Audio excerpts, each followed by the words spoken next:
Yes? I'm glad to hear it, Detective. I was wondering when we'd get to this very subject. If you ask me, it's past time for you to cut back on the smoking. You seem like a man with a death wish. It's quite disturbing.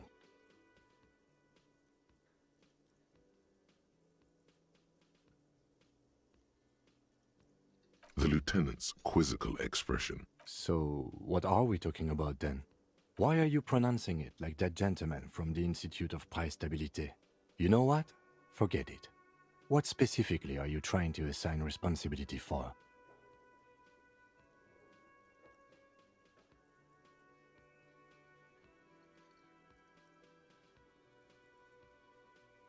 But isn't that our job? Now I understand. Next, I suppose you're going to tell me you need to form a committee to assign this responsibility? Fascinating. And here I believed your recent turn toward moralism was just an act. In any event, I am just a humble law official. I may work under the moral intern's umbrella, but I'm certainly not qualified to serve on any committee. You know who might be, though? That Mr. Villodrons, the gentleman you met in the young man's apartment. If I were trying to get in touch with the coalition, I would start by seeking him out. But first you might need to speak with his young companion.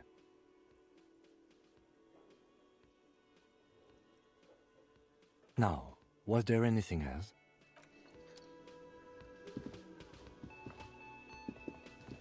Yes? What is it? I don't... Don't say anything, Judith. Me? No. I'm just a man with sunglasses. I like wearing sunglasses inside. Okay. I'm just looking out for... You? No one. I'm just a man with sunglasses. And you are?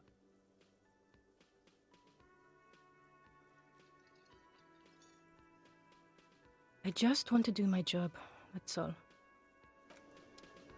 Again? I can't believe this shit.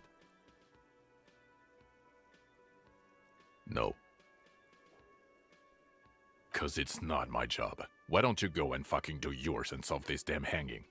Actually, I don't want to hear you say things. Come on, Jean.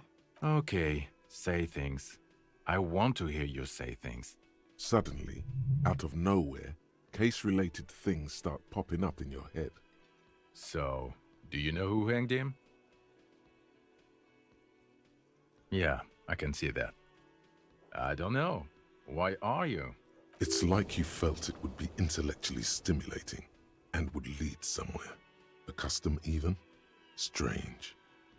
Oh my god, there's more. You want something more? What is it? Okay, why not? So, do you... I don't know. Oh my god, there's more. You want something more? What is it?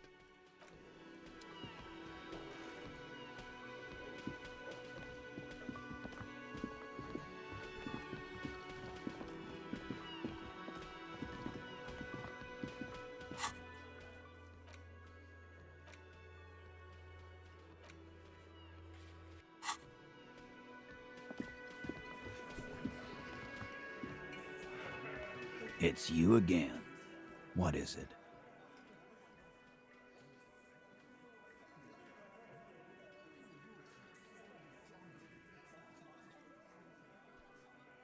A witness? You ain't got shit. The locals would never come to you. That's just tactics, Titus. Next, he's gonna tell you one of us already rolled on the others. And Well, let's hear it. This goes without saying, but nonetheless, don't give out his name. It's like you said, Al. Copper's coming up with this on the spot. I've seen this shit a million times, Titus. Fly fishing. They are desperate. Tell us, Copper, what wacky claims did he make? Arab guy? Boss, I think he's trying to say me and Theo. Well, yeah. What is confusing you? Eugene, Theo, and Elaine were there, too. It's you assholes that feel the need to go around like a fucking brat. Yeah. It's like they put cowbells on you before they send you to the... They're avoiding having to answer this question. We were drinking, weren't we, guys? I hit the bottle hard. I was drunk as fuck. Right, I'm convinced, Glenn. Nothing off here. Just a regular hanging. Bullseye. Glenn looks around uncomfortably. The lieutenant hit a nerve. That means absolutely nothing to me. Sounds like some... It means the whole scene was long and drawn out, like it was from a film. What is this fella's problem? Sorry we didn't make it more action-packed. It wasn't the first thing on our minds, you see? Shanky. It's Shanky, right? I thought there's something wrong about the lynching story. Now I know there was. You don't know shit. I know you are lying, Shanky. Great witness. Okay, maybe it doesn't feel like this did anything to them, but they have to be fretting a little. Everyone is afraid of witnesses. So much bluster to hide the fact that they're uncomfortable with you having this info. And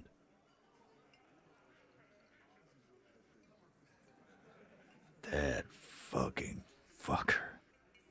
You're the worst cops in Revachol. I gave you gold on that tape. That fucker wasn't aimed at you. It was at her.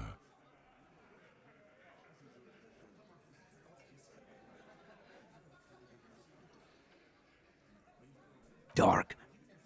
Dark is when you start a goddamn death rock band. He said he'd rape her. What did she have to say then? Fine by her? This is what people are supposed to be like? Fucking whoop-de-doo. I can confirm that. She didn't? Well, whoop-de-doo then. Yes. In fact, I think she thought it was a little funny. Funny? No good goddamn... Seems like they wanted to give Claudia a second chance to play along. She still didn't. Alright. All fucking righty then. I guess it's good then. That fucking... Please try to control yourself in the presence of visitors, Titus. This is just perfect. Just fucking perfect. Any thoughts on this, lawmen? Women are crazy. Irrational. That's what you're thinking, right? Also, your fists are itching for a bump.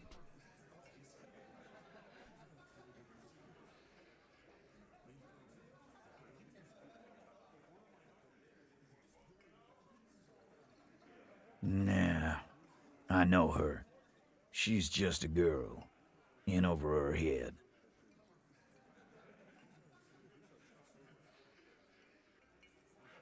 Handled him? She got into some stupid shit with that guy.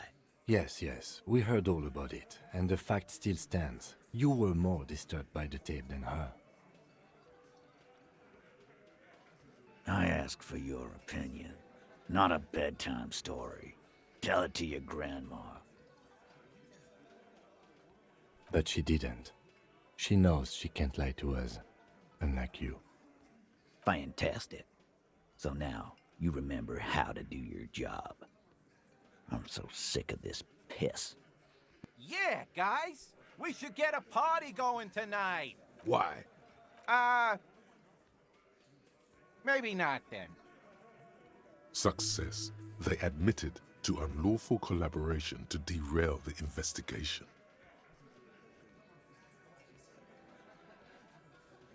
Yeah, maybe. That is a possibility. I already told you. We fucking hanged him. There's less gusto in his voice now. His men too are growing increasingly silent. Come on, Titus. The stakes are too high here. There will be blood on the streets. The tribunal, remember. I know you're tired. Why don't you just... You know what? I am tired. I'm tired of you, them, and the whore upstairs. Next time you see her, tell her, Titus said. This is the petulant rage of someone who's at the end of their wits. That lying, scamming. We're done. This is over. You understand? Your little investigation is over. Yeah. What is this quiet funeral shit? All we need is some beers in us. Bartender, 20 beers for the Dock Workers Union. Why do we make it 40, huh? Why do we make it 100 beers? You're not loud enough. 100 beers? Now we're talking. Hoppity hop over here, cafeteria manager. The window might be closing. The more beers they get in them, the less cooperative they will be.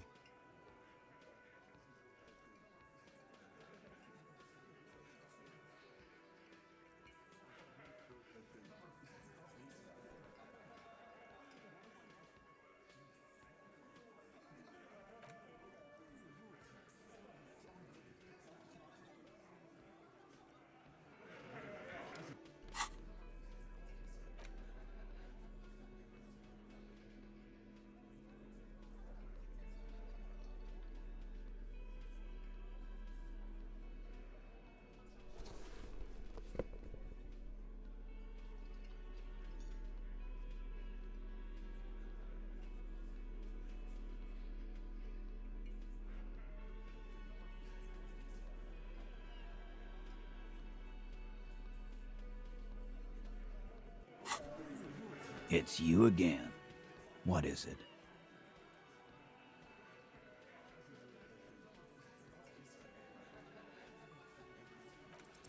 Convince Titus he's being manipulated. You should know by now. Titus Hardy will never falter.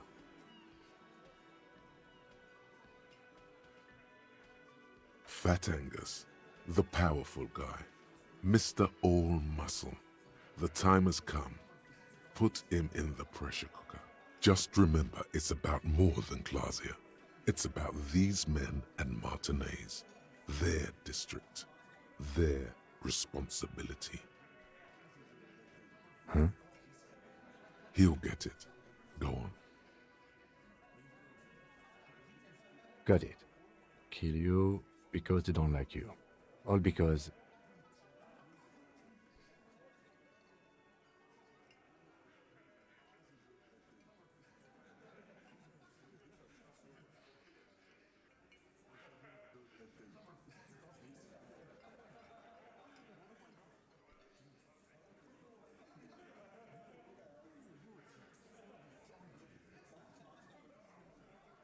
Goddamn right. This is Union Town. You work for the company, we will kill you.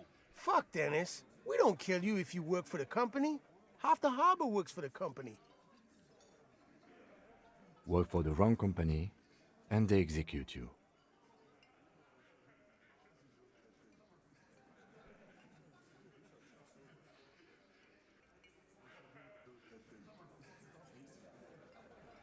It wasn't that. It wasn't... We just couldn't get him down, okay? That's it. That's the weak one. You flushed him out. Now go in for the... Officer, you will be next if you don't shut up. Firearm, a Glass 08 or a 38 caliber pistol. Either is small enough for you to have missed. He's onto you. He knows what you're trying to do.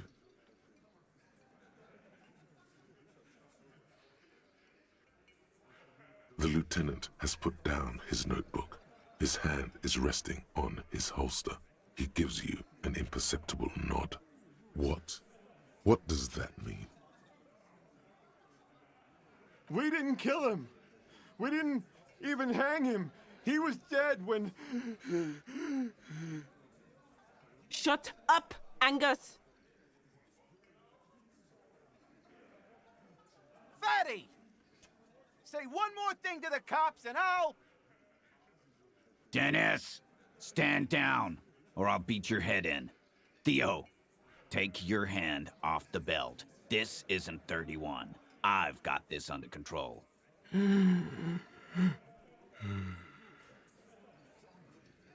Angie, where's your goddamn inhaler?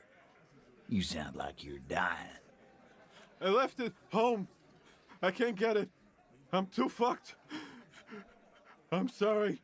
Why are you so fucking fat, Angus? Now it's all pointless. Because of you. You wasted my time. I told you, Titus. I told you just give her up. Lizzie, your help is no longer needed here. Go tell Everard. Fine. I'll tell him. After a long walk along the coast. You're in. He's all yours. Questions?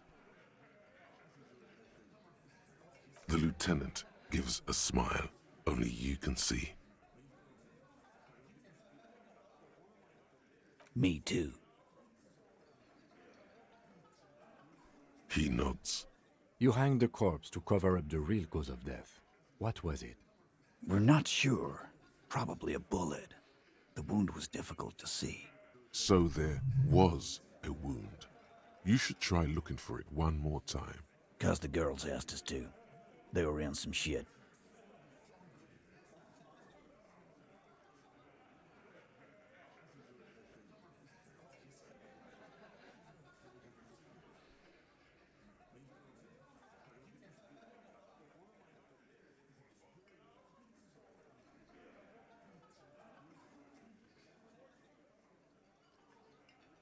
Girls plural? There's another girl? 2 of them? Take note of this. They'll probably say more about her later.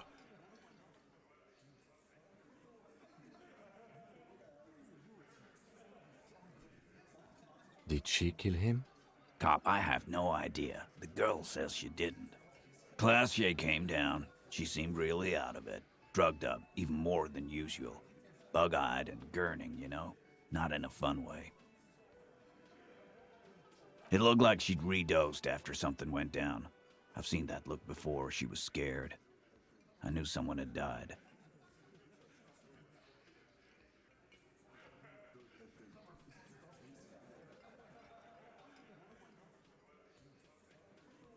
I've done this job for 10 years. I've seen it before. It's the politician in the motel room with the dead hooker scenario. Only in reverse. Good analogy, boss. You don't get to talk yet, Shanky. You're still on the bench. We went upstairs. Sure as day the merc was dead. There was a bullet hole through the window. Fucking dirty. He means they'd been fucking? Tibbs patched the window. And the corpse. We hanged.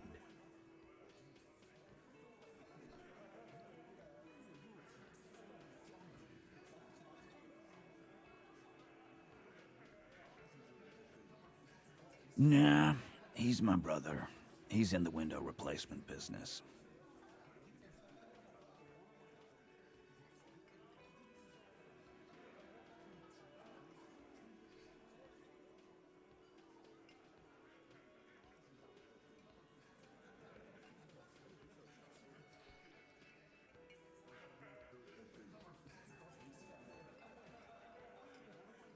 Tibbs. That's short for... Yeah. Good man.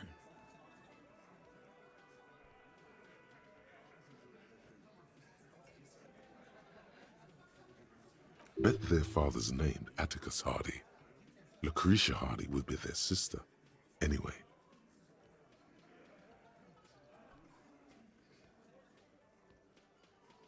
You may have noticed our girl's in some shit of her own.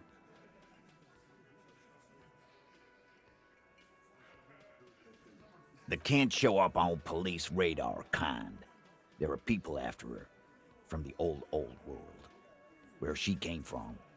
They're powerful. Connected to the Moral Intern. She's clearly afraid for her life.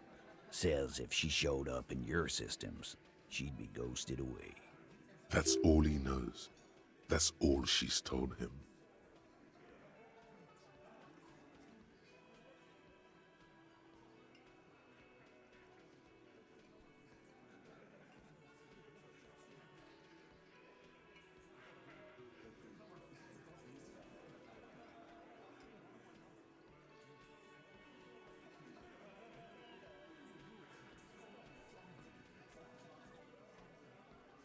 And why would you help someone like that?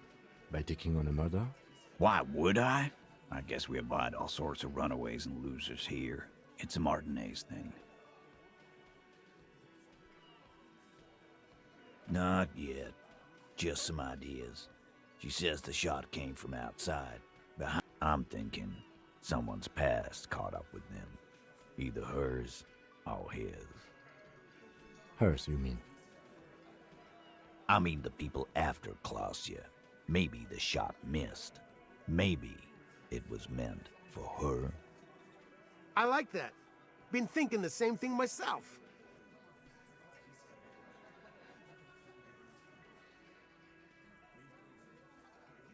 My dude. One of those mercenary buddies of his could have done it. They got guns, training, years of bad blood, probably. Or it could have been someone else from Crenell.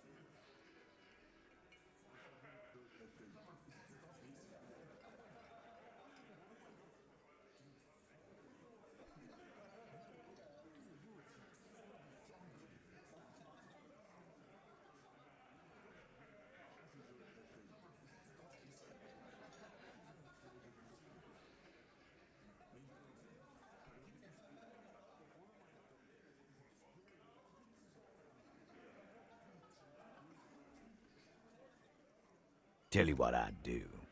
Check out the coast for vantage points. Maybe consult with a ballistics buddy of mine. That's what I'd do. If I wasn't too busy doing this clown dance with you.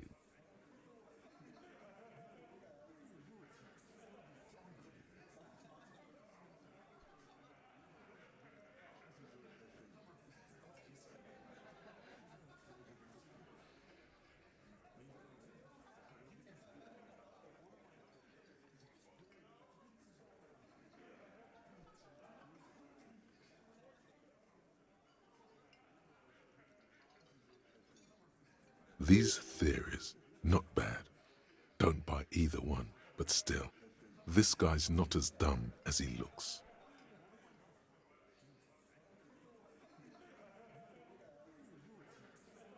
In a manner of speaking. Remember the two girls? He may be talking about the other one.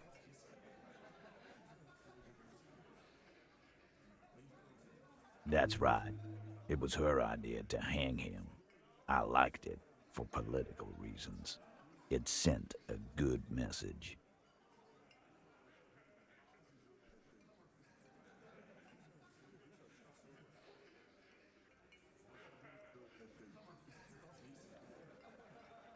Fella, you think too much. He's off all right. You're gonna hurt your head.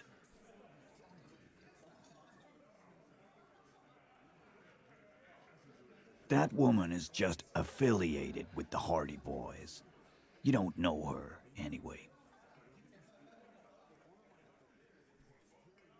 Nope. You're not getting to her. It's Klausya you want to talk to.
You do that. Hey, cop. Before you go, Klausya, came to Martinez to hide. Many of us did. This is where you wash up when there's nowhere left to go. The Union takes you in. Now, she refused that protection. But That's right. If we didn't take care of the people who end up here, this place would just be a couple of ruins. We'll take that into account.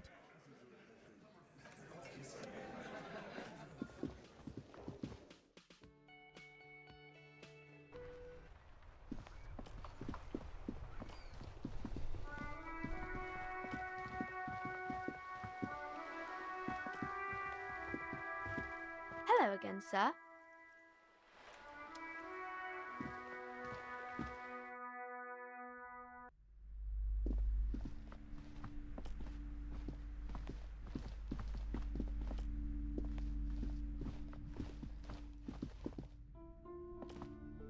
Several maps have the maps look old and faded.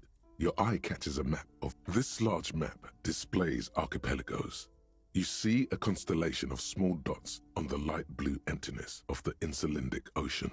The largest in the northeast is La Caillou, Ozon, Laurentide, Fas Alamer, Archipelagos, North Arcade Islands, all just specks of dust on the vastness of the Insulindic. On the edges of the map, the color fades into a blur of dotted lines, black and white.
Disintegrating into mathematics. In the northeast, a dust mite stands on the north coast of Caillou in a bookstore. It's you. You can, on Caillou, Revachol, a single black star, on Ozon, Fondelier, and Vilmandu, on Archipelagos, Croyan Moran, Villiers, on Semenine, Olduvai, and on Laurentide, Deora of the Seven Seas.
$850 million people live on these little dots. An oceanic world of culture and commerce torn apart by history. The ocean breaks apart into a tangle of cosines and azimuths, all pointing into pale nothingness. Windy is the north azimuth. Grad is the northeast azimuth. Samara is the east azimuth. Seol is the west azimuth. Isolas, they're called.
Connections to other worlds, words past the Insulindian, unknown to you. You only know you've never been there. 850 million people live on the...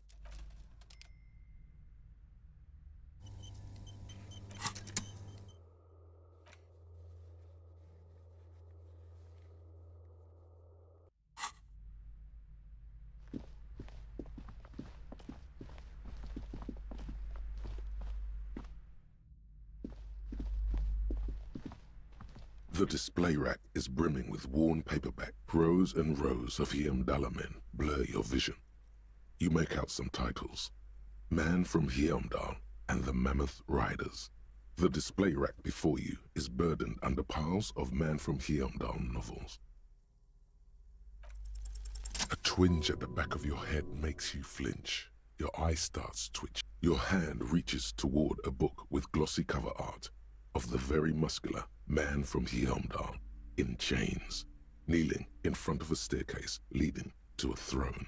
A woman sits on the throne, leering at the man. She's laughing at him, belittling him. Between the throne and the Heimdall man lies a bonfire, casting shadows on the wall. The shadow of the woman's headdress looks... The display rack before you is burdened under piles of Man from Heimdall novels. Oh, Man from Heimdall. A very popular series of adventure novels.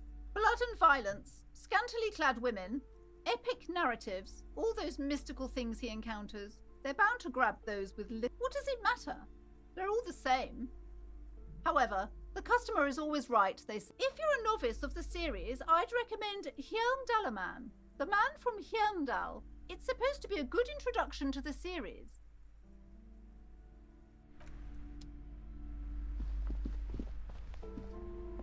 Hello again, esteemed officer, and welcome to crime, romance, and a fridge. No, I don't know anything about a fridge. Aren't you interested in books? For whatever reason, she's lying to you about the fridge. Seems like you have to find your own way to the cellar. Cursed? Who said that? Annette? I will have a word. What in God's name is she talking about? The curtains, tattered with age and covered. Just as you're about to pull apart the curtains, the Sir, don't touch that. I told you it's off limits for the customers. Parapsychologically speaking, we're done if you decide to open them. She looks away, mumbling. Why is everyone always messing with the curtains? Why can't they just buy books like normal people? Everybody suddenly needs something from there. Leave the curtains be. It's what it wants. Okay, so what's in there has a will, and it wants you to enter? This is bad. It's not like anyone was killed there. I'm sorry, I don't mean to be so impolite. Just please don't go there. I can't allow that. You'll only make things worse and unleash the powers.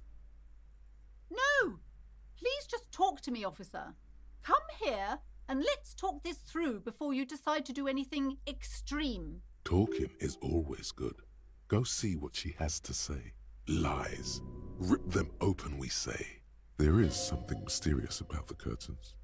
Be careful. The curtains, tattered with age and covered in dust, hang before you, as if taunting you. You see a dimly lit room full of dusty furniture and trash. A doorway stands in the back, covered in dozens of scary little Seminese wards. I warned you, you're unleashing forces beyond your understanding.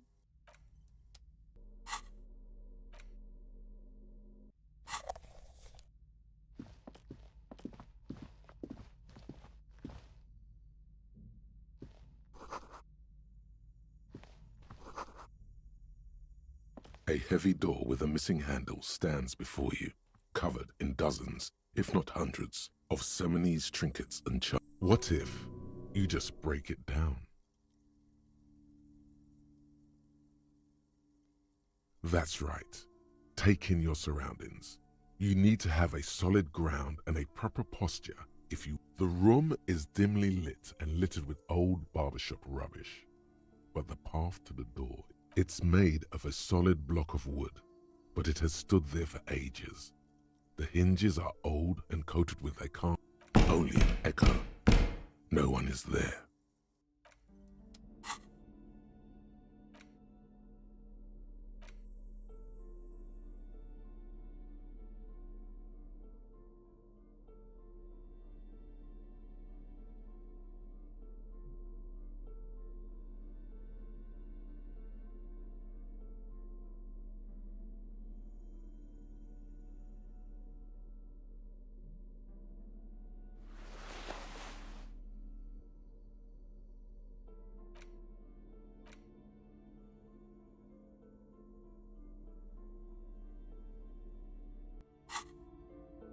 A heavy door with a missing handle stands before you, covered in dozens, if not hundreds, of Seminese trinkets and charms. It appears to be locked.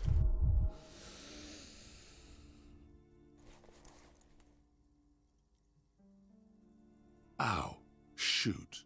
Whose moronic idea was it to just run through the door? Don't you know that things like that hurt? Are you alright? This looked pretty intense and painful. What is going on there? I warn you, don't tempt the spirits, officer. Don't tempt the spirits or you'll damage the holy wards on... It barely looks like you've done any damage to the door, however. It's still locked and closed. Bent metal, broken glass. You are the destroyer, the bane of inanimate matter. Kudos.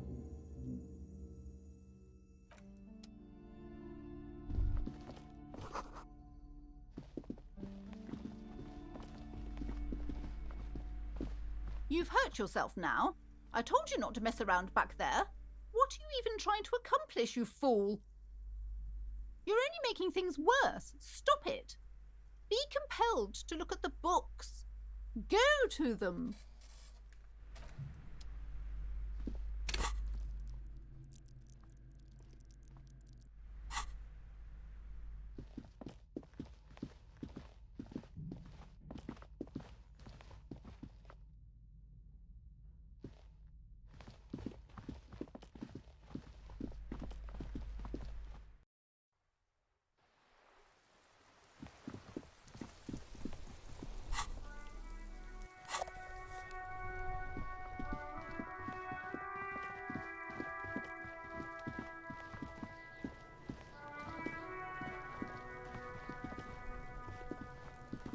The man is decomposing visibly now. Every hour, the lieutenant adjusts his glasses and takes a deep breath.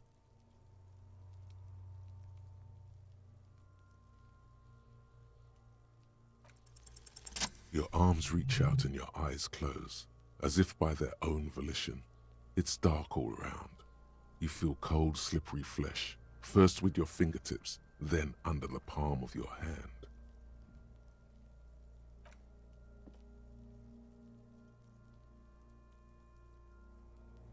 His face, his cheeks, his nose, his fat, swollen lips. Like a spider, your hand crawls over his features. Everything is so.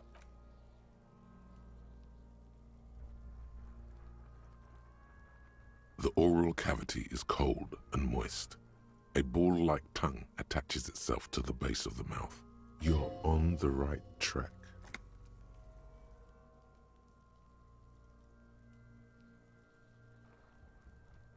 The tongue moves freely in the cavity. The mucus of the mouth is slippery, delicate to touch. From the soft meat, teeth are budding. Hard pearls of bone in the gums. Can you feel it? You're so close. Rip his jaws open now. Look in. A vision of black and dark red death, pried open by your naked hands and studded with teeth. Looks like he's laughing. Death fumes rising from the throat, and there, in the back of his mouth, you see a hole, barely visible to the human eye. It is swollen shut, almost vanished. No larger than 0.4 centimeters in radius. An abrasion collar. This is what we're after. Abrasion collar. Kuno is silent. A black trickle of liquid runs into his throat from the wound. Your index fits right in there. A tight tunnel of flesh opens up. Tissue damage. Wide enough for 2 fingers. As you push both in, you reach through his mouth. The fuck is happening? Ah, shit, see? Yes, that's what this part is called. You've seen the drawings. You've studied them. The basal ganglia feels clumpy. The bullet has torn apart his reptilian complex. This man will never sleep again, never wake. Your fingers slide into the remains of his limbic system. There is no resistance. It's gelatinous. The slug-like structures are damaged too. The tearing extends deep into both hemispheres. This is what he used to regulate his emotions with. The lieutenant answers with the sound of his pen on. Fucking cavity, see?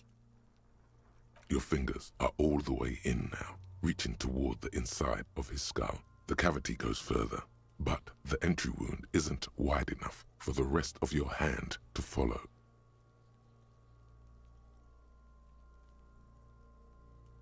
All the muscles in your body harden. Time to enter him.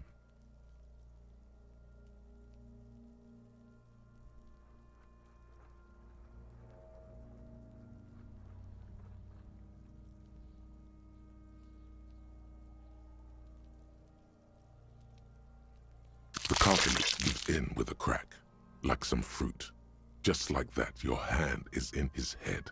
Fluid streams down your wrist, and then you finally feel it. Sharp, serrated material. The edges cut right into your skin. This must be the bullet. The pain is barely noticeable under the adrenaline rush.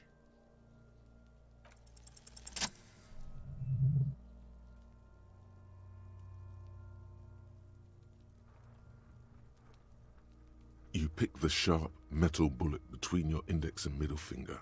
With your face twisting from pain and concentration, all you need to do is just...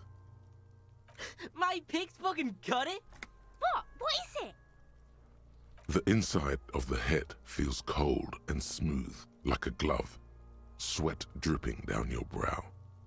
Careful not to lose the prize between your fingers. With a plop, your hand emerges from the mouth, covered in blood up to the wrist. Between your fingers, a small flower, a blossom made of lead. Fucking beautiful! A bullet.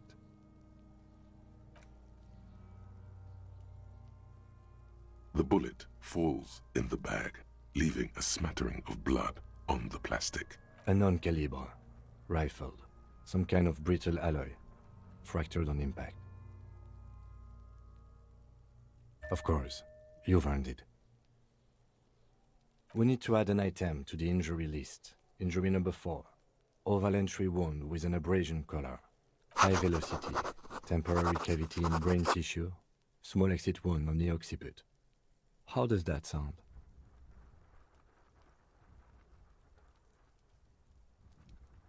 Opinion, fatal injury.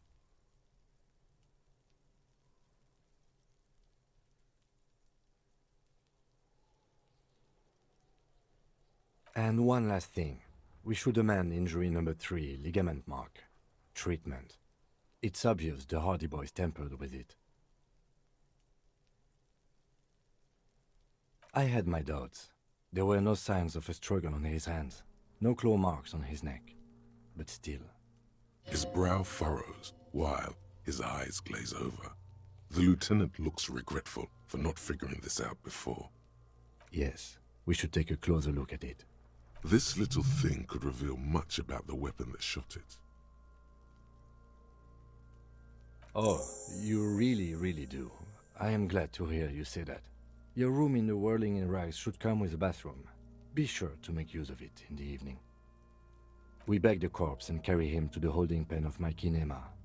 I can transport him to processing myself, but I will be gone for the rest of the day. Work on the case. Tend to personal matters. Try not to do anything too dangerous. An officer needs backup in a neighborhood like this. I'll leave that choice to you. And one more thing. Great work, detective. After you bag the corpse, Lieutenant Kitsuragi will leave the party until tomorrow morning.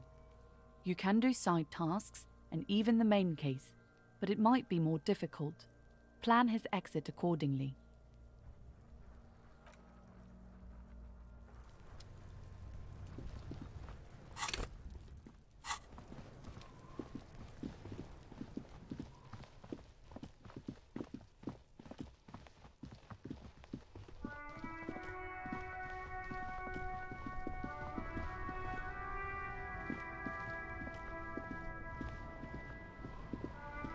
That's one brutal motor carriage. If I were a real skull now, I'd jack it, paint it in palm tree livery. A snazzy shit-ripped skullmobile like... Yeah, tribal shit. A cop carriage like this would have proper skull value. While I appreciate the interest you take in my brutal motor carriage, I have to stop you right there. The RCM takes threats directed at its property, It's just theoretical work, Copper. No basis in reality. Skulls. Now there's a strong organizational title. I can tell you who we're not, cop. We're not snitches or skulls. Which is not to say that the skulls are bitches and... On the contrary. The part of this presentation you want to take home with you, cop man, is... Okay then. Let's indulge in some intellectual exchange. These young men seem eager to share their beliefs. Oh yeah, Cindy's a right proper skull. Yeah, a true artist of the future. Just like Arno van Eyck.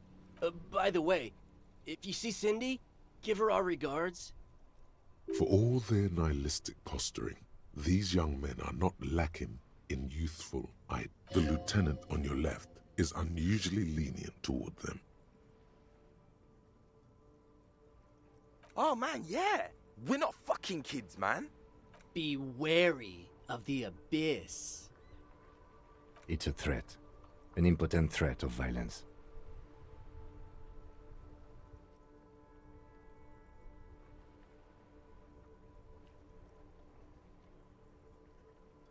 But I don't. In fact, I dislike them so much I'm willing to drag you boys back to the station just to calm myself down. Hey, there's no need for that. We're just talking here. Joking, too. Yeah. Didn't you cops, like, have some questions about skulls or some shit?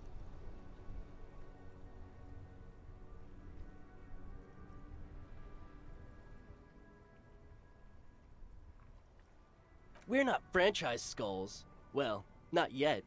Once we get our name out there, we'll have a chance to join them, because we can be just as psycho and vicious. But in a non-threatening and definitely legal way?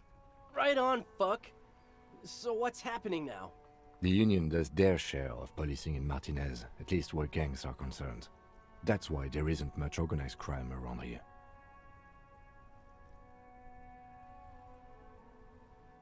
Don't you worry about that. We're gonna make up for the deficit.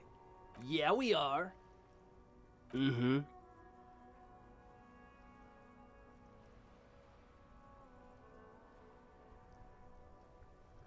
You don't know? What kind of cop are you? It's not a question. Don't get into it.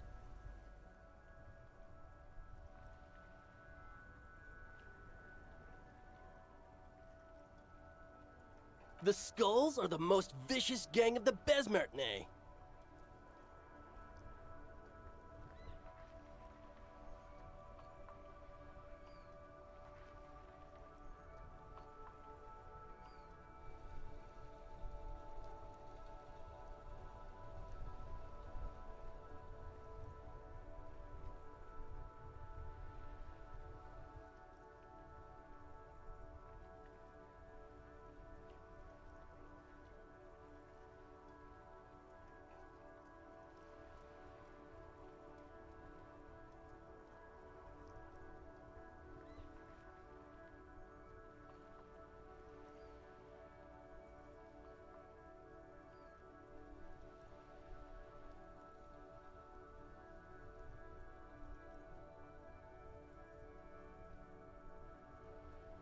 Besmatine, or the Besmati, the Immortals, are West Rivasholian crime syndicates.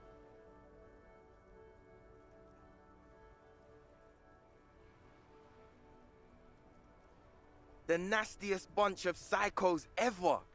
Jacking carriages and getting into high-speed chases. Possessing an infinite amount of fuck-all swagger, infamous for their non-verbal modus operandi. If a skull spots you, he will pull out his dagger and stab you. The lieutenant's voice is as calm as usual, a testament to the violence and death he's witnessed through the sight of his firearm.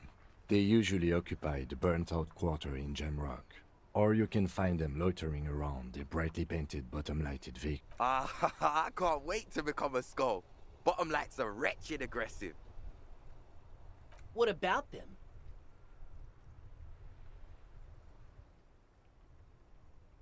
Like I said before, many men keep searching for the one, for so-called true love, which is actually just obsession masquerading as kinship. I'm wondering if the poetics come with the jacket, or are they derived from... To catch a fish, you'll need to hurl the lure many times, and even then it isn't certain that you'll get anything. You get more fish in a shorter time. And, for time is of the essence and fleeting ever so quickly, one must think of a way to fuck the whole world and not get caught up in because when one fucks everything, he fucks nothing. And that, to me, feels glorious. Hate to admit it, but in a weird way, he's got a point. Well, first off, it's a statement and not necessarily something that characterizes me as a person, even though the statement has character. And I do like piss. The word piss epitomizes the struggle taking place in the world. Things being defined as they seem, not as they are. And, I guess, it's also about communal spirit, the future, and truly appreciating our difference. Also, you've got to admit, it catches the eye. And since the Grand Piper is slowly but steadily moving towards basing the economy on it, attention, it is imperative that the medium itself convey the message.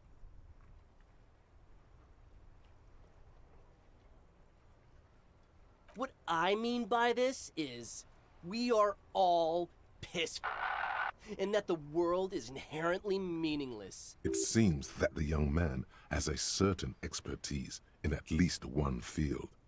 Even, is it a coincidence that here we have two badass jackets and two badass cops? Yes? What is? What are you implying? I'm not sure I understand you, Detective. Neither. Fine, if only to end this discussion. Theoretically, if I were a juvenile delinquent, if I were to already be down that path, I think peace is the stronger of the two statements. Seems about right, especially considering your heroic exit attempts. That's an origin story for a dynamic duo right there. So are we done here? Or you don't need us around for your secret whisper party, do you?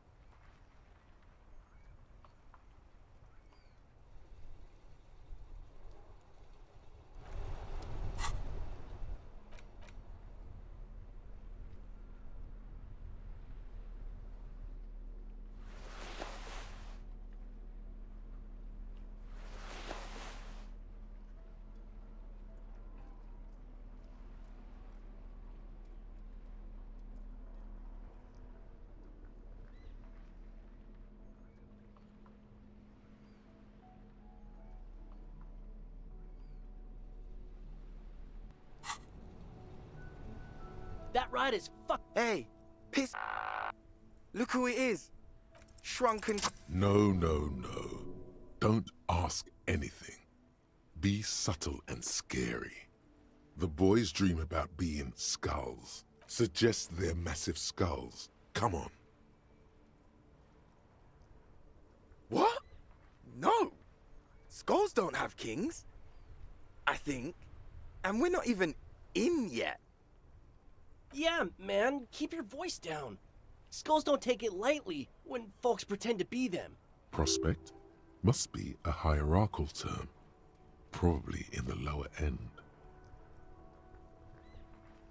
Wow, you boys are ambitious. Only prospects and already planning a coup in the skulls. You're destined to go far.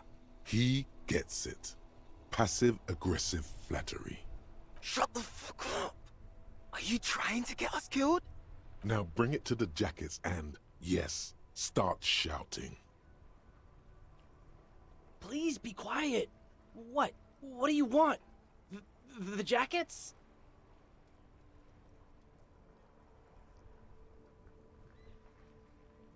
Oh, man. Okay, I get it. Skulls don't really wear slogans anyway. Fuck.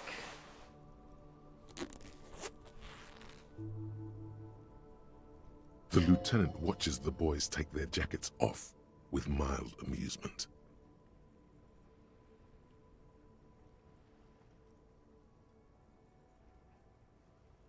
I'm absolutely okay with not having either one, thank you.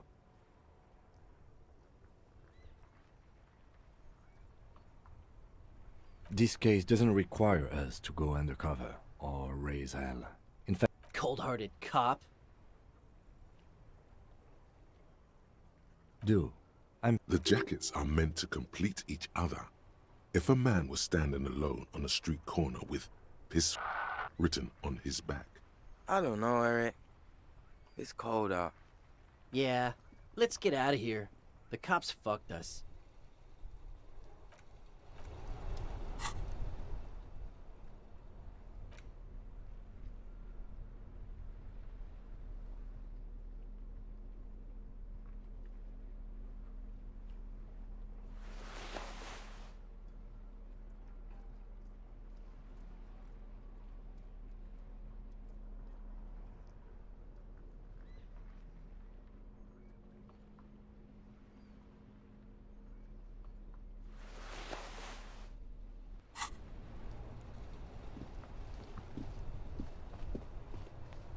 Inside, you see a set of steering levers, a radio microphone.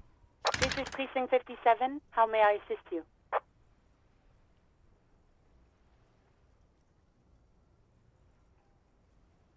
I'm afraid they're closed. It says here that the library is... we should try again. Anything else, Detective? Yes. I got the mercenary's name and a few biographical details. Are you ready?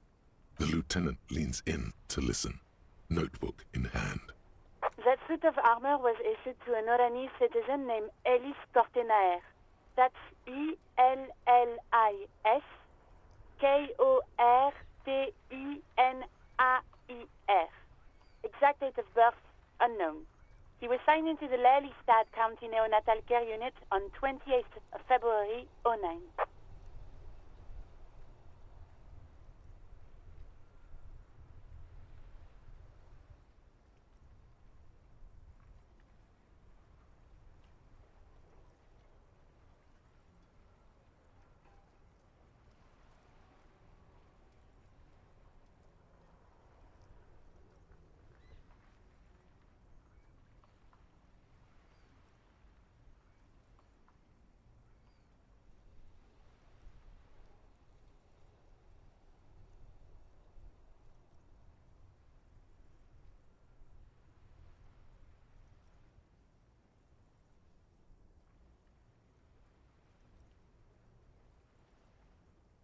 He was found as a newborn in a leaf compactor near an abandoned farm. He spent 4 months in the neonatal unit, survived apparently, and was assigned to a foster family at 2.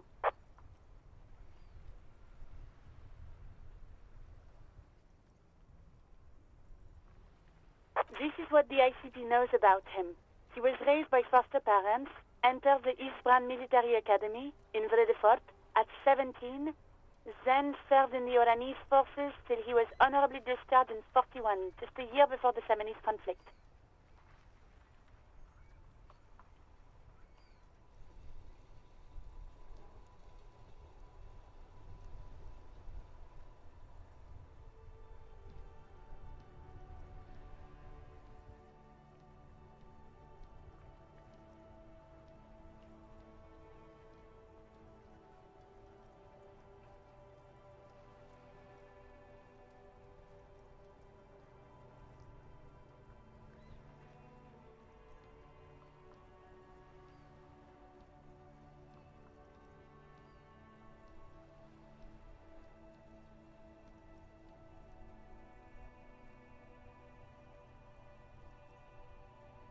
Then the armor followed him to Seminine, or at least I assume it did. And that's it. There are no records of his employment in Crenel, or any of its other incarnations, or him even entering Revachol. It's a garden tool used to press leaves into these cubes. It's a detail the hospital had. It is. Thank you, Alice. None, officer. Sorry. Even that is a small miracle. These organizations usually double-check their inventory. Thank you, Alice. Great work. No problem, Lieutenant. A name. This is very good. Elise Cortenard.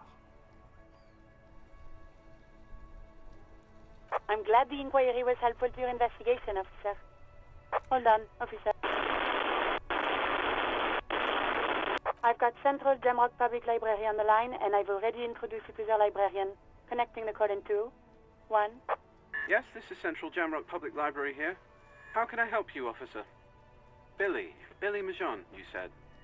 Give me a moment, I'll have to check our database.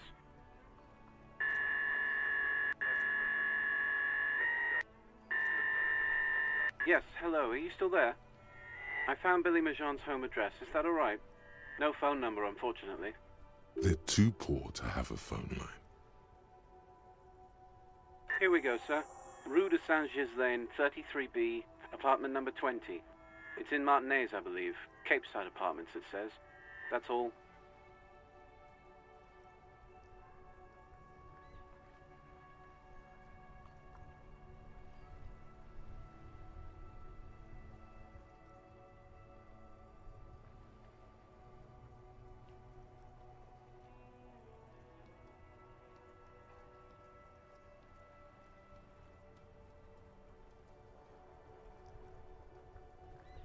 That's where the smoker on the balcony lives, isn't it?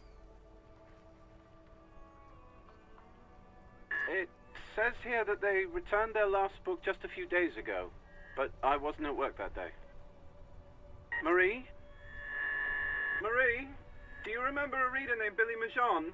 They returned a Tybalt book the other day. Yes, it was my colleague Marie. She said that it was Billy's husband who returned the book. He also asked for this new sci-fi release, Lowe's Radio City 87, but we don't have it yet. Good.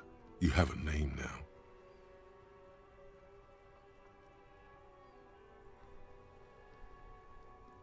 Marie knows Billy. She's been working here longer than me. Sometimes her husband returns some books for her.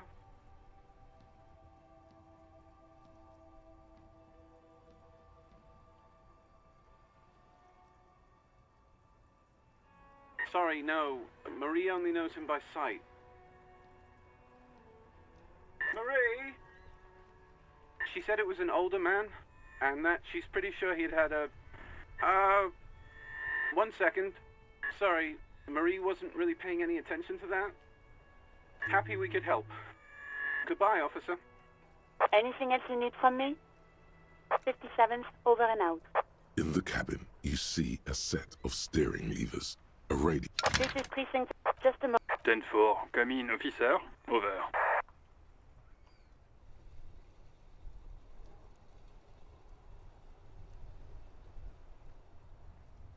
Roger that. 10-10, over and out.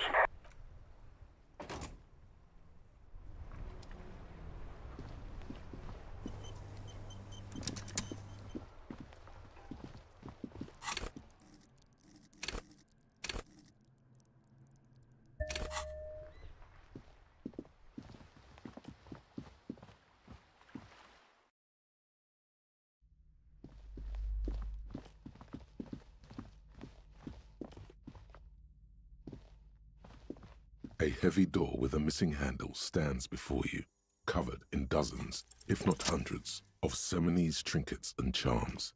It appears to be locked.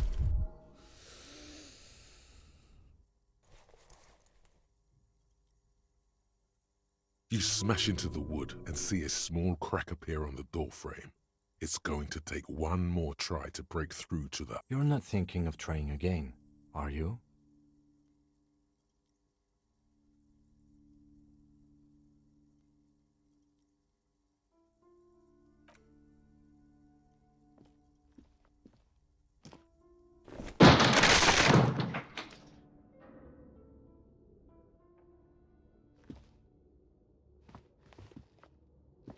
What is this place?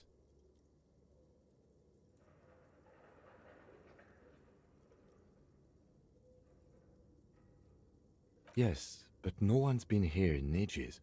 I doubt the electricity still works. Good thing we have a flashlight on us. Don't forget to take it out of... An eerie feeling rises in your chest. Sounds good.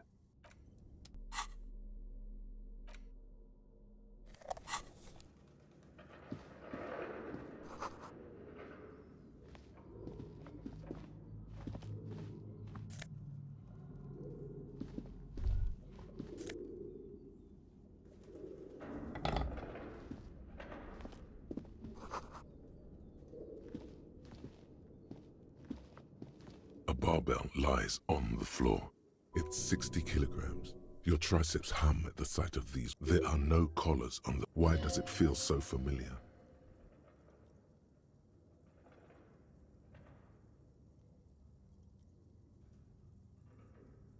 No, it's not that. It's the stale smell of rubber, the squeaky sound of sneakers, your bruised knee against the mat, and a whistle.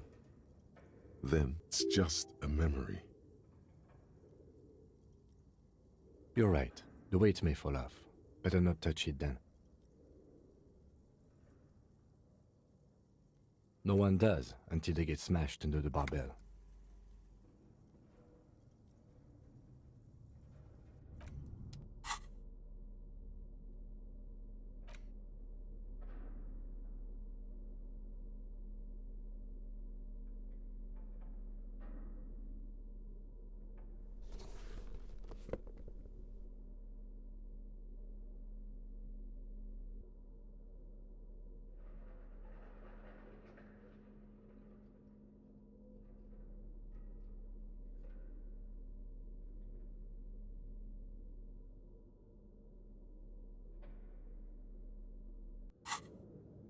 The barbell waits patiently on the floor, like a dog for its master.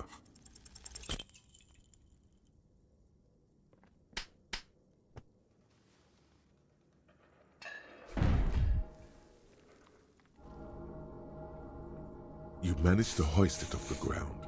but the barbell feels wobbly and dangerous. Your hands slick with sweat. Maybe it wasn't such a good idea to smash through that back door.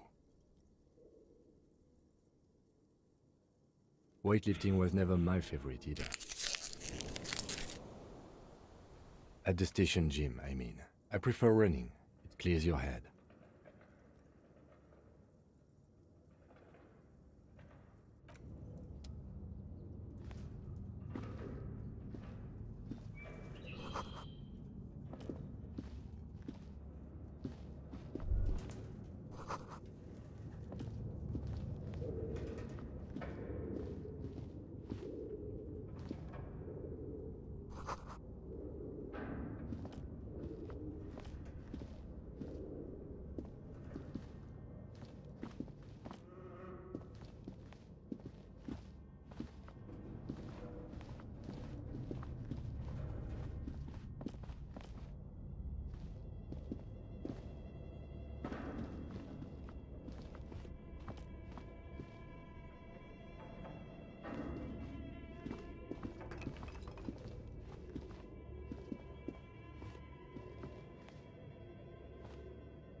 Your flashlight slides over an old green chalkboard covered in scribbles, sketches, and schemes like some ancient cave mural.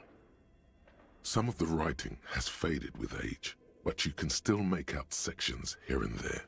Photos and drawings have been pinned to the board. These lithe, pointy-eared creatures appear to be different types of welkins. You make out autumnal candle welkins, translucent welkins, with organs shining under their skin, and even ether welkins, hailing from the vast emptiness. Who are all those creatures? Fantasies of a tortured, feverish... You should adopt one of those welkins as your persona. No longer a mere man. One of the welkins, towering among the rest, appears to be different, however.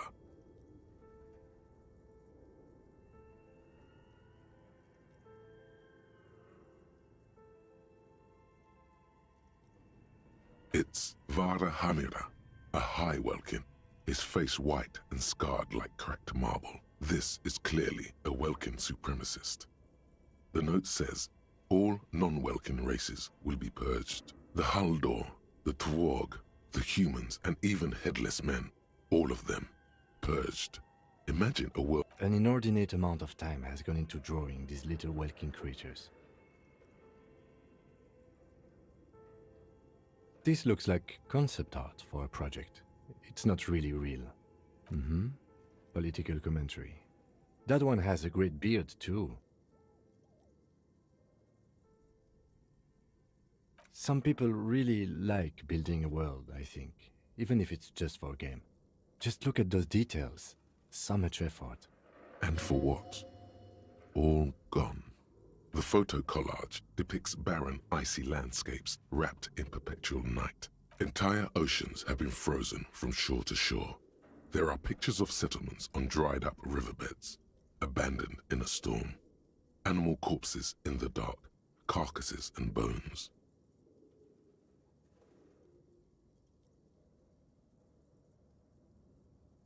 You see primitive oil rigs built into glaciers, boreal dvorg, yurts under the snow, great mammoth-like beasts of burden. Albeit dark and cold, this vision also feels cozy in its own way. Like a pinned postcard reads, the heat-death scenario, a desperate fight for geothermal energy engulfs the world as Wirral becomes untethered from its sun, drifting through the universe. This is a monthly calendar from the year 50. Cryptic words like sprint, daily minimi, and GPI span the marker-drawn grid. The grand scheme of production and money.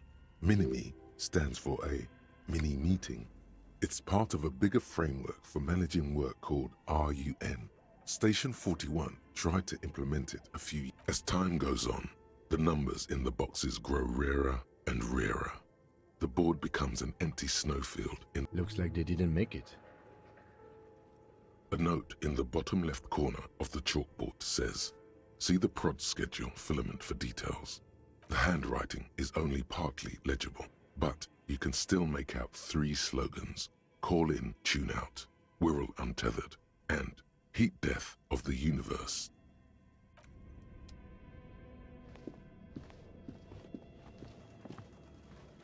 A dusty radio computer sleeps on its wired frame, forgotten and unused. It's another radio computer. Just sitting here without... But we are looking for a fridge, and we are pressed. On the other hand, it's not the time. This is the Ream Civic radio computer, model RC. The machine lights up like some prehistoric animal stirring from its slumber. It's empty like a beehive without its brood. Some cables have been left dangling. This is where the memory should go. Nothing happens. Something's missing. There's no tape in the player. Nothing happens.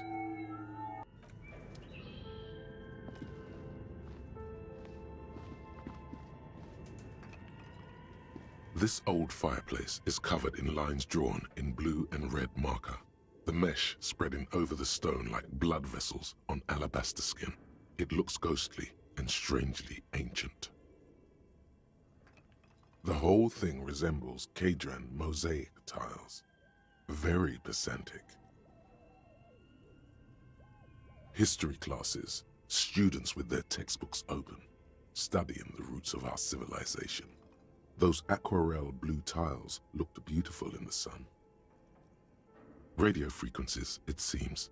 UKV 123.6, UKV 123.7, UKV 123.9. Some written notes, too, sparse and cryptic.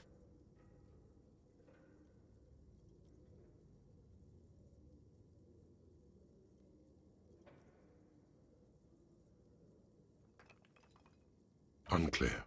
It looks like a cardiovascular system split into veins and capillaries. Very advanced. You think so? The web is comprised of radio stations, all lead back to one red heart, titled the Game Master Frequency. A note says, this one can listen in on any station it wants. Looks like a surveillance program. They must have had massive airwidth. These things don't come cheap. Someone very important. A conductor for the hundreds of story threads that pass through the Game Master's frequency. Whoever decides to call in to a call-in station, it looks like all of this is gone, left unrealized. There's no way a little basement studio working here could pull anything like this off. My God. It's as if the less money they had, the more ambitious their project became. Exactly. This schedule, I know doom when I see it. The company was running out of funding. Nothing. It's just lines on marble. An echo from times long gone.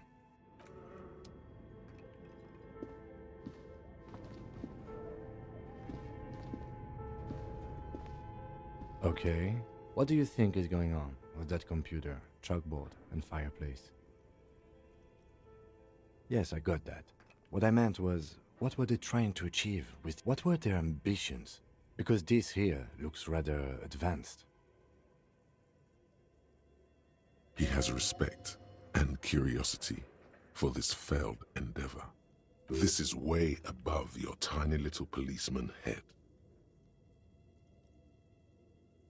Okay, well, I think... Like he's ready to lay out a fine theory, crafted together like a puzzle box. It looks like one of those popular pen and paper role-playing games. Only these people were trying to automate it, make it work on radio computers. Through call-in stations, none of the players have to be physically present. Anyone in the world can participate in the game, as long as they have a two-way radio.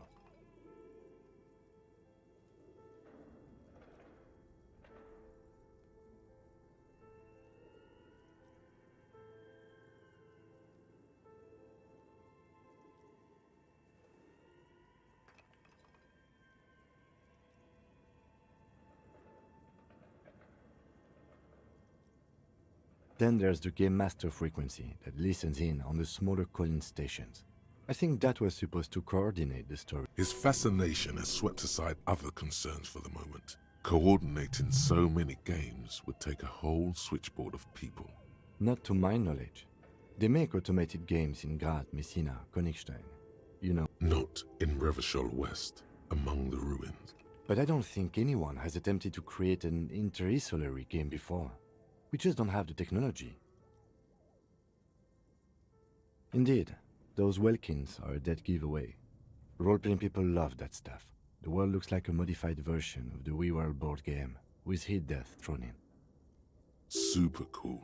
Someone should give them millions of real immediately. This game is too good to be left unfinished. No idea. They stopped filling out the schedule on the chalkboard. Indeed, it's ambitious and untethered from reality, but it's too late for that, I'm afraid. Okay, let's keep moving.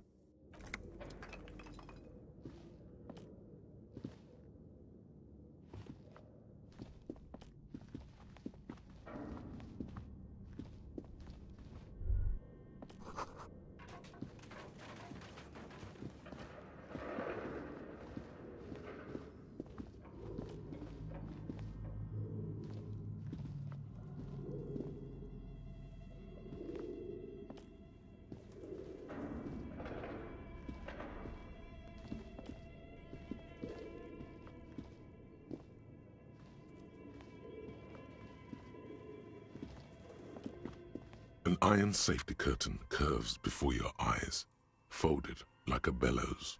It covers half the room. What an odd thing to do. Nothing happens. Still nothing. No one's home. Those curtains prove to be surprisingly sturdy. Can you please try to refrain from attacking random things? Thanks. In any case, there's no way we can get in right now. Let's investigate further.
Yes?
A thick layer of coal dust covers the furnace, coloring it pitch black. Looks like this furnace has a face, and it's a face of agony.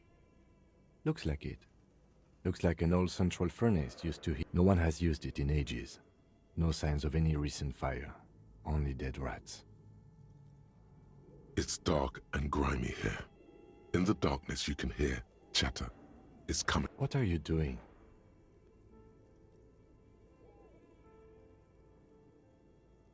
Wait, really? Maybe it's coming from behind those safety curtains we saw upstairs. We should... It's dark and grimy. What are you doing? Wait, really? We should ask the lady in the bookstore what's going on with these curtains.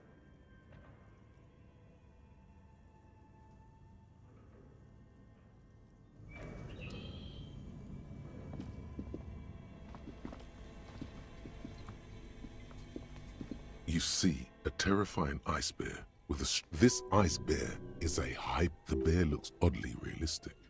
Is it a gust of freezing cold air rushes to greet you? You hear a low grumble as the bear regulates it. The lieutenant takes a peek inside. His hand has found the holster of his gun. Of course, a giant ice bear-shaped fridge.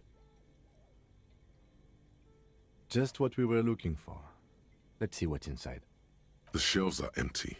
All you see are crumpled ice cream wrappers with the brand name, Revachol Ice City. A handwritten note has been attached to the door. But where's the filament memory? It's not here.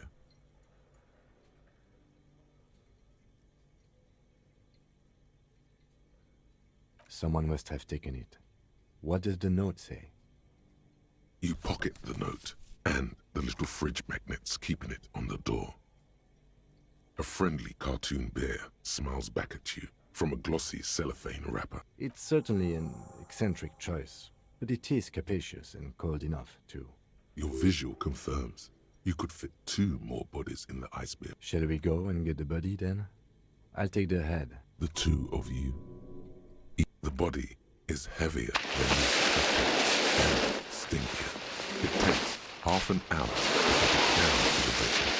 Then 10 more minutes to stuff it into the fridge. The lieutenant takes a step back to admire your handiwork. Beautiful. A dead body in an ice bear fridge. This is some of the best police work I've ever... You have created an ice bear sarcophagus. You've definitely earned a drink after this. Perhaps even some pagan rites. Talk of the ice bear sarcophagus must not leave this room. As impressive as the fridge is, this is a small victory. At least we've stopped the body from decomposing further. Now you can conduct another inspection. Inside the icy realm of the ice bear fridge, the corpse stands slumped. Shoot, Looney Rooney. I like it a lot, brother. This really is your finest hour. Come back later, Corporal. Amuse yourself with my frank manners and my memento mori features. Good question. It looks like an ice cream fridge. I know. What an unfortunate marketing choice. What is even worse, the bear is still costing them money to this day. The electricity bill must be catastrophic. On the other hand, it did help us with a certain corpse situation. Indeed. Refrigerated meat is much better for coroner's work.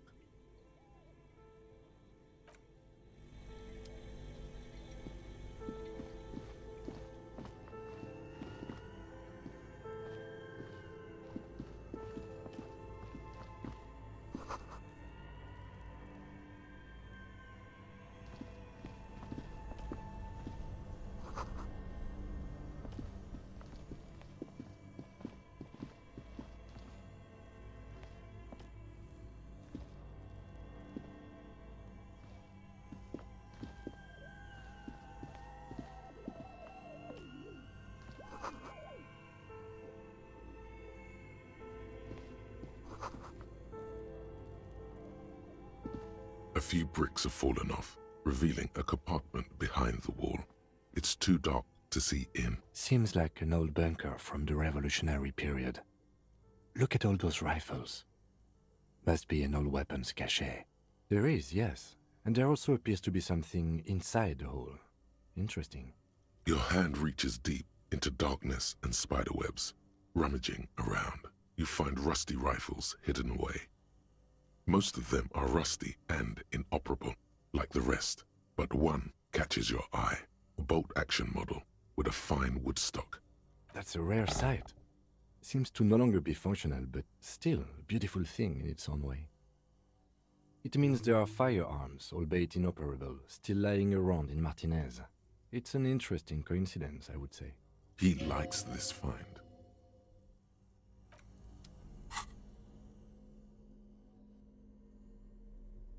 The note is written with a blue pencil on a piece of lined... Does it say anything interesting? This is tangential at best, but the lieutenant's detective instinct. Someone has scribbled, S. I can't believe the off-site copy is still here. The illiterate ginger kid keeps stealing stuff from the studio, so I had to hide it somewhere safe.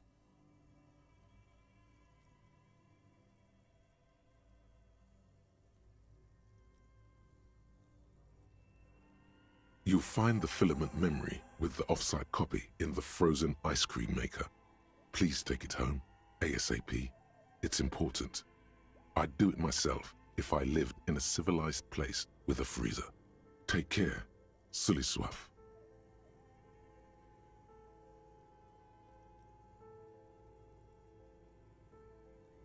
Sulislav. Wasn't he one of Miss Lukanen-Kilde's co-workers? I remember coming across this name when we were reading her personal log.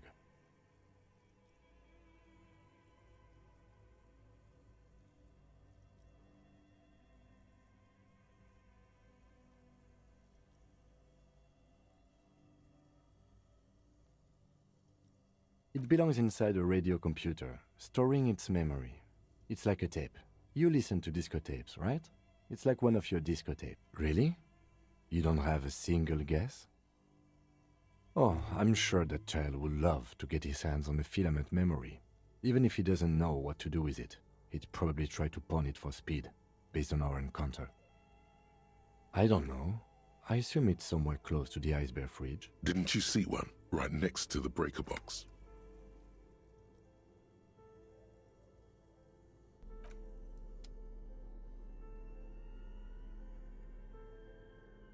The bullet is safely sealed away in a plastic bag bearing the RCM stamp.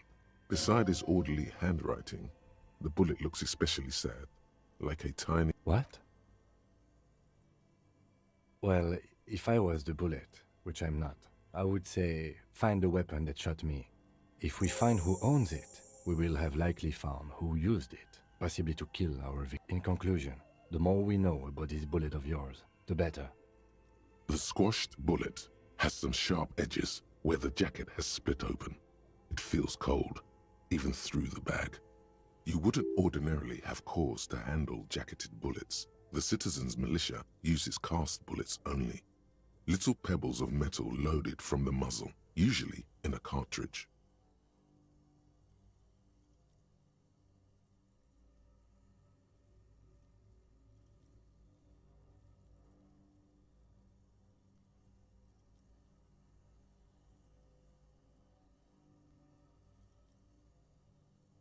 The jacket of the bullet is made of a yellowish metal. It has blossomed out to reveal a dark grey core. The base of the bullet is close to 5 millimeters in diameter.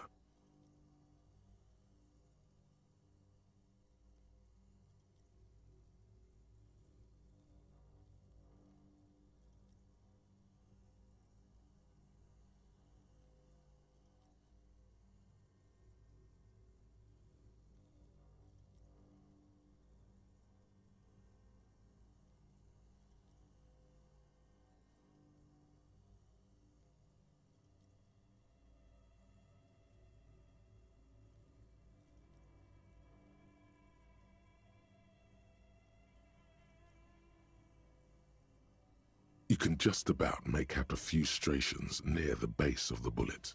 Little hairlines, linear. It's quite destroyed. Some of the fragments are still lodged in the wound. What can you say about the bullet so far? A jacketed bullet. Okay. It would have been shot from a military-grade breech-loading rifle, not from a muzzleloader. Highly unusual. The people of Revachol haven't carried breech-loading weapons like... Even the RCM uses ordinary unjacketed conical bullets. This is strange. Very strange. I like this, officer. Strange means unique. Unique means incriminating. We need to find the gun that shot it. Something tells you that won't be any time soon. This'll have to be one of those epic tasks that's open for a while. A rifle, Revolutionary period. Your bullet looks to be an old 4.46mm from the surplus left over from the turn of the century. Probably an antique or a retrofitted antique.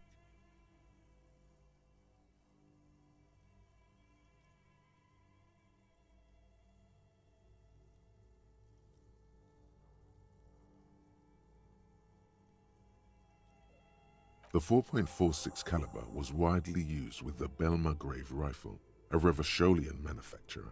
The BM dominated the battlefields of the Insulindian theater of the anti-centennial revolution 50 years ago. Incidentally, you have just such a rifle with you, the dusty old thing you found hidden in the basement below the commercial area. It's unusable, sadly. If it were, the bullet would no. But Zeliger, a major firearm manufacturer, ended up with a surplus after the war, so there are still a lot of these old military rifles floating around, usually broken. The quality was appalling. Antiques enthusiasts, guerrilla fighters in distant countries, a few lucky jamrock bangers, you're looking for the same thing you found in that hidden weapons cache. What are you thinking? Bullet? Okay, and? An antique. That makes sense. There can't be many breech-loading rifles floating around in Martinez, or anywhere in Ravachol, really. Sure, there's some arms trafficking, but the laws prohibiting the use of breech loaders we inherited from the monarchy have been effective, from what I've seen. Some new RCM recruits get impatient with their muzzle loaders once they've trained with military-grade weapons, but they realize it's worth it in the end.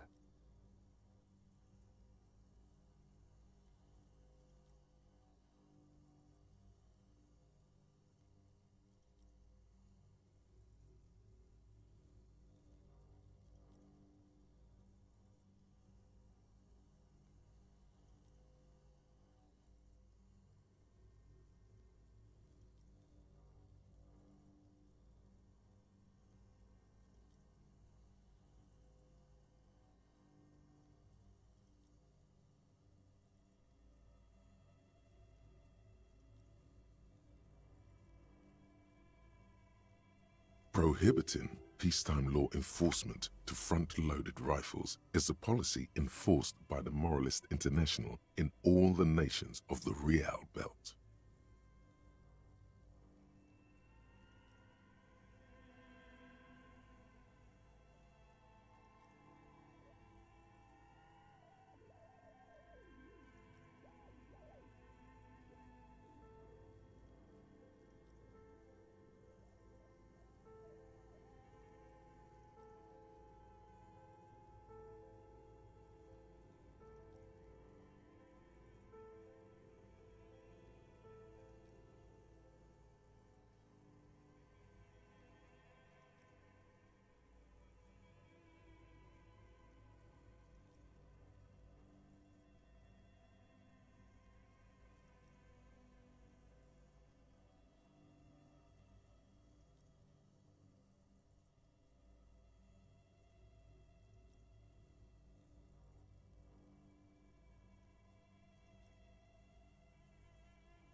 Imagine if everyone, cops, citizens, had access to firearms that could shoot multiple rounds without pausing to reload. After the first shot, the second, third, and so on come much easier. But back to the investigation.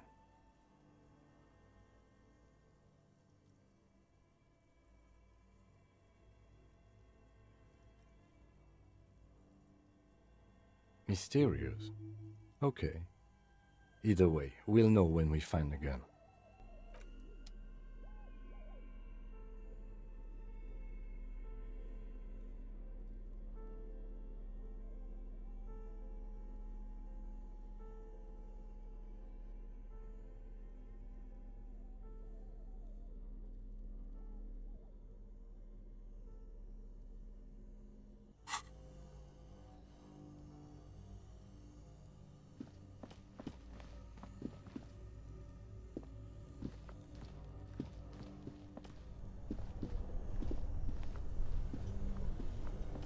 This orange machine is buzzing like an old submarine. It has a hand-cranked ice cream churner on top. Turning the crank feels oddly satisfying, like stirring your childhood dreams. In the distance, you hear water. It's all gone now. You'll never become a poet. What better to assuage the creeping sense of failure than some frozen... You slip your fingers under the frozen lid, but the ice is too cold for you to get a good grip. Didn't Sona give you a perfect tool for this kind of job? Equip the multi-tool by going to the Tools tab in your inventory. From there, you can equip it to a held slot.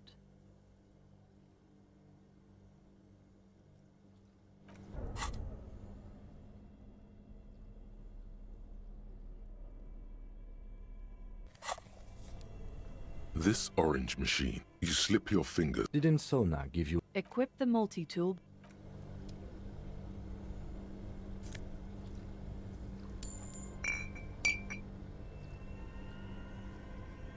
This orange machine is buzzing like an old... You slip your fingers under the frozen lid, but the ice is too cold for you to get... Didn't Sona give you a perfect tool for this kind of job? Equip the multi-tool by going to the Tools tab in your inventory.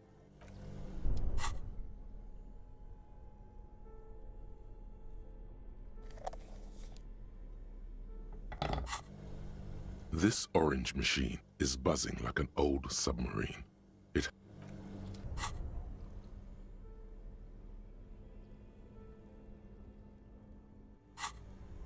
This orange machine is buzzing like an old submarine.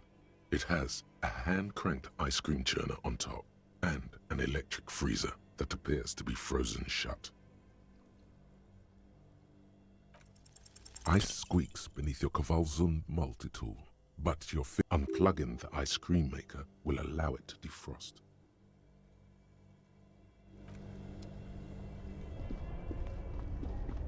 Two cables are plugged into the breaker box. The red one leads to the ice bear fridge, and the black one to the ice cream maker nearby. Something close to you. Dark. Very smart.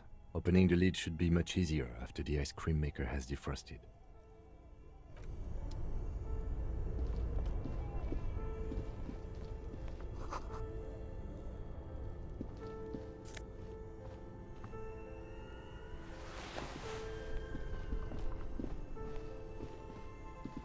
This orange machine is dead still. It has a hand-cranked ice cream churner and an electric freezer. The ice groans and howls under the strain of your giant Kvalsund. Darkness lies inside, but you can faintly make out an object, intricate and foreign. Left disappointment washes over you as you stare into the almost empty ice cream maker. A scoop of ice cream would have been nice, yes. You gently lift the cube from its frosty bedding. Careful. We should take it back to Miss Lukanen killed as soon as possible. Yes, but aren't you curious to know what's on the precious filament? There's a radio computer upstairs.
Looks like someone tried to reconceptualize their business here. Look, the skis and rotor blades both bear the same Slipstream logo. It seems likely that they started out making one, failed to turn a profit, and then pivoted to producing the other.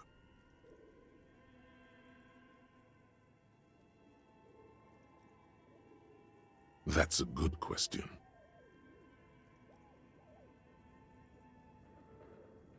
Reality is ruthless.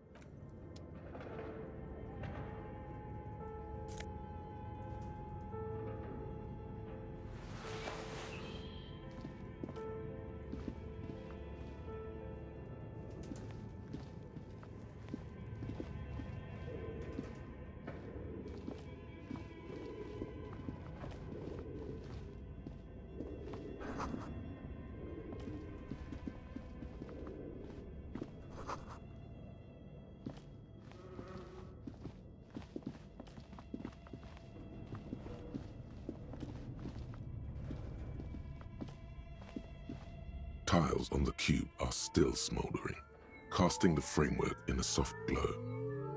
Like a smooth draw, the filament slides out of its like a smooth draw. The filament slides. The speaker comes to life. Static. Good morning. Fortress accident en rue de Saint-Ghislaine. Please repeat.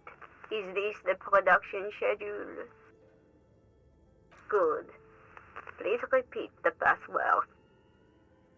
Good. I've unlocked the production schedule. After ending the call, please press print to access. Really? She just used the same password? Maybe those radio computer guys aren't that paranoid after all. Fortress accident. Is there anything else I can do for you today? Good. Thank you. Please repeat. Thank you. Tiles on the cube are still smoldering. With a quiet determination, the printer starts printing, a piece of paper unfolding like a handheld fan. It's a project report written by the lead producer, Andrew Andy Schott, about Whirl Untethered, a radio game developed by Studio Fortress Accident.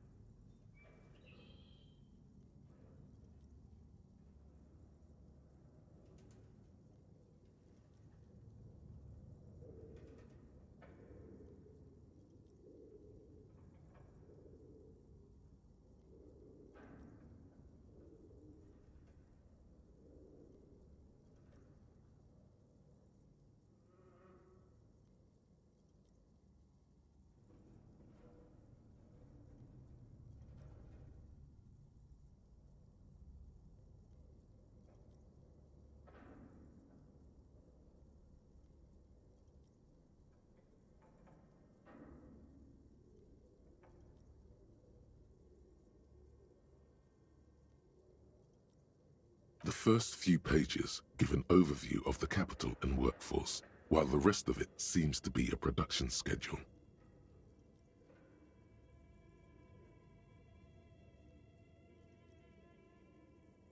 In its short time of existence, Fortress Accident SCA managed to burn through truly insane amounts. The first tranche of seed financing brought in 150,000 Riyal, but then came the delays. Eventually, the damage reached 400,000 Riyal, with only half of the game finished. 400,000 Riyal? Yo. These guys knew how to party. Let's just say it was a real adventure for their Igaunian investor. Fortress Accident employed 18 people, the bulk of the team composed of writers and concept artists. There were also radio programmers, sound engineers, a CEO, 2 marketing experts, and a single overburdened producer who developed a habit of popping Pyrrolidon in the basement to escape his obligations. But on the other hand, their obligations were piling up at an inhumane rate, a rate that could only be amended by... Why did Fortress Accident have so many concept artists? It didn't. No. Definitely not.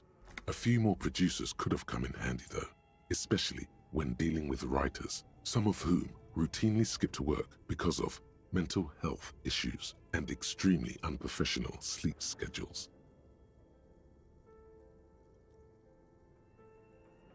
One of them even managed to steal some valuable company property before skipping town for good. The production schedule depicts their glorious descent into bankruptcy. Not the concept artists. It wasn't even the writers, with their panic attacks and 3-hour lunches. It was impossible not to fail. The project was too large, and no amount of money could satiate the ever-expanding ambitions of the development team.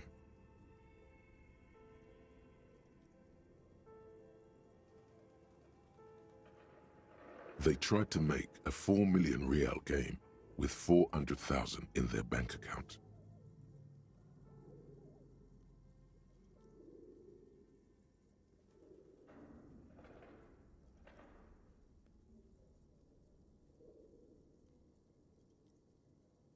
They thought they could bridge the gap with pure willpower and imagination.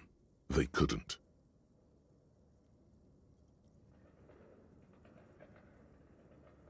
No, you couldn't have. Definitely not. Not a chance. Even then, success remained within an ever-narrowing margin of possibility that, despite everything, that is until they discovered the Valley of the Heads. No, it was good. Too good. At the 11th hour, the lead designer, Jimsk-born Sulisław Jalisa, decided that what Wirral Untethered needed was a secret mystical location at the extreme edge of the map.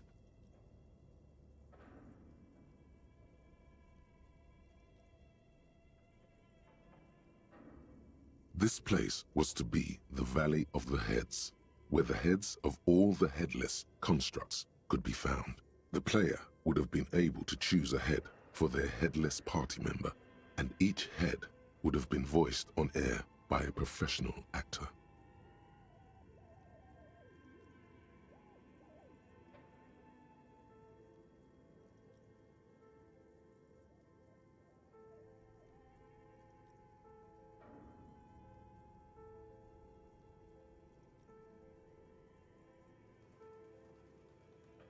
The world had never seen their kind before, and might never again.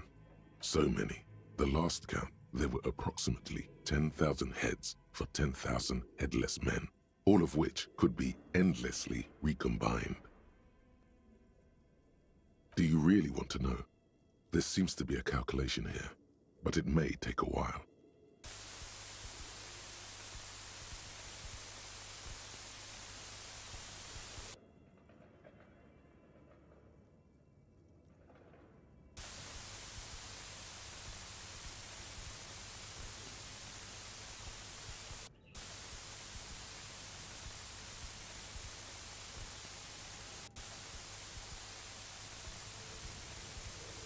The lieutenant taps his foot impatiently, his arms folded. He's dying for a cigarette.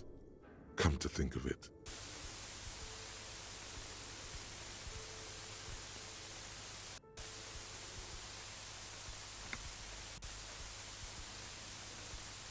What if you broke the radio computer? What if it's never going to stop? And that's it. Well, yeah, that and the catastrophic data loss.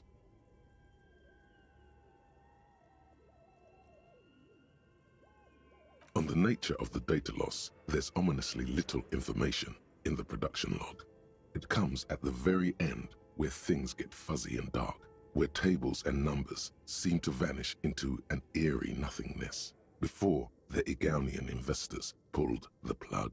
What is clear is that one day, an unidentified numeric anomaly occurred on the East Insulindian Lintel front, just as the Wirral Untethered project was being compiled that day.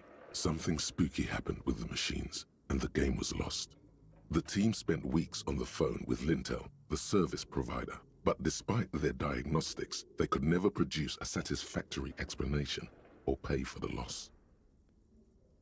Always read the terms of service. And let's face it, they didn't have any money left for a legal action. Mysteriously enough, it seems that the offsite copy happened to be on-site when the catastrophic data loss occurred. It was the lead programmer's responsibility to oversee weekly maintenance of the off-site copy, and S. Luukkonen Kilda, the lead programmer of Fortress Accident. The off-site copy was on-site because there was no off-site anymore. Not for me, not after 8 months of crunch. I didn't have a home anymore, so I started keeping it in the basement in the ice bear refrigerator near where I went to sleep. It was perfectly safe there. The temperature conditions were optimal. The production schedule ends with a few random notes that seem to be added sometime later. 4 months later, by an unknown author. I am the only one left, and it's gotten rather damp here. A few other businesses have gone under too. Slipstream switched to making skis, and the hairdressers just left, cursing Martinez. They're right though. Something's seriously wrong with this place. Martinez, all of it. Still haven't got an answer from Lintel about what happened. All I could get were the physical coordinates of the error on the East Insulindian front on that day. Since the computation happened on air, I reckoned it had to coincide with an actually existing location. I have compared the coordinates to a map of Revachol West. Turns out it's only 800 meters from here. The address, Sandbrun 1147. That's what the street sign next tiles on the cube are still smoldering. The filament slides out of its glow like a smooth draw. The filament slides. Nothing happens. The speaker comes to life. Good afternoon. Fortress accident. Please repeat. Is this the offsite copy? Good. Please repeat the... No, that's not it. What does she mean? That's not it. What's the password then? Maybe it's the second part of the leitmotif you saw on the stained glass window.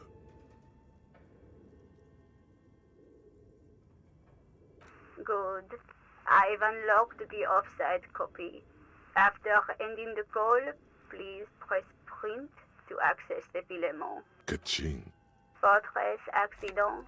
Is there anything else I can do for you today? Thank you. And Tiles on the cube are still smoldering, casting the framework in a soft glow. Fluorescent play and print keys. It sounds like something cracks before the piece of paper starts filling up with pure black ink. Something's broken.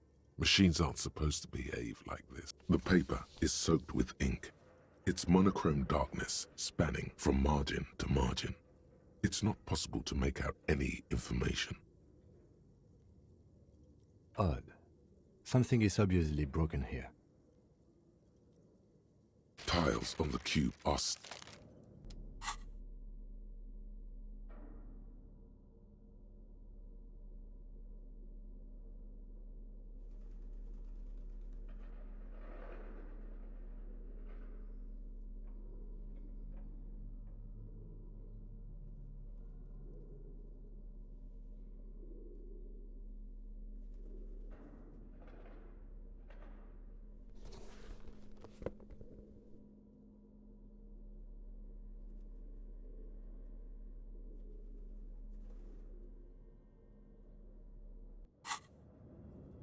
tiles on the cube are still. It sounds like something cracks. Something's broken.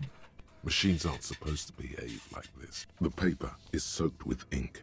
Its monochrome darkness spanning from margin to margin. It's not possible to make out any information.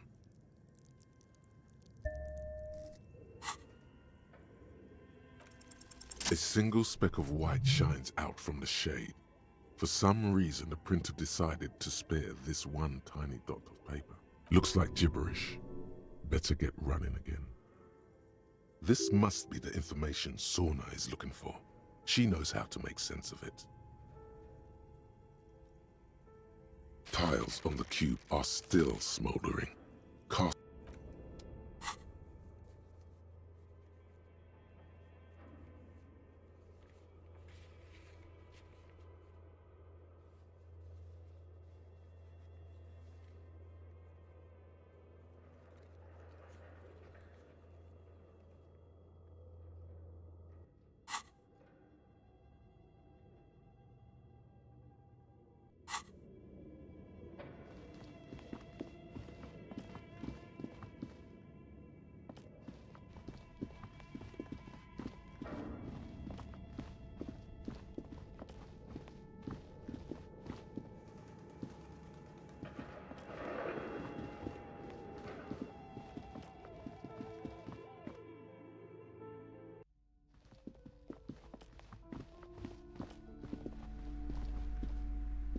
You broke down the back door, the wards, the door.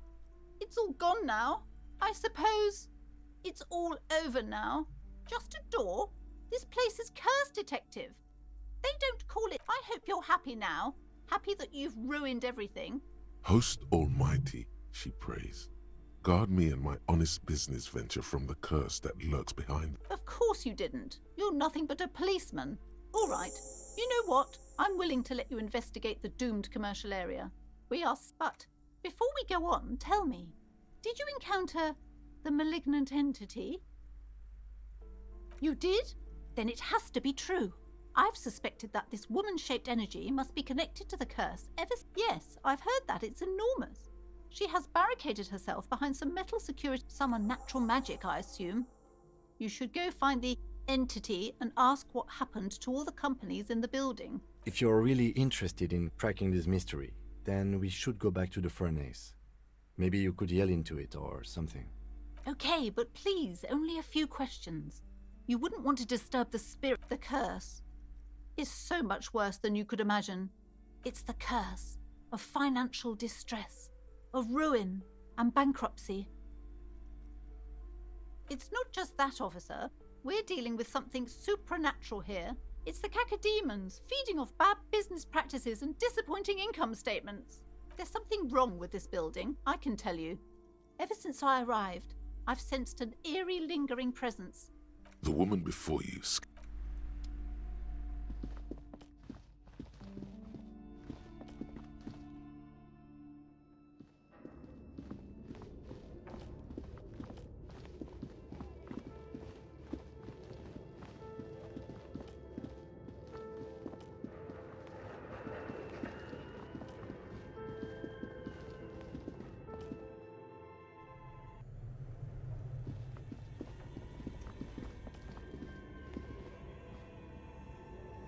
A thick layer of coal dust covers the furnace, coloring it pitch black. You muster all your strength. You're dehydrated, a lifetime of smoking and drinking. The chatter from the chimney. Then again, maybe. Maybe you should let your voice rest, officer. Try again later. A hollow ring echoes through the furnace. Your toe hurts. Something breaks loose in you. A mighty bellow echoes throughout the chimney's depths. The chat. Hello?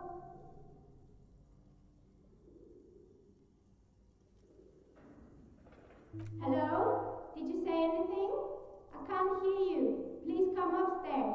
There's a safety curtain on the second floor. You hear a low rumble upstairs. The sound of a curtain being pulled. After you, officer.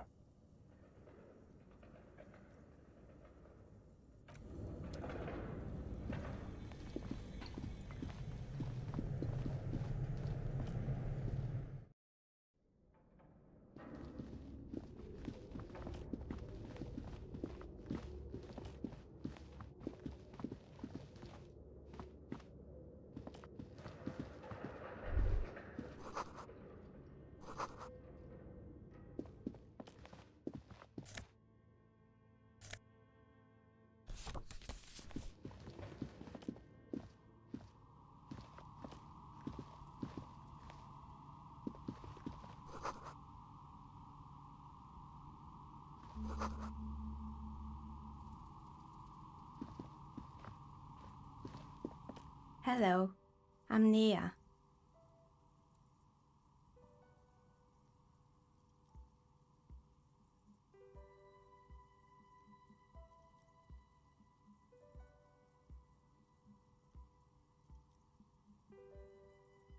Did you try knocking on my window? I must have missed you. I've been listening to my Melius. So what kind of dire you look? She's got a direct view to the backyard. You should interrogate her about the lynching.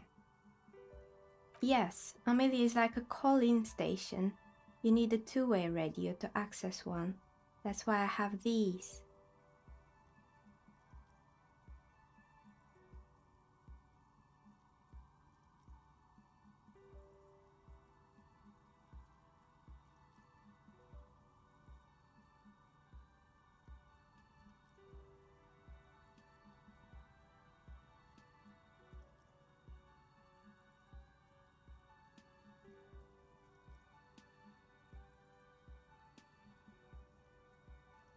Mostly, they just teach you to swear in different languages. But some of the stations can be quite interesting. I was so absorbed, I must have missed you knocking. Then how did you get inside? By the south entrance? You know what? It doesn't even matter. What matters is that you're finally here. Let's talk dice. I'm a novelty dice maker. Tell me the name of your role-playing system and I'll make the... As she speaks, her bone-like fingers fiddle with a ring. Role-playing games? You know the one made by Fortress Accident. Does that count? Very good. My rate is 10 real per set, unless you want something really unusual. Take a look around and see if there is any particular stone you want to use. It almost looks as if the stones and dice are a natural part of the room, growing out of the shelves like stalagmites. No falsehoods are present. She's a novelty dice maker and doesn't have anything to hide. Ask what you need. How did I become one? It was a business decision. I was a regular jeweler at first, but that's an unfocused field. Some of my friends were role players. They asked me to make some polyhedral dice out of cobalt. That was my first order. I grew it from there. Not especially. I like working with rare materials and a steady pay. And role players as customers? They're nice people. Some of those nice people have big bucks to spend on novelty items. Of course. Tell me what you have in mind.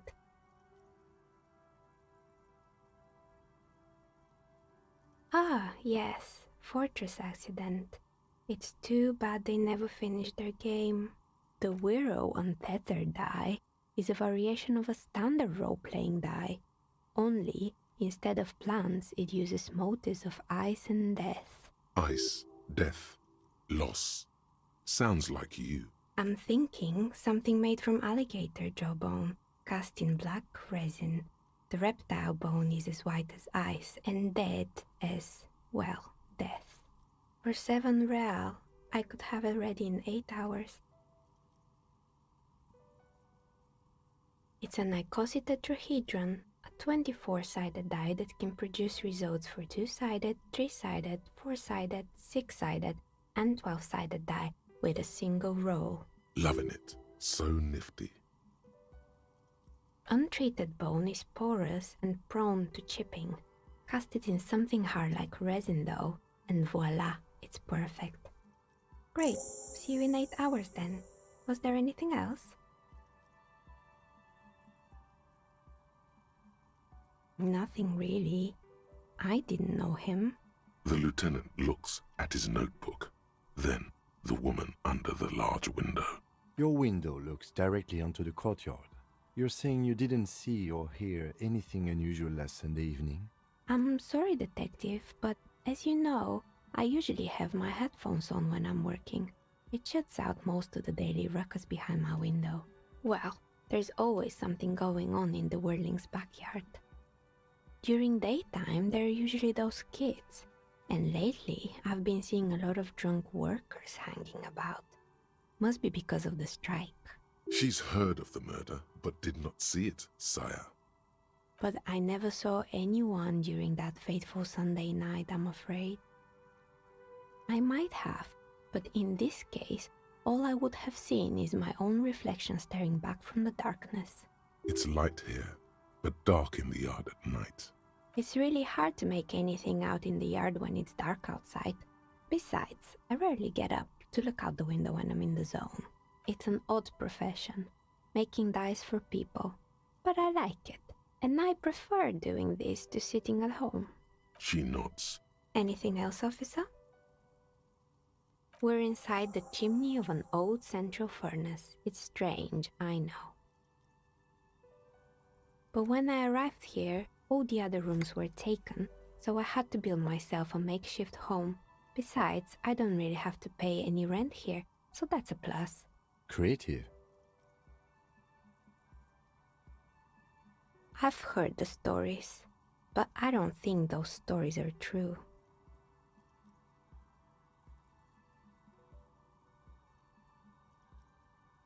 It's just capitalism.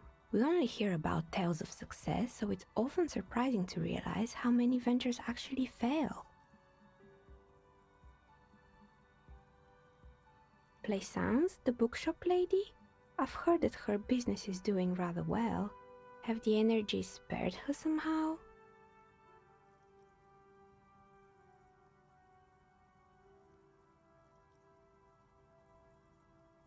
Oh, right. But it's not just the bookstore that's still up and running. What about the whirling in rags? Some people say it's part of the building complex. You could say so. Both houses were built at the same time and under the East of the Commerce Central project.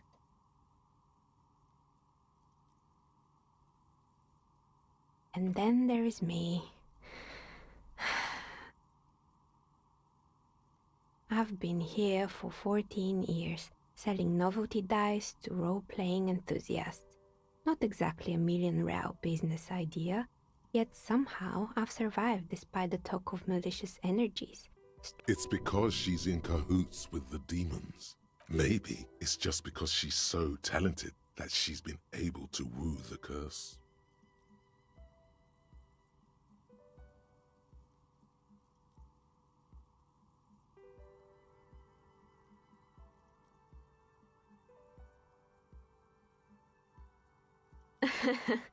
What, so the curse only affects people with poor work ethics? What you're describing isn't a curse, it's capitalism. The jig is up. The she-demon knows you've uncovered her true identity.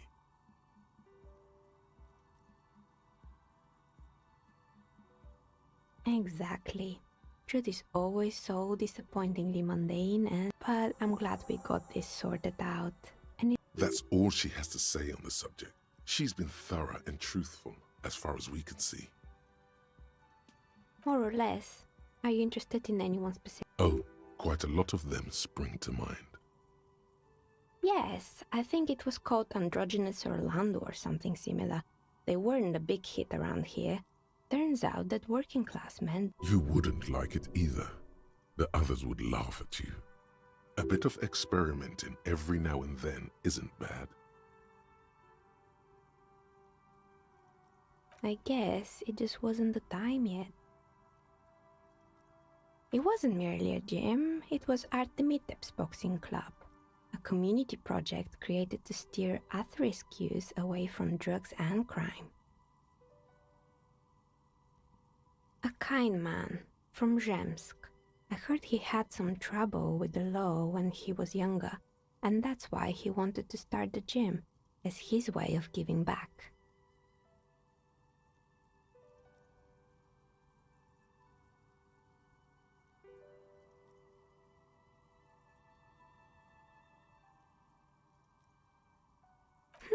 Kuno. Who's Kuno?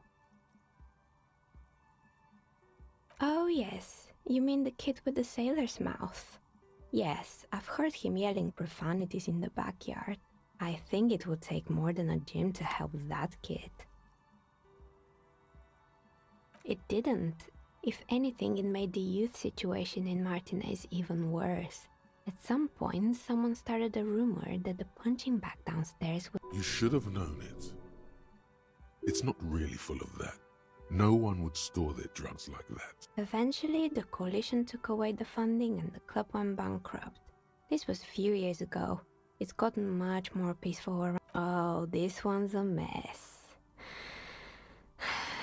There used to be a company that promised to repair windows 24 hours a day. Turns out, the business was actually set up as a front for an illicit group that was producing snuff milias. Who would have guessed?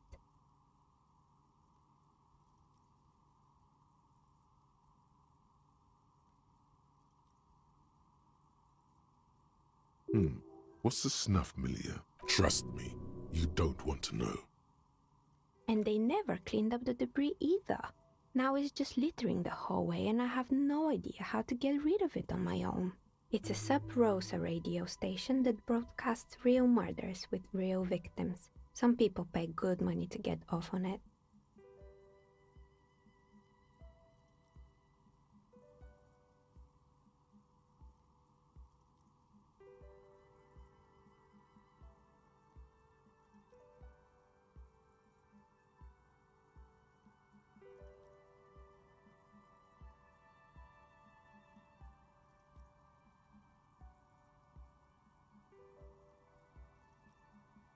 Nothing changes in her tone as she says that, as if it's just another piece of information to lay out. What does she mean to get off on it?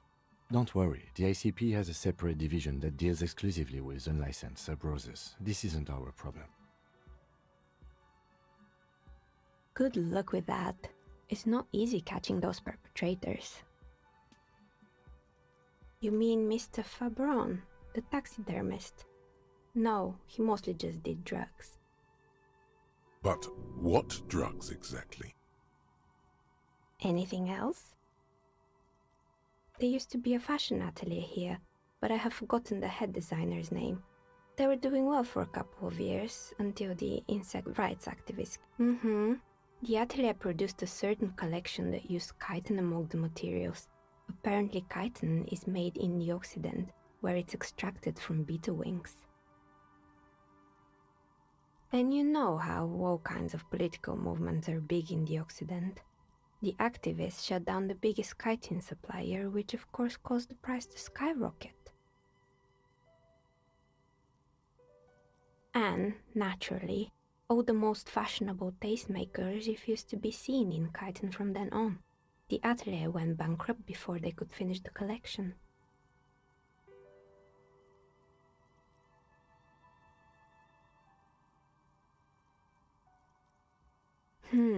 Really? Anyway.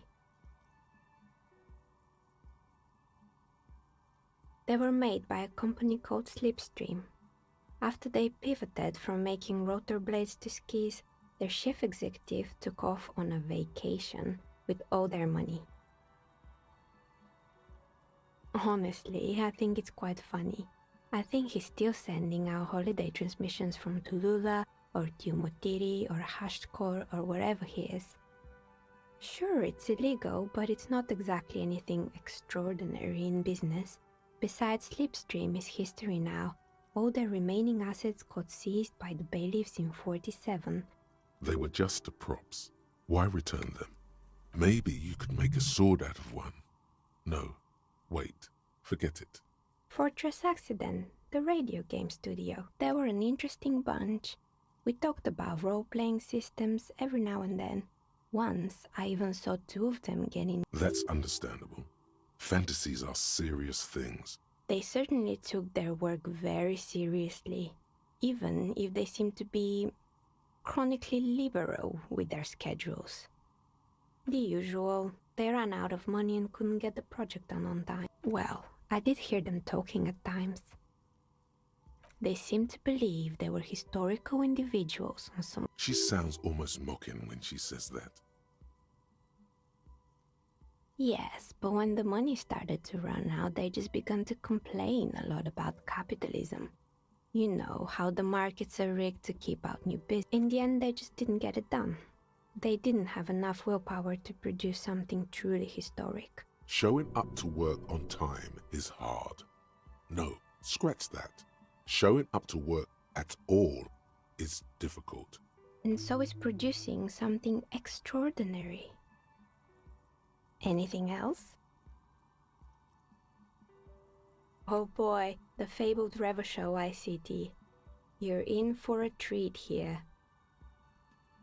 The place was owned by two guys who had some rather innovative ideas about marketing. The bear was one of them. Indeed. What were the other ideas? There was really just one, and it involved picking out the prettiest girls in the neighborhood and paying them 20. And by man the booth, I mean slump behind the counter with a face that could maim you if you ever dared to disturb their bored magazine browsing. Fritte does the same thing.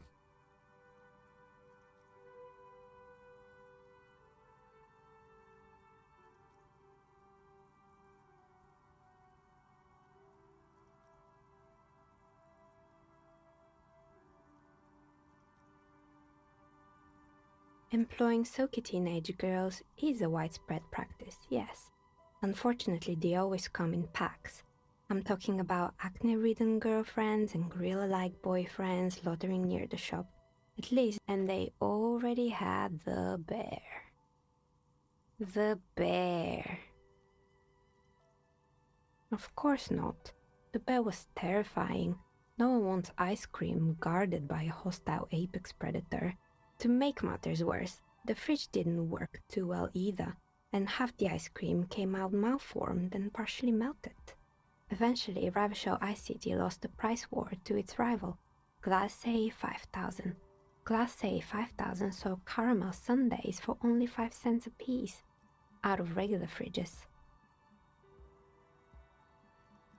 Maybe, because the taxidermist who made the bear definitely wasn't. Doing his job, I mean. He said that the bear was his vision beast. He said he met his vision beast while high on desiccants. Called it Megatherion.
Sounds cool.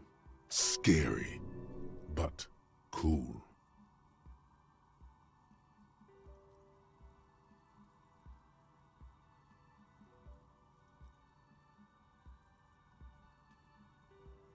It's an imaginary beast that guides by telling you to do more drugs, mostly. A wise and noble beast, guiding you toward the land where the streets are paved with drugs. Understandable. You shouldn't do them. You're a police officer after all. Anyway, now you know the story of the fallen ice cream and... Little sparkling embers Anything else? Another failed business, perhaps? I've been here for a long... Oh, right. I hope you didn't try to ring me. I think none of those doorbells work, including mine. I'm still in the middle of connecting the wires. Sorry. The doorbell with the empty name card must belong to her then.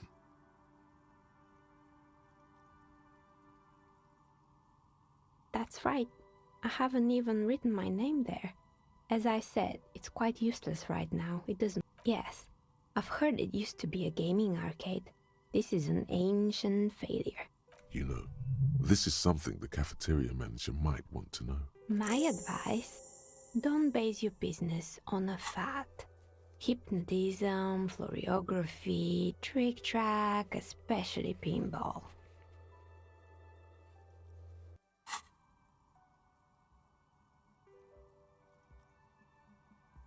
I don't know this guard, but something tells me he won't. Sure, I'm listening. I'm pretty sure it's... You could say so. Both houses were built at the same time and under the East Delta Commerce Center project. That explains why you can call... If the whirling is part of the same building, then it's part of the do... Sure, I'm listening. Good. I hope it clarified things a bit. What else?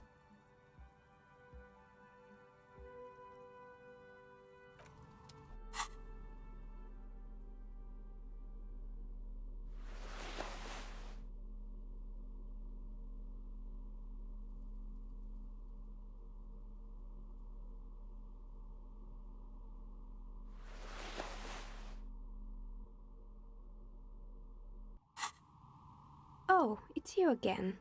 Are you looking for a die? You feel nothing. If anything, it's uncomfortably warm in here. She has begun to idly clean one of her carving tools with a dirty kerchief, the tool's sharp edge shining in the light.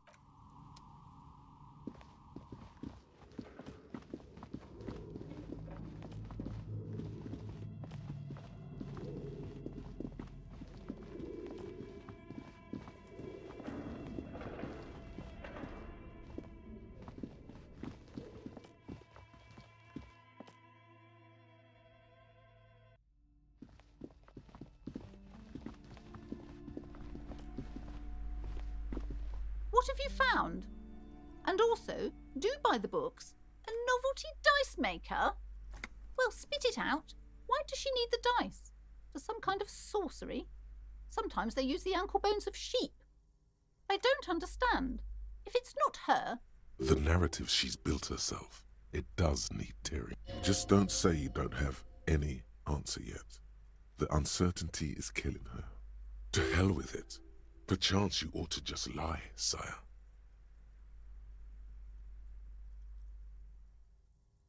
Oh, how horrid! Tell me, did you find a way to break the curse?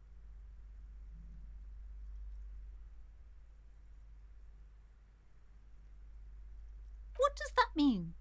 Are you certain? Oh, all that matters is that the energies are retreating. I can already... Thank you, officer. Truly. You've brought a better psycho-emanation. She so badly wants this to be over. It will only last a day or two, a week tops. Then her mood will sour and she will feel... All right then. All's well that ends well.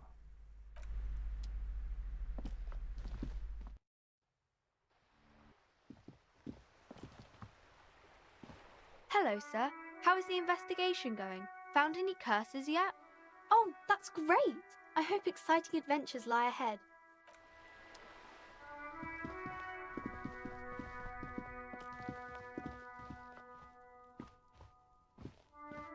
An old callbox. East Delta Commerce Center.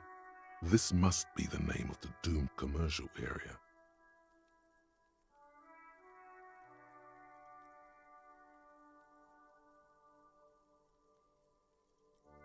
You ring the doorbell, but nothing. This button looks new. This button looks new. I wouldn't be surprised if it hasn't been connected yet. Is it the dice makers?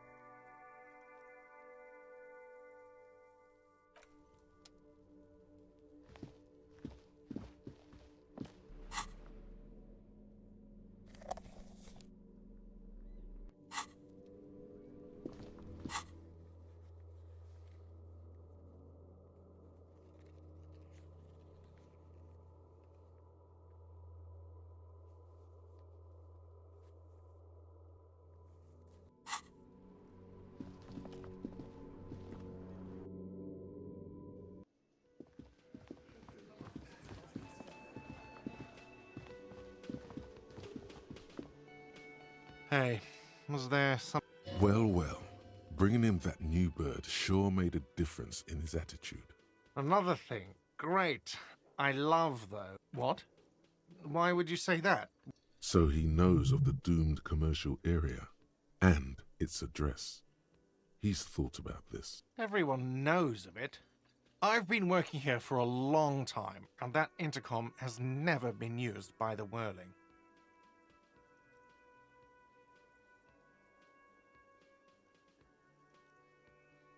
Does this look like part of a doomed commercial area?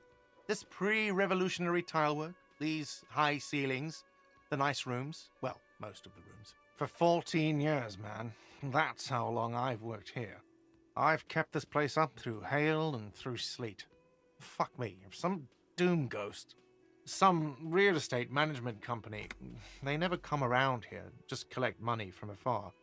Honestly, I think some money laundering might be involved. Well, it sure as hell wasn't the real estate company.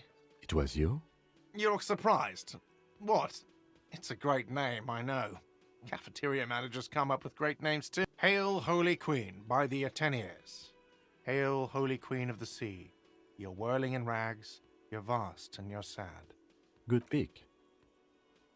Yeah, it's slowly growing on me again. It's beautiful in its own way, especially for this neighborhood. even if it is part of the damn doomed commercial area. I don't place much stock in the curse and so on, but the label frightens the clientele. Who wants to stay at a doomed hostel? Everything's doomed enough without that. Luck has got nothing to do with it. I need to think about where I'm going to place those pinballs. I have a feeling they're going to help. Against the doom, it's implied. So, if you didn't have anything else to tell me about my establishment, can we, wrap it up? Yes?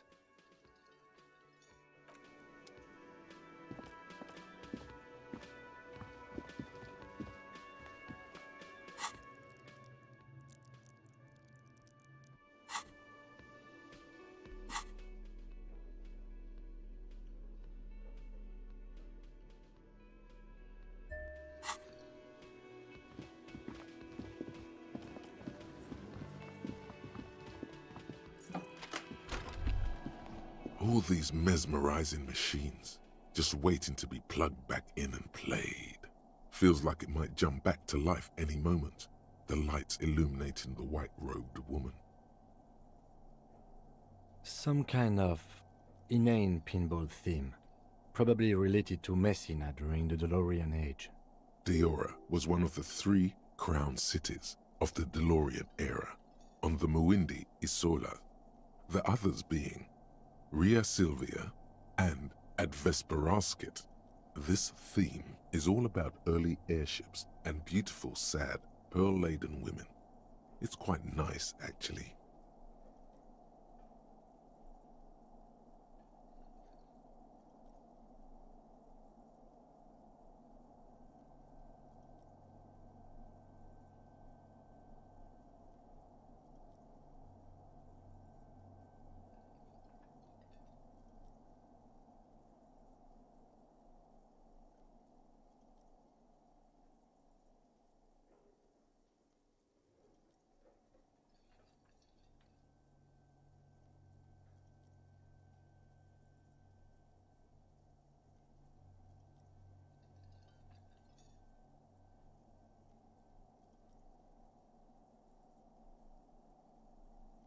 You can't fire them up.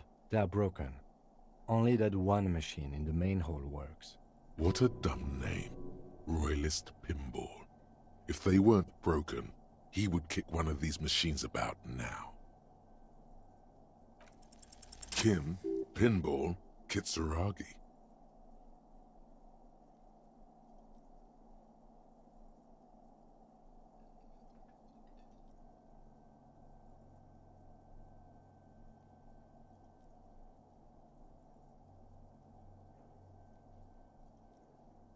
Exactly. That's what he's known as. His reputation precedes him.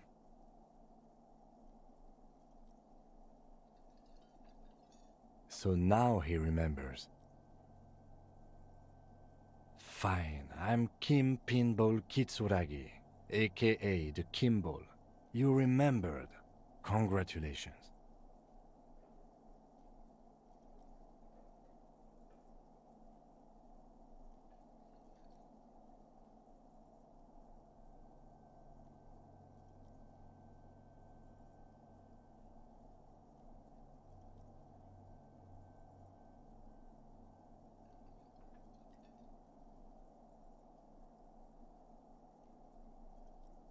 No human being should.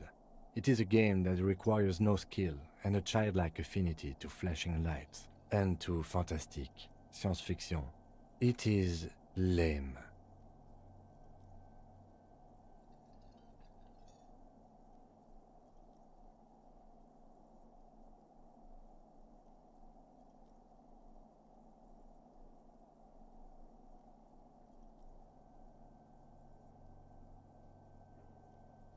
I am not called Pinball. It was used to taunt me a long time ago. Fine. I was a juvenile police officer for over 15 years. It's how I started out in the RCM. Once I had to infiltrate a pinball ring, as you do when you're a juvie cop.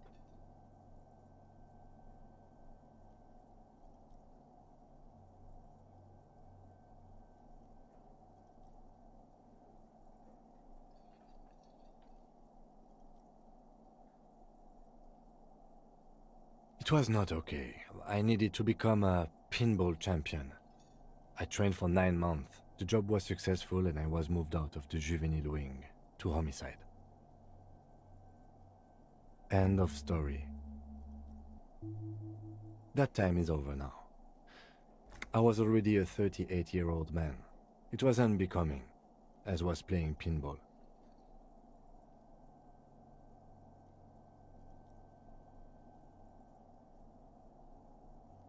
It's best if you handle the juvenile delinquents.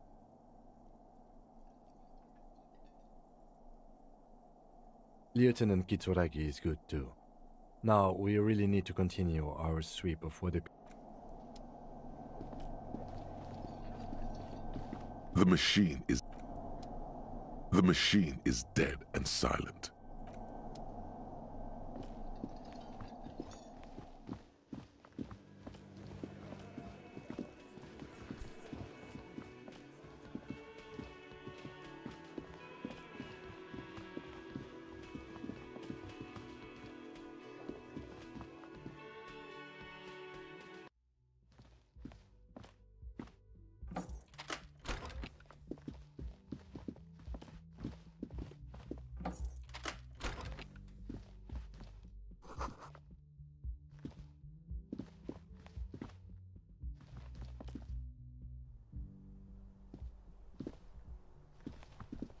This window is pristine on the inside, unlike the one next.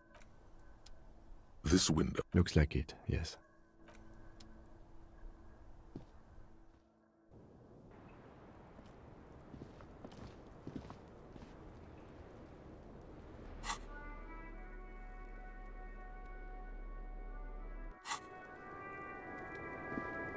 It's always good to see you. I understand.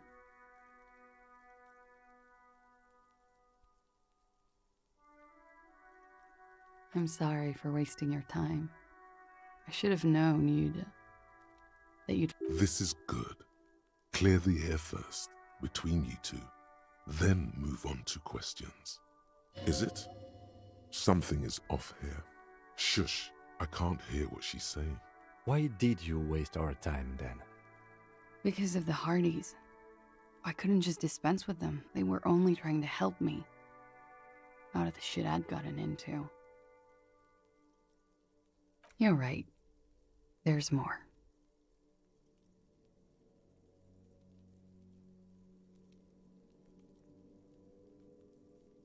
You answer to the coalition government, and by extension, the moral intern. Briefly glancing over her shoulder to the sea, as she's done time and time again. A grand expanse of water reaches over the bay and to the horizon, golden grey in the noonlight. The Pale, the Muindi Isola, the Occident, and then Aranye, the old, old world.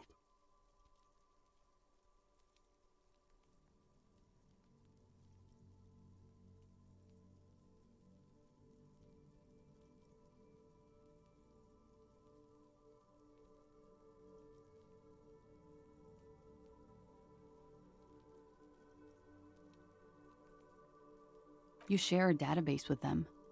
You send people to their courts. Just business, but bad business for some people in the moral intern.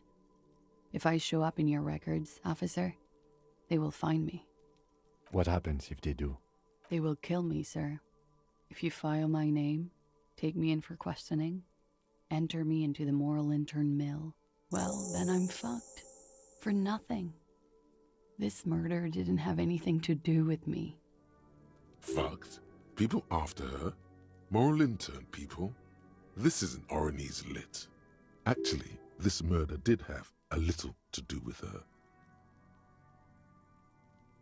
I did. I also had a side job selling insurance that I was really good at. Got picked up by a bank. Competitive intelligence, they called it. After that, I sort of, transitioned out of the whole culture scene. It's not nice, but it's not illegal. Not here in Revachol. What exactly did you do? Industrial espionage. I joined a business collective with the intention of betraying them. I did my job well enough to be asked to do it again.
With a bigger company, the kind you really, really don't fuck with. I took their ledgers, 2 decades worth of accounting. I need the names of the companies involved and who hired you. The job was Lou's doing County Savings Bank. They sound small, but they're part of the Lou Scott conglomerate. That was the second job. The first was some printer company. You wouldn't know them.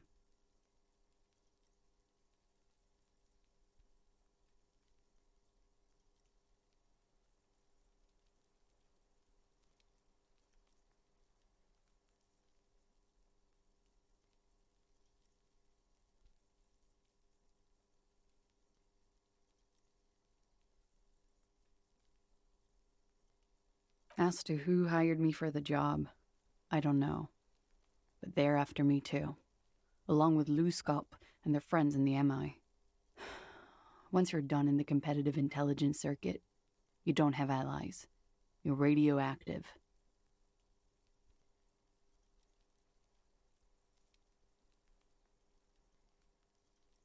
Laws Cap. These people engineer financial disasters in second world countries. The conglomerate also includes the Bank of Consecration, Airberg, and the popular Papalolo line of dairy products. Yeah. Papa fucking Lolo wants to kill me.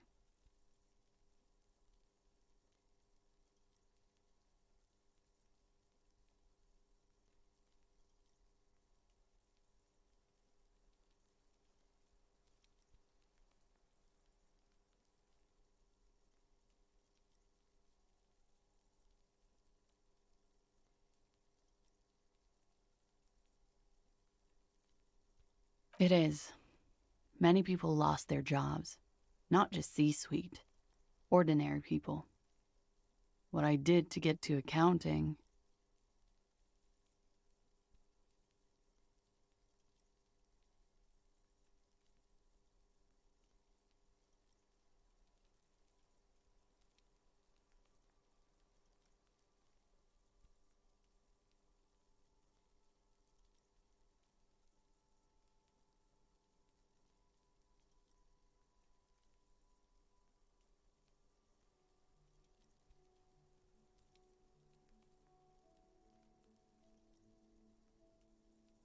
lot of people got hurt.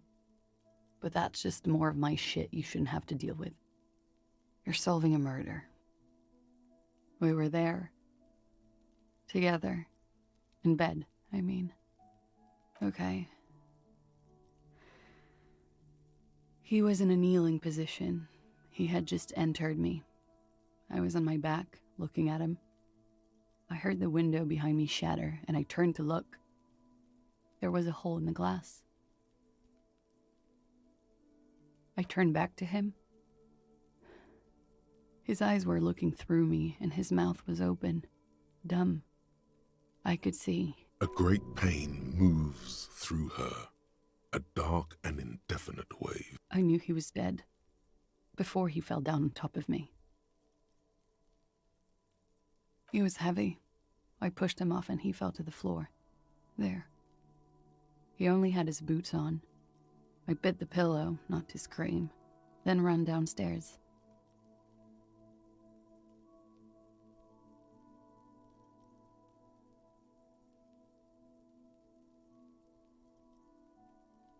I waited for the second shot to come. For me. I thought there would be one. It never came. She's forgotten about her cigarette. The butt has burned right down to her fingernails.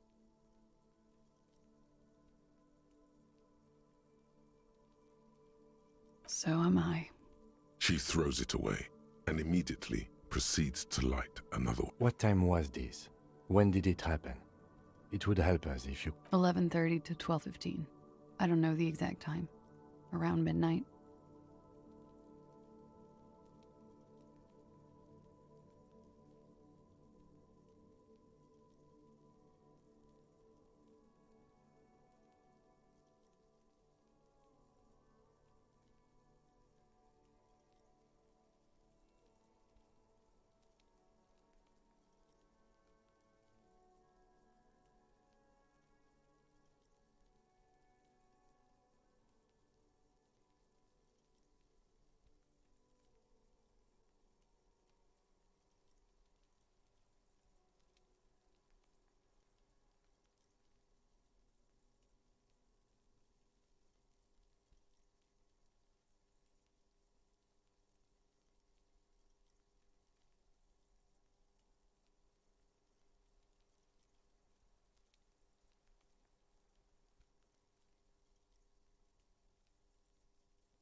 It's okay.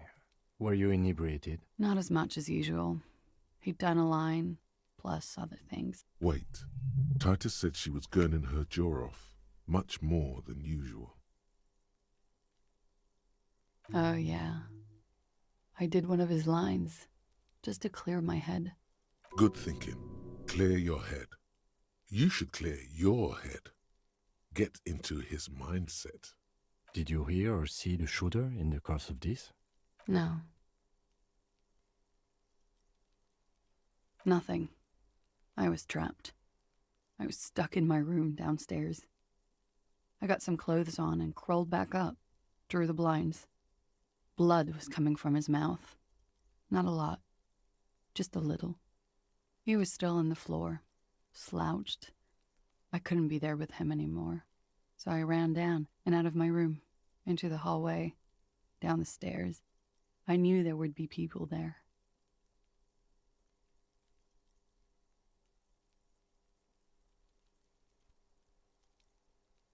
When he was shot? I may have. I don't know. I couldn't hear anything over the glass exploding. The gunshot wasn't that loud. This is something to keep in mind when assessing the distance of the shot.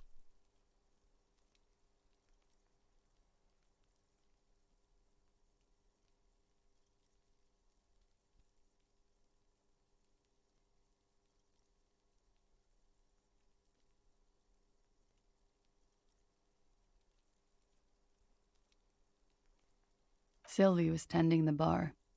A lot of people were there. The Hardys were at the table in front of the stage. I think the Union box was full.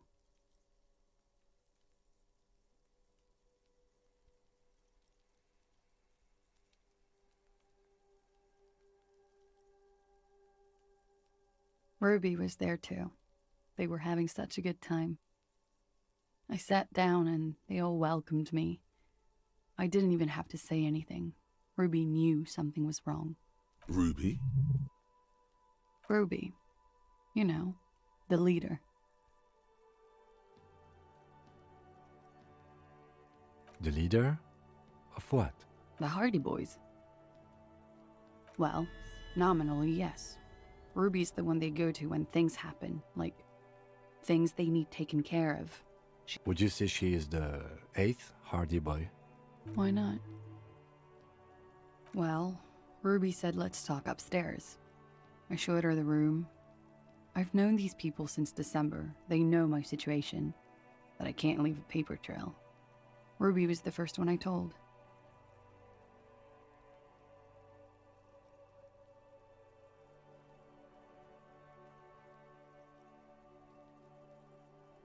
She said she'd take care of this. It's what she does, you know, take care of things. I helped her get the body to the bathroom. We used a belt to pull him up under the shower, to keep him upright. To mislead you, they were tampering with the body. To produce lividity, matching a hanging? Yes.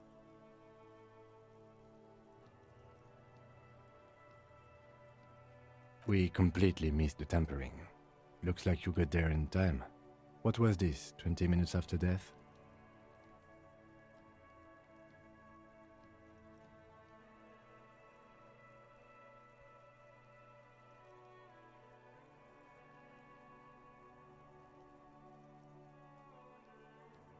About 20, yes. Ruby explained it would make the blood... You know what he does.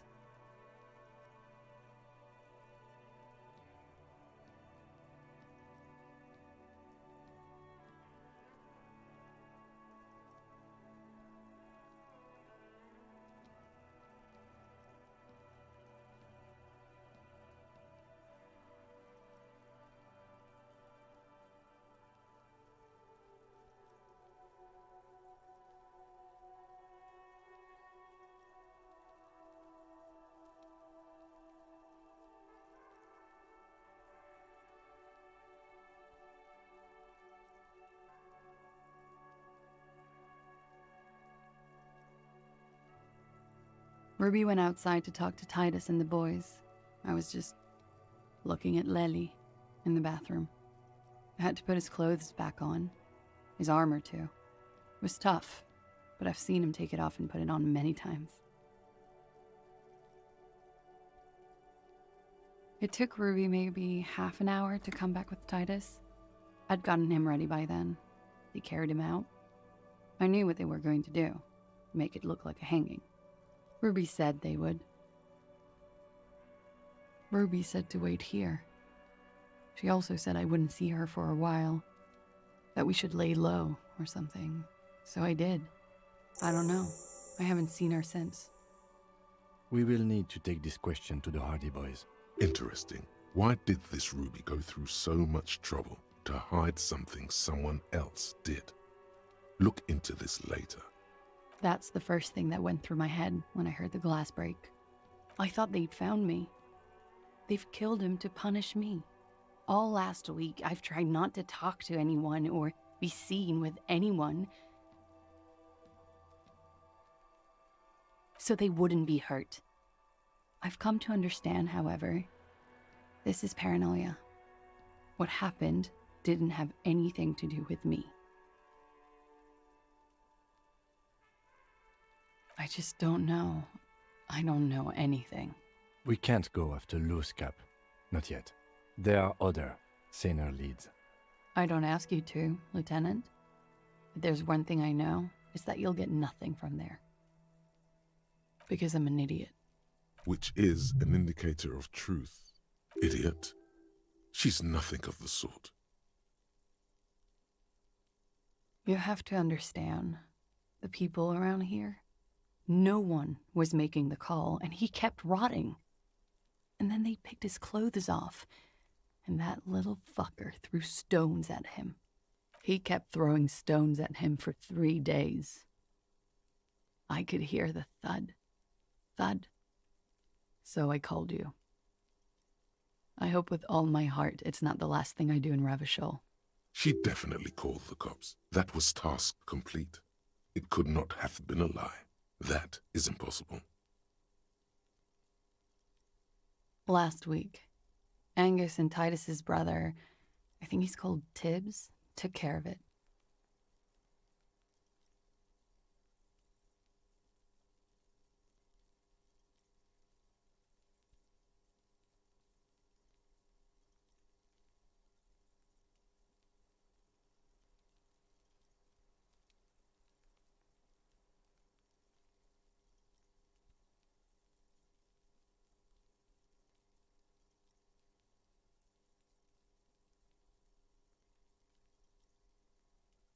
You should have another look at that window after this. Reconstruct the scene. It's right there. Yes, you see the glass sparkling out of the corner of your eye. What? Why would I put myself through this? Insane. He wouldn't have died if it weren't for me. I know that. But I would never hurt. All kinds of crazy things happen when drugs are involved. Sweet, sweet drugs. He was a serviceman. He must have had a gun lying around, close to her hand, a military weapon using jacketed ammunition.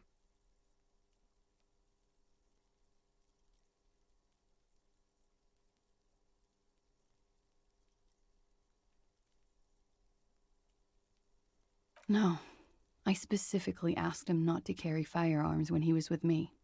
He only had his stupid armor. I don't know. His friends have rifles. Maybe those psychos did it? Coalition military have rifles. I'm not a munitions expert, and I did not shoot him. What does that mean? Do drugs make you aggressive? No. People don't take drugs to kill each other. They take them to feel okay with each other. I thought you Ravishol people would be more enlightened on this. I'm sorry, officer. I'm sad to hear that. They must have said it in some fit of frustration or under pressure. They couldn't have meant it. I've talked to them after it happened. No one has implicated me. She's getting scared now of you, the downstairs people. I did not kill him to defend myself from rape. I told you before. That was True, sire. 'Tis true. like what? She nods, silently. She doesn't even smoke. Just picks up the cold coffee and... He's thinking, are we done here? Or...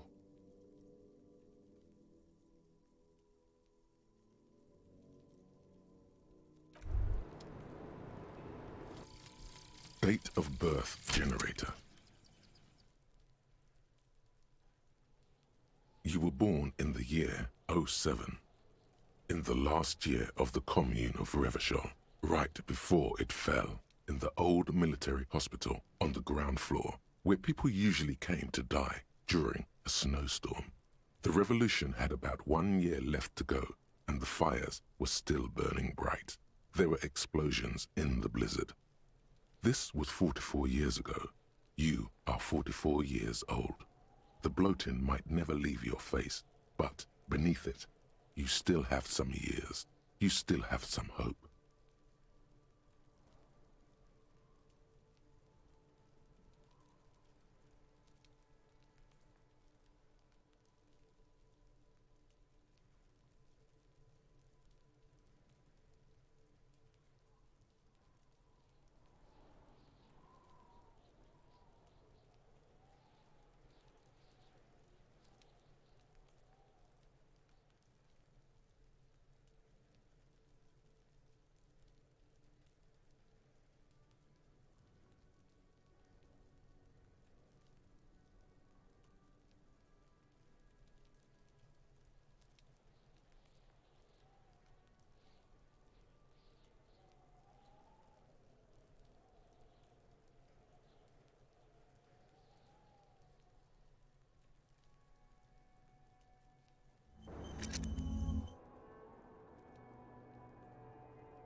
I was just thinking, what a...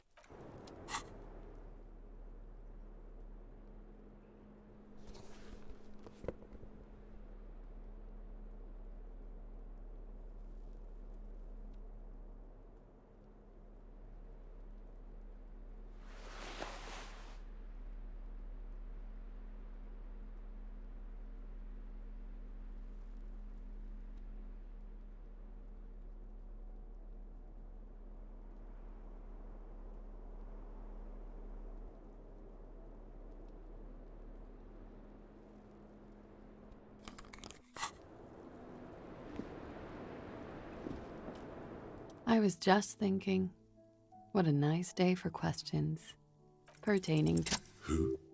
What? Dear God, you've been lied to. She could have killed her lover and lied to everyone. She's not candid at all. She's smoke and mirrors and willow wisps. She probably didn't give you her real name either. Why would she? Arrest her immediately before she further entangles you in her web of lies. I agree.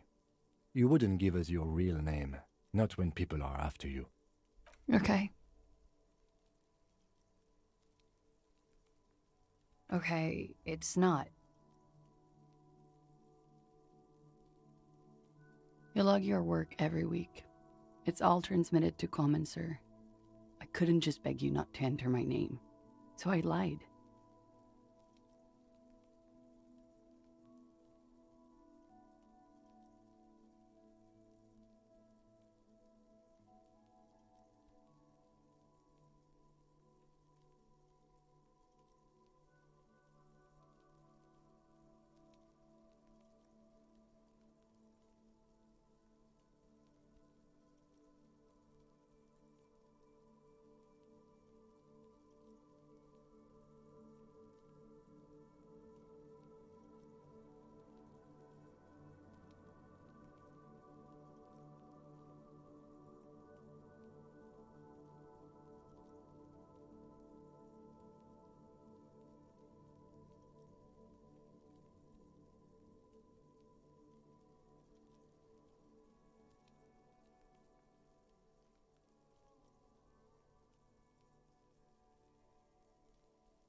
Like I lied before, like I did at LCSB, I have to lie all the time. No, it's submerged in a plastic buoy on the coast, in the reeds. It just doesn't say Clausia Amandu. It says Anouk Mea Smith.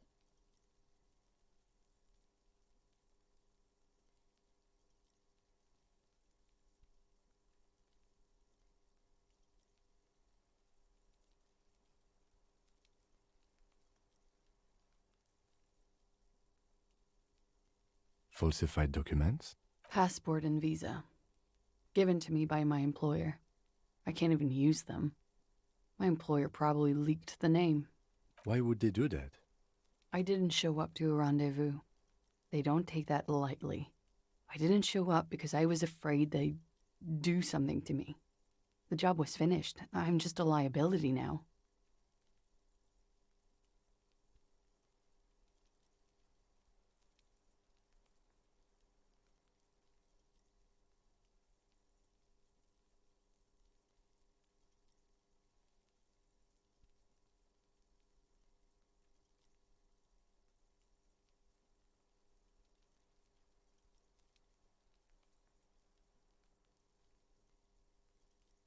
West of the boardwalk, in the reeds, on the coast there. I put it there when I first arrived. Haven't been there since. I'm not sure I could even find it now.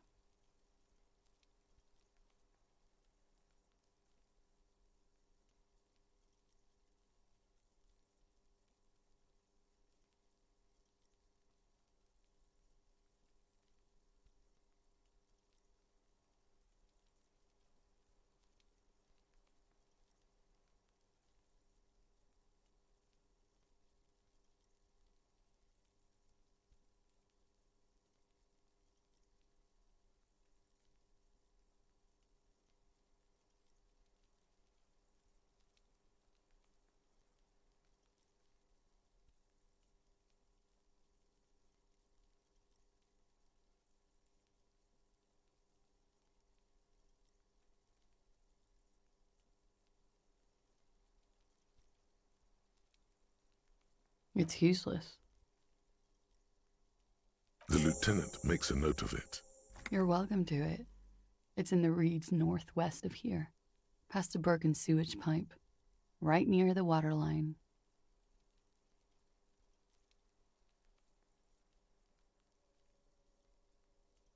I am. They can never take my sash and my scepter from me. Yes, they can, for lying. It's Katarzyna Elysium.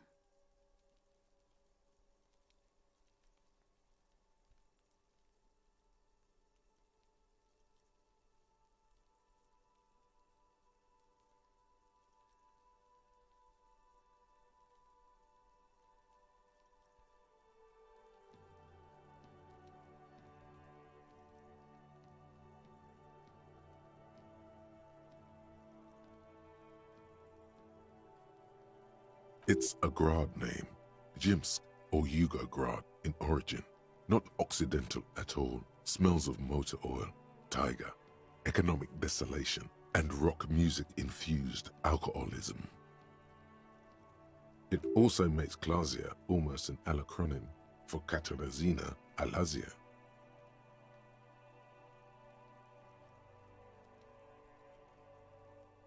It was a sentimental thing.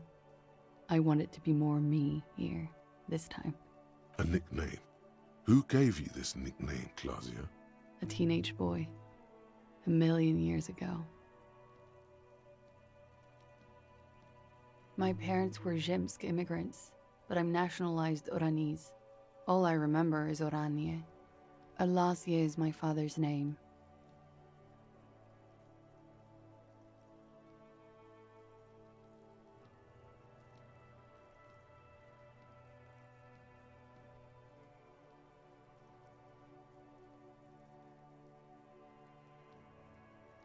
Of course, she doesn't look like an Oranese woman at all. She nods nervously, then pulls on her cigarette.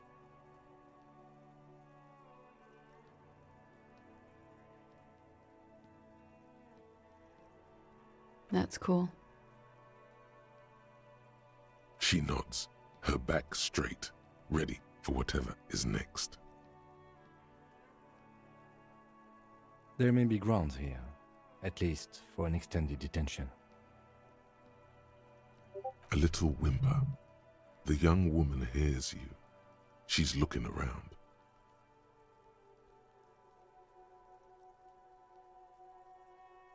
I did.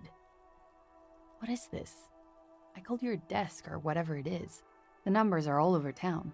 Call 8 when there was an older woman on the other end. It sounded like she was smoking. She took my That is the emergencies desk number. Anyone could know that, sire, by looking around and calling the desk. I don't believe a single word she says. What time did you make the call? Thursday night. It was late, sometime after 12.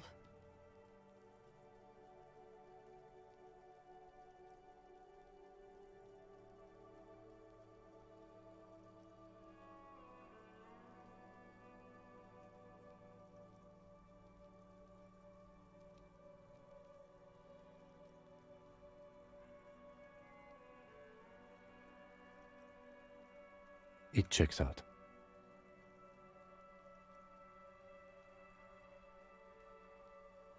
But I know the time of the call too. I know I have not been 100% truthful with you officers, but I am now. Why is she so angry then, if she's so sorry? Okay. Klasia. It was my first real boyfriend who gave me that name. He never recovered from the shit we went through. Because of me. He was a writer. He made Oranese lit. And I destroyed him.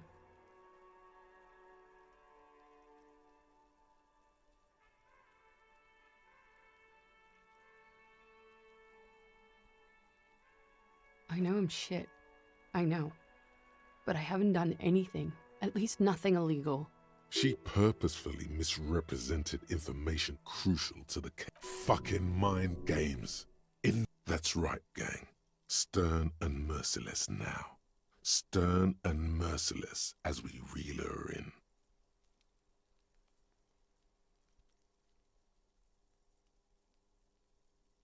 The lieutenant produces a pair of handcuffs. Please, no. I think I know who did it. Who shot Lely. I can tell you. I can help you. She's silent for a second, as if looking into herself for certainty. Then, in a hushed voice, Ruby.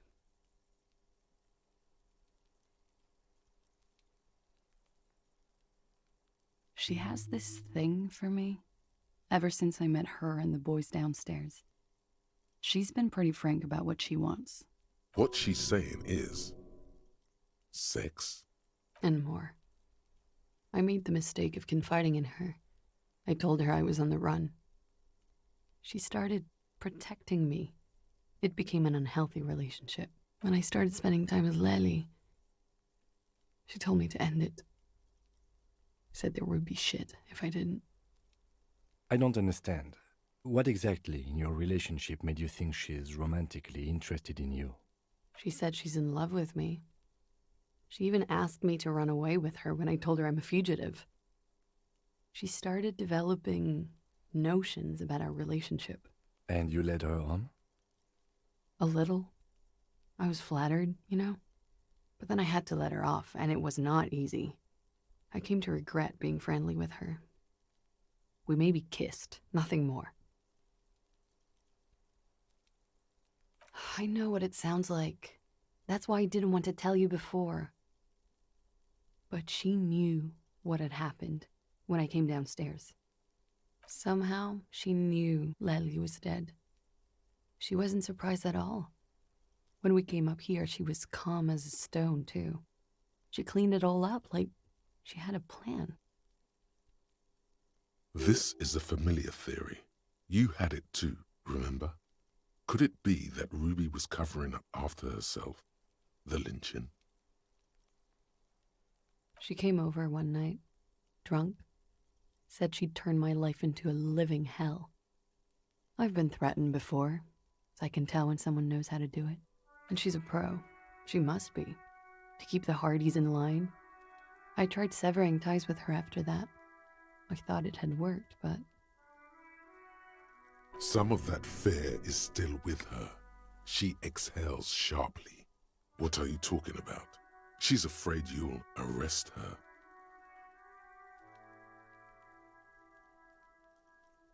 You said there was a secret route there, right? She could have come up through there, then taken this shot, right here, where I stand. It was too dark outside. I wouldn't have seen her. Interesting theory. Did she know that door exists? Had you been out there with her? Yes, of course. She's been up here many times, jacking private stations off the ring antenna. She used to come here to drink on the roof with me, before it got weird.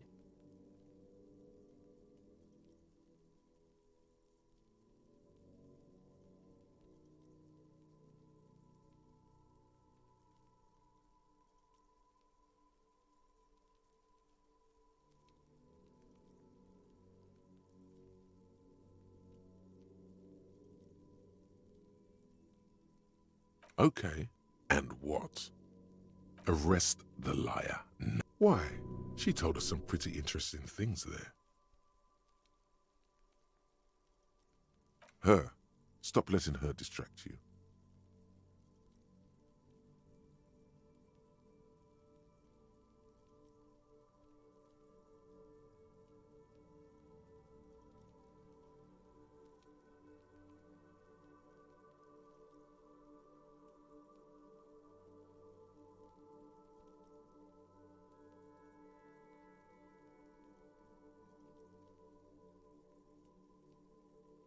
Still?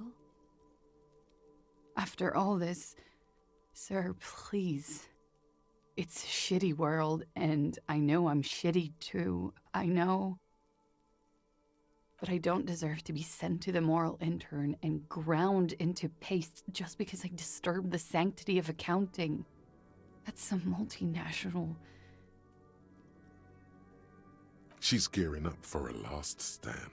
This is it.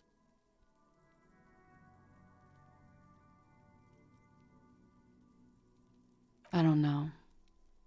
To spend my days with smoke, drink and dance, wallowing in shit. You have those station calls, right? Where I have to show up at the station or I'll become a fugitive. You can write me one. You don't have to take me in right now. I promise I won't go out anymore at night.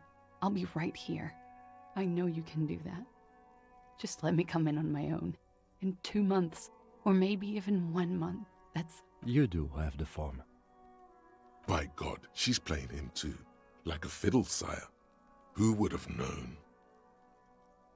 Everything could change. This city, the extradition rules, the people after me could be in jail. Or maybe Revachol.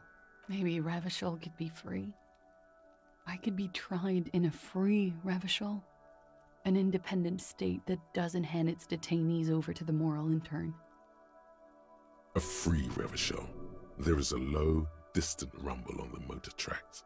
A great machine shaking the pillars down south. I find that hard to believe, miss.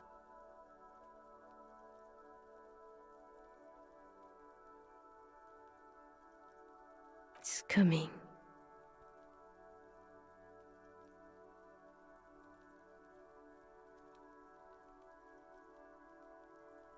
The world can change.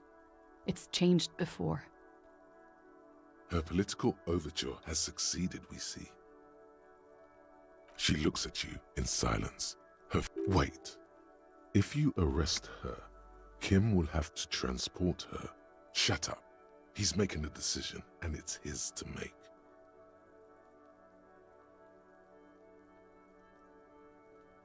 I won't.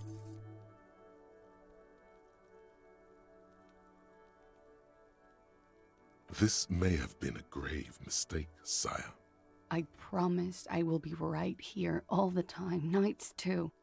I'll help you any way I can in this investigation, and I will be at Station 41 in 6 weeks. I promise. She slowly lights another cigarette and steadies her breath.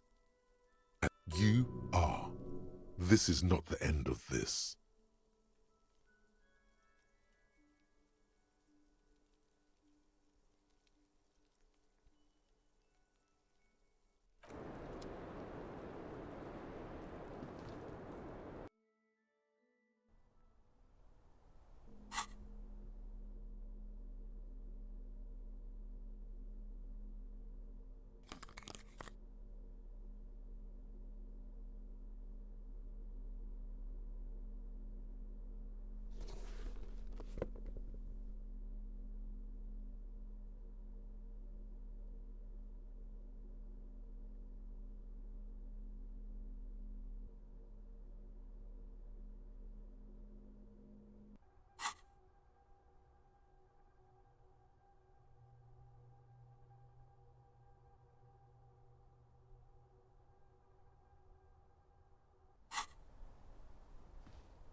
This window is pristine on the inside.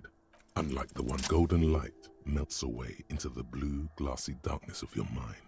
In it are two neon-lit shapes, a man and a woman on the single bed, a two-hearted spider.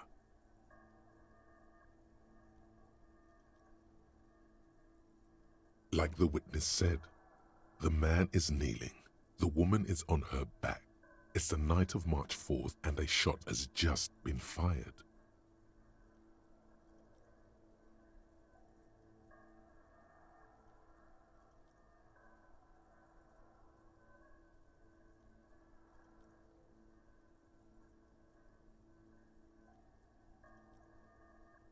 The man looks directly at the woman.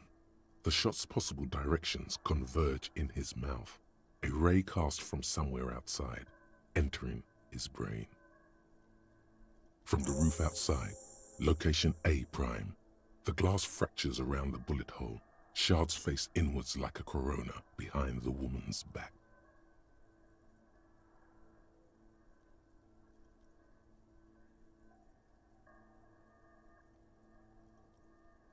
The man does not know the bullet has entered his brain.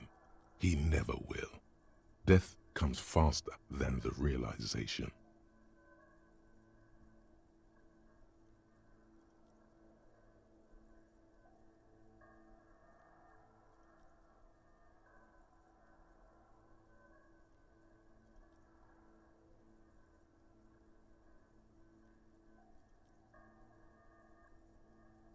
The ray cast from the man's mouth unravels into a fan of possible directions, all on the roof at first. The shot could have come from any of them. This is composite location A prime, most likely of the origin points.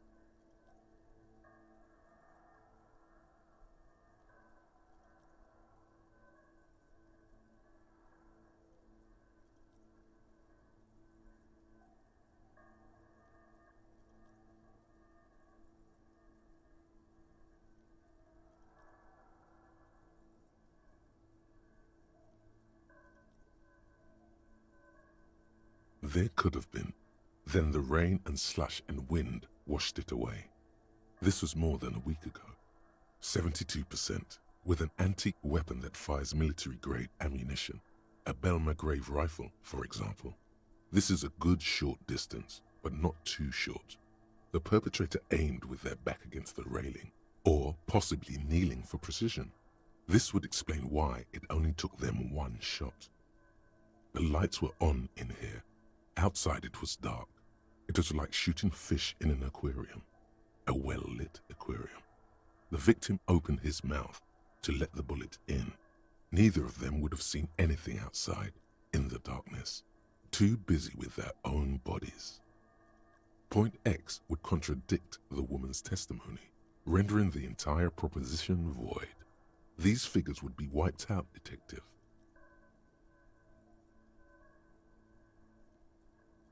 None that you've found thus far, but that doesn't mean there aren't any.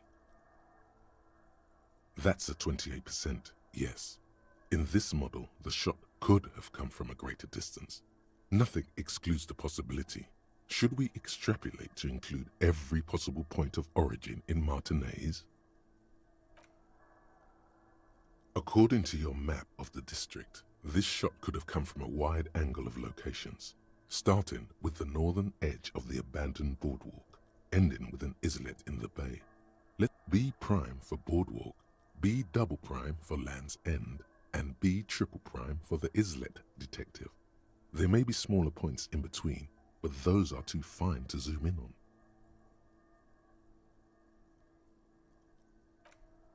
"700 meters away, the likeliest of these B positions, 20% chance. A skilled sniper could have made the shot, provided he had a safe sniper's nest. Even with the light on inside, we're talking military training. At that distance, the perpetrator would have had to take wind direction into account.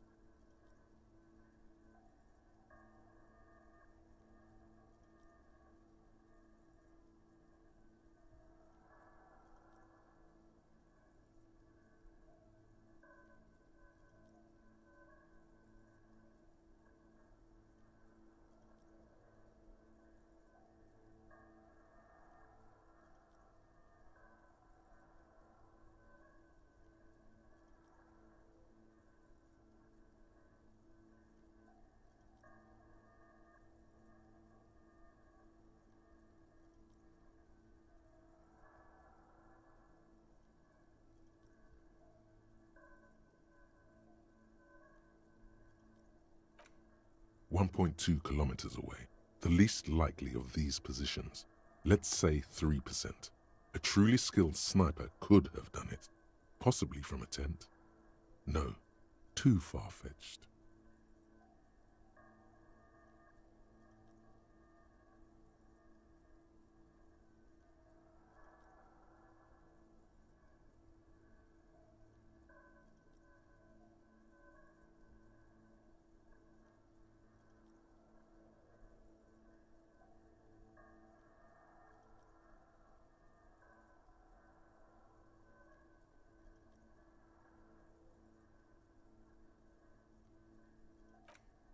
1 kilometer away, a point beyond the docks, on an islet in the bay. The fort is ruined, but the perpetrator may have found a stable spot on the beaches surrounding it, where the concrete crumbles into the sea, as you saw in the coin-operated viewer.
The shot would have been a small miracle, 5% likelihood.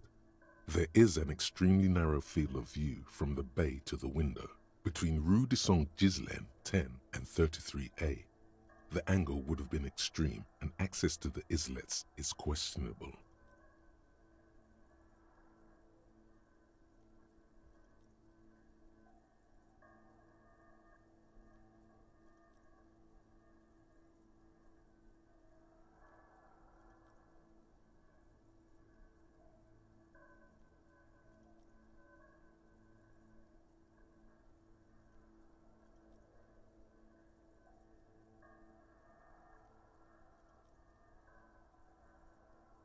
From where, precisely?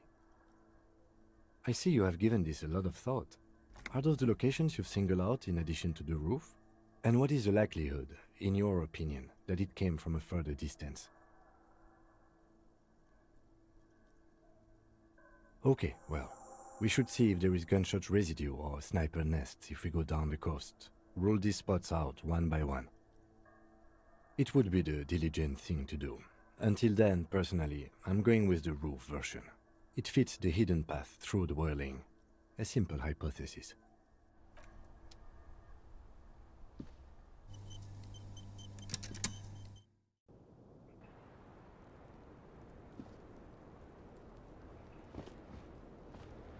I was just thinking, what a nice day for questions pertaining to a murder and lies. Yes, we demand she be... She slowly...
Again?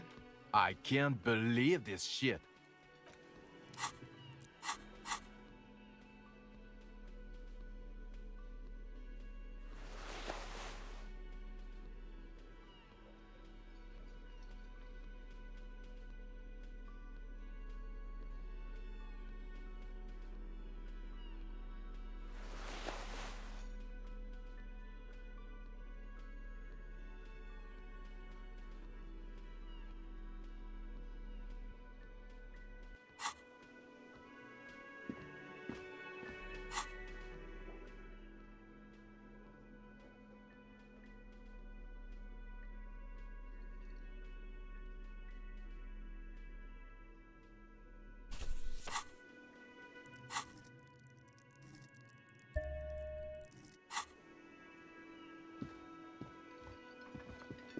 Again? I can't believe this shit. You know what it is. It's like the two of you know each other. Oh, I definitely know you from somewhere. Another life. Yes, from another life. A different life.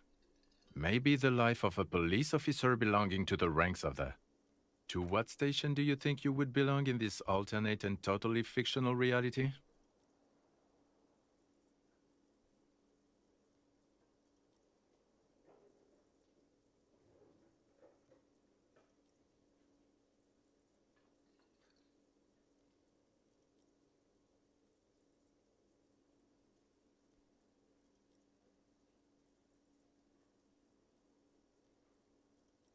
Okay, that's plausible. That's entirely plausible. Now we're really getting somewhere. Somewhere good. Okay.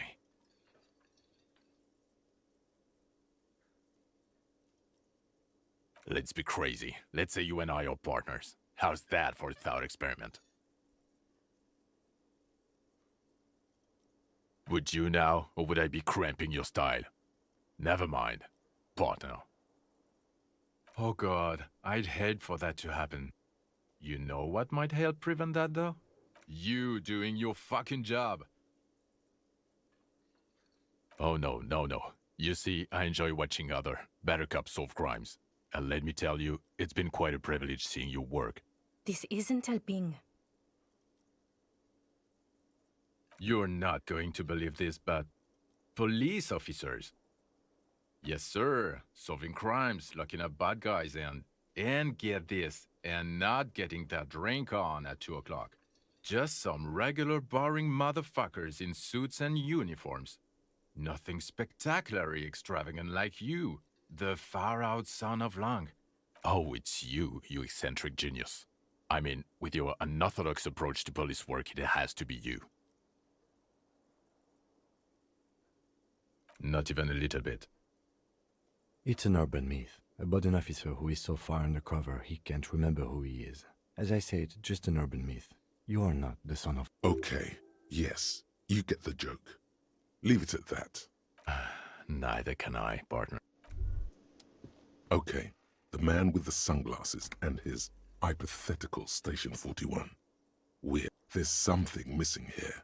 Something you can't put our finger on. You know what? Just ask him.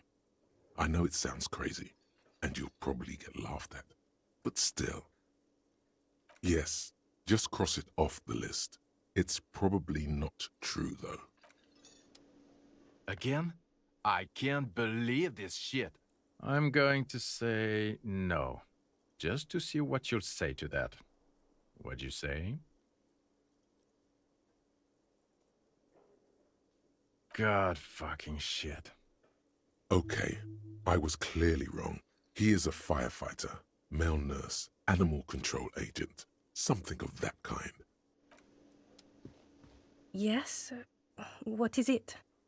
God damn it, you leave her alone. Keep your weird bullshit to yourself and be professional for once forth. Can I actually help you with something? Yes, of course. Preposterous. I mean, you would remember if they were, right? Who forgets their squad mates? That's not possible.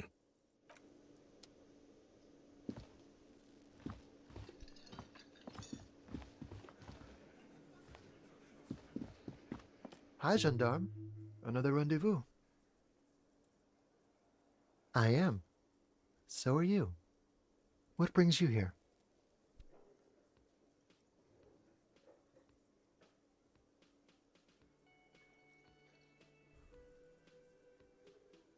Admiring the atmosphere. What about you, officer? Convenient. But what are you doing here? Talking to me? Oh yes, let's see. He knocked on my door a few days after the lynching. I think he was going through the entire building, asking questions. Nothing. That I didn't see anything. Why shouldn't he? What friend? No, I don't think it came up. Muscular, handsome, strong, like one of those military types. Yes, but he was speaking to someone on his earpiece. Yes, you know those tiny speaker microphones that fancy security guards sometimes wear.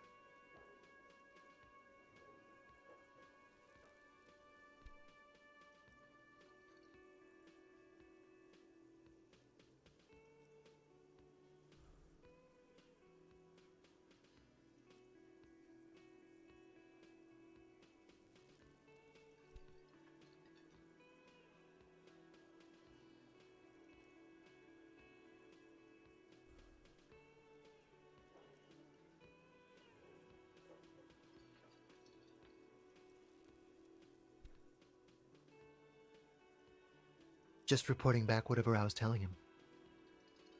Oh, let me think. He had an accent. He sounded like one of those mercenaries.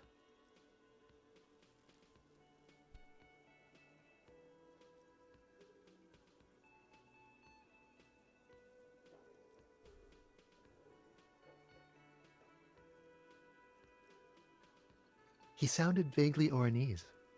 No, not vaguely, scratch that. He sounded definitely Oranese.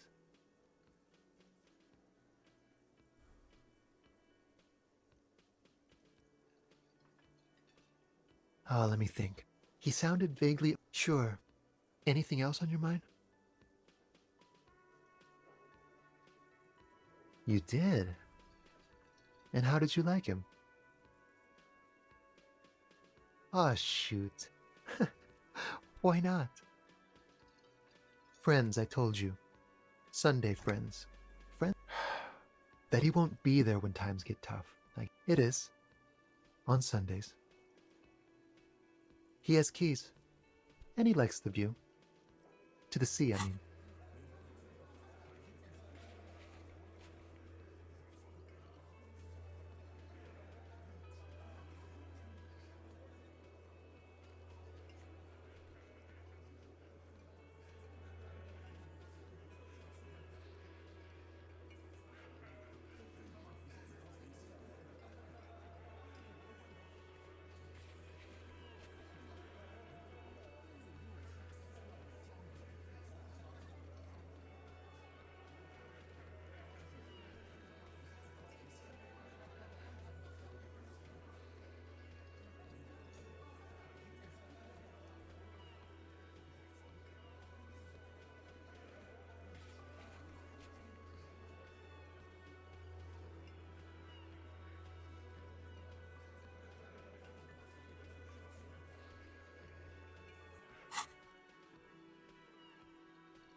A visitor from the first world.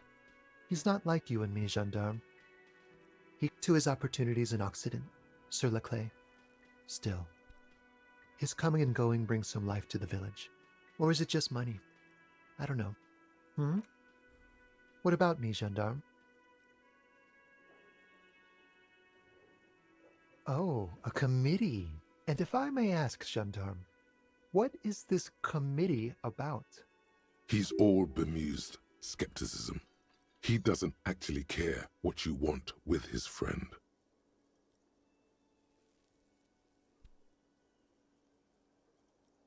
Sounds like a bore, frankly. All the fun stuff's down here. In any case, I would love to help. But the thing is, I don't know where. He might have mentioned something about making a tour of some historical sites up the coast. In an unofficial capacity, of course. Not a clue. I'm not his agenda keeper, you see. I guess you will. Bye-bye, gendarme.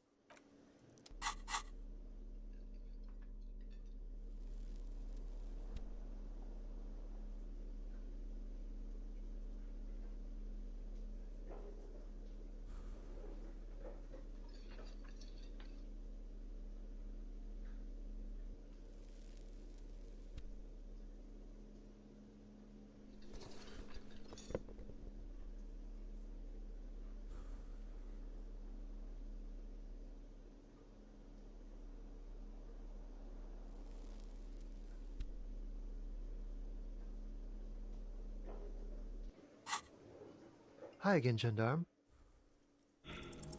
It's the sports. He's a sports guy, all about that physical prowess and athletic skill. Nothing else here. Bye-bye, gendarme.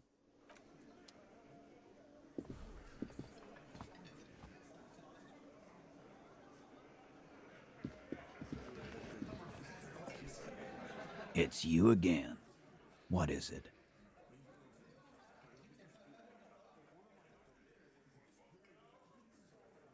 Why? You're cuckoo, cop. I'm the only man responsible for this unit. Yeah, fuck off!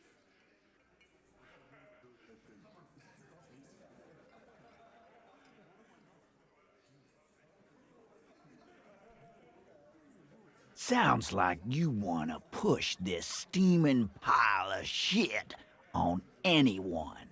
Ruby's one of us. We're not gonna throw her under your moral intern steamroller. Fuck. And fuck you too, moral Ruby is missing. If you hide from the police in a murder investigation, you become a suspect.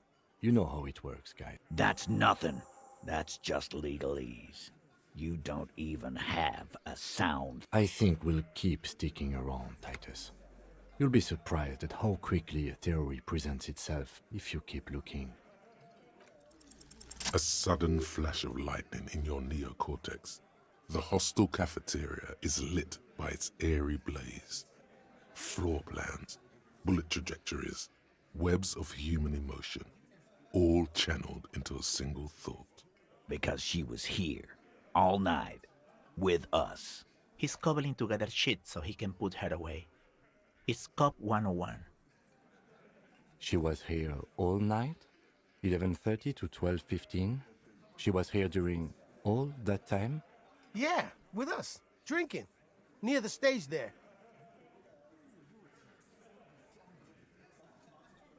No. That's a lie.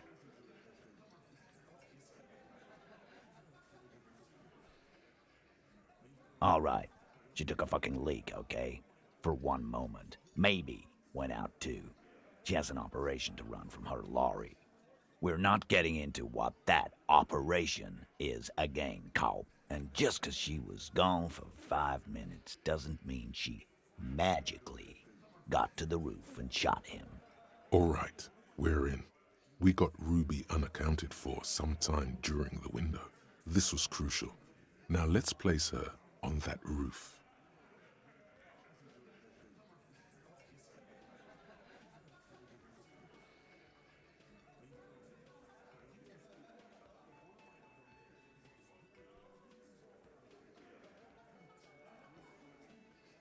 How? People say there was a pinball arcade here. East Delta Pinball Arcade. Weird place. Went bankrupt. Okay, but how'd you get up? There's no room for a staircase in this building. The elevator is outside the building. It's an old dumbwaiter used for moving pinball machines up and down from the workshop. Ruby could have gone up, shot him, come down, all under 7 minutes. That's quite the theory. We need to have a look at that secret passage, boy. I'm on it, boss. Right when the law clears, me and Angus are going up there. It's a dumbwaiter, not an industrial lift. How about I go instead of... Just now. You got something else to back this route up? Or is that it?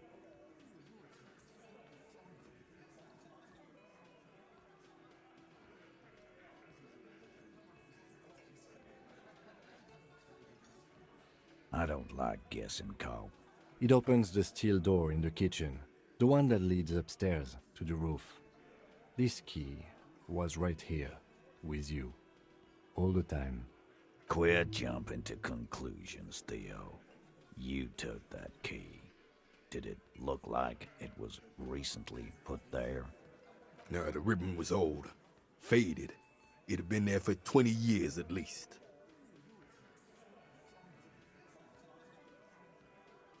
Why? This doesn't make sense. It's damn interesting. It doesn't fit well, but it fits, and he knows it.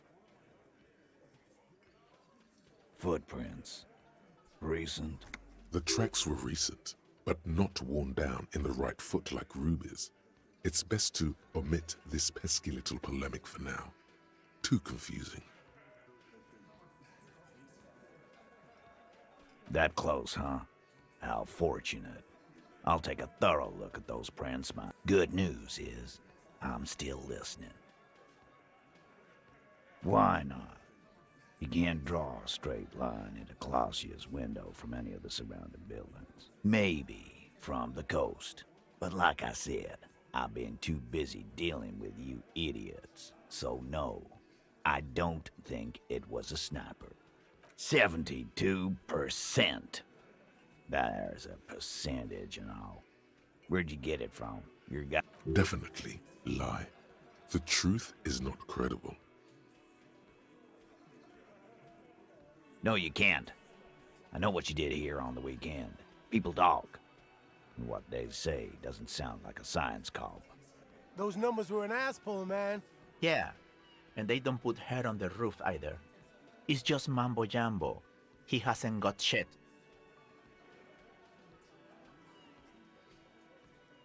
Firmly doesn't go well with could've. There's a route to the roof. Me and the boys need to check it out. But a route does not put that bullet in his head. A gun does that, and Ruby doesn't carry one. Phase 2, murder weapon. Get a gun in her hand. If not that, then at least a shadow of a doubt. Just don't contradict yourself.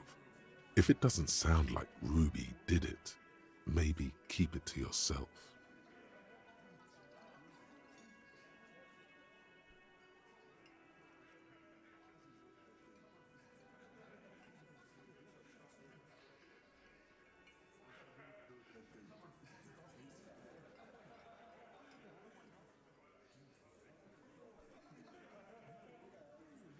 That looks antique.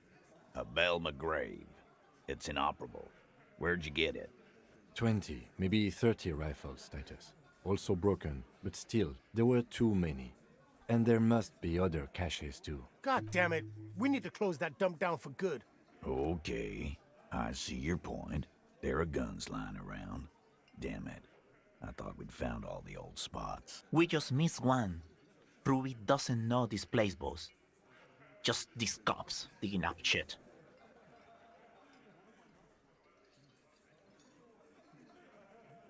So it had to come from a breech-loading rifle. Military grade. Not even you militia monkeys have those. This goes against your short-range theory. If the murder weapon was military grade, how did Ruby get it? You just showed him a breech-loading gun.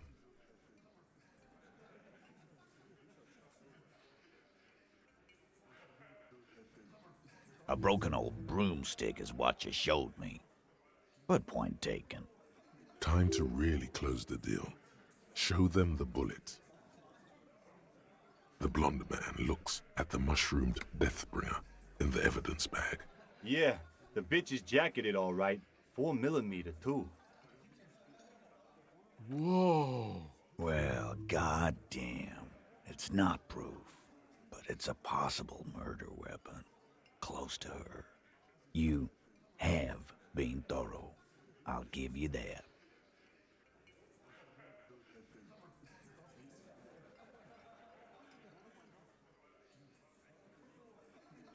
Yes, goddammit, I know what a 72% chance means. It means there's a 28% chance. Just making sure we are on the same page. It doesn't all fit. We are just sharing info, candidly. All right. Keep talking. I'm getting a bit curious. Pete, we're not seriously considering it, are we? Ruby wouldn't do this. Why would she do something like this? Phase 3, motive. The last component.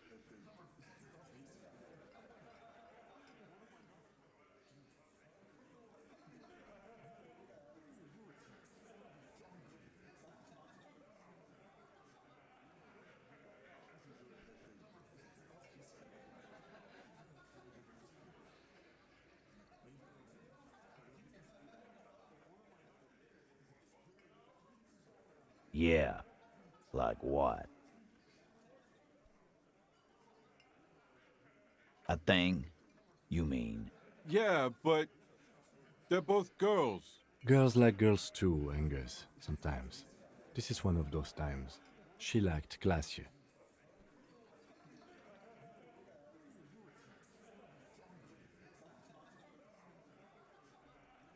Fuck you. First he says she's murdered him. Now she's a too? It's a lie. Come on, Glenn.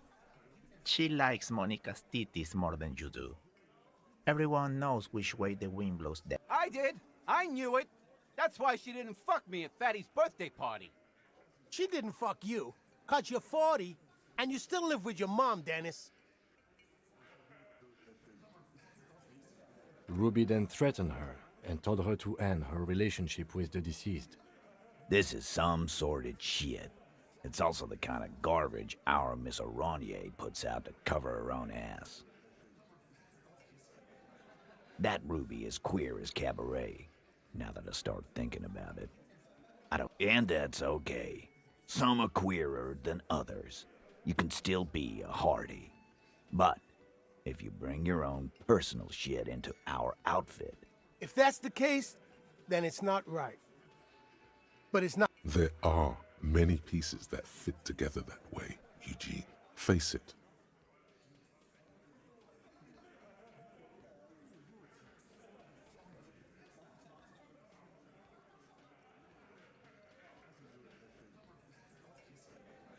Nah, man. That's just Ruby.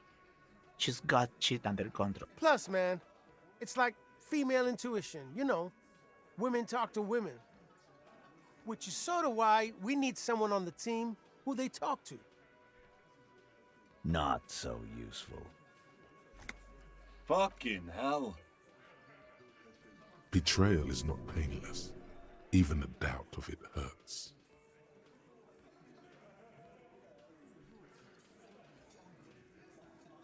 And I suppose you have a theory about that too, cop. Think about it.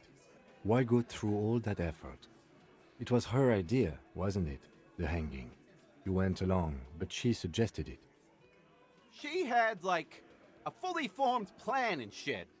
Right when she came back downstairs. Really, Shanks? Claudia wanted to talk to another girl, that's all. She was just the first one up there.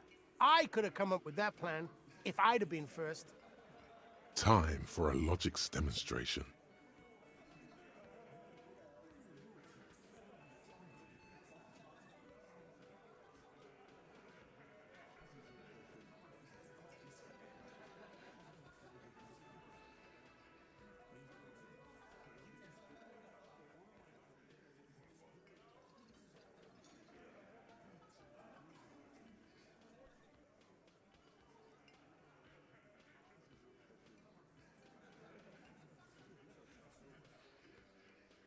You're on thin ice here, asshole.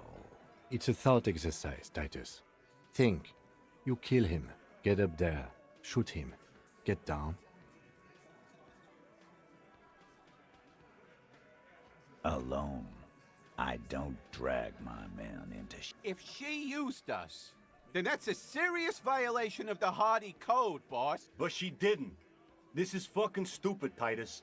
This and the queer thing, all of it. Why are more of you defending her? This is fucking stupid, Titus. Glenn, I thought the same thing when she skipped town and left us in this shit. Oh, so he didn't rule her out completely. And she skipped town. This is good. Silence. He looks around the room. The old man in the corner. Not a very small nod. And a trickle of tobacco spit on his lip. Yeah, I see it. There's one more thing I've been wondering about. Ever since you asked me where she is. Add it to your list of suspicions, if you want. I don't know where she went. She just got up and left. Got real scared, too. Wouldn't tell me where. However, she was afraid I would tell you. Maybe she was right. By now, I probably would.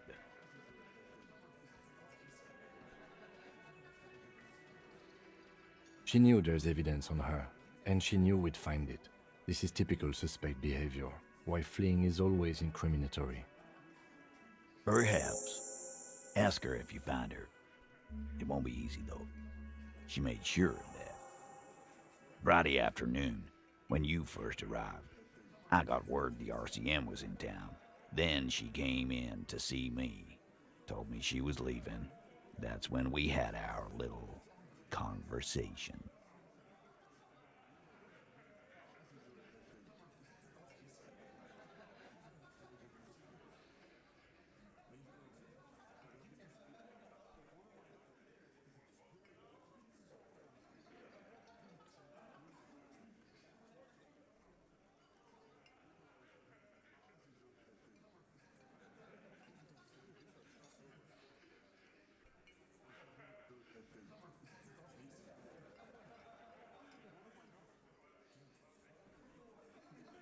I told you. You. No, you, as in the cop with the sideburns and the disco clothes.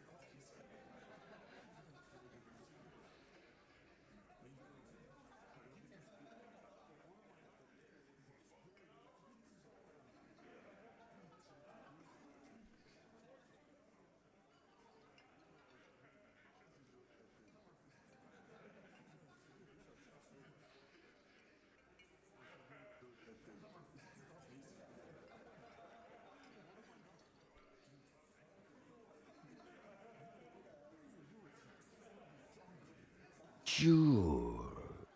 Normal. You know, when I first saw you limping here, I thought she was paranoid or sniffing her own supply. But now I'm not so sure. She said you have a funny taste in clothes and that you won't stop until you have something on her. She said she's heard of you from Jamrock, that you're a human can opener, that you play suspects against each other, open them up like cans. And then when they're all empty, just move onto the next can. Don't look back unless there was something you missed. Fucking hell. Titus, did he just...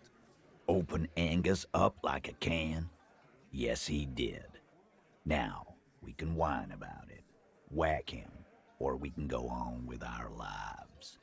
I'm having a go on with our lives kind of day, Al. How about you? Silence. He nods. You are insistent.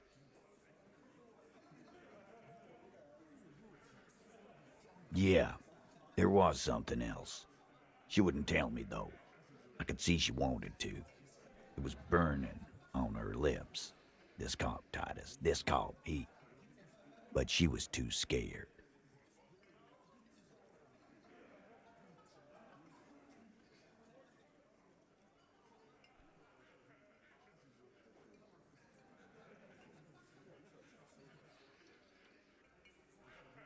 Scared. You should be too.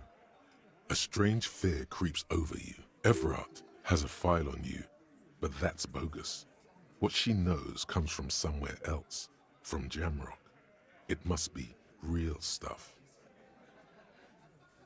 She's not far. We know that much. She didn't take her lorry. Good fucking luck, man. She knows this place like the back of her hand. Yeah, Al. And we won't either. She's not really a hardy candidate anymore, is she? She's not, Glenn. A little. On the coast. Where have you looked for her, more precisely? More precisely, on the coast, past the waterlock. She's not here, so I'm thinking she's there.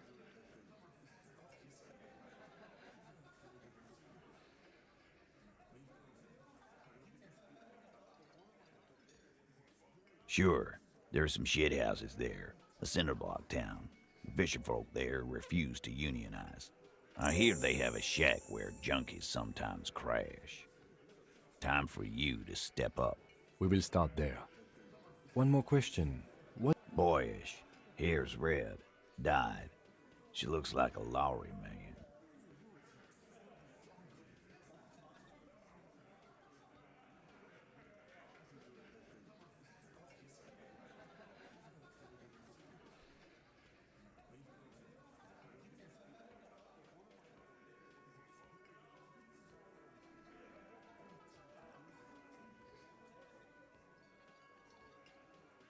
The what now? I have no idea. Boys? She said she's building a pale emitter. What? We were talking about radio equipment. She said she's doing Ulan frequencies and a pale something. I don't know more.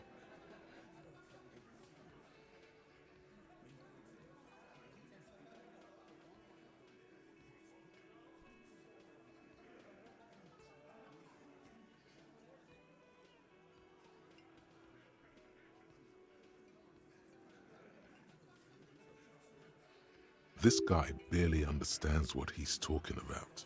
There you have it. Hail something. It'll have to.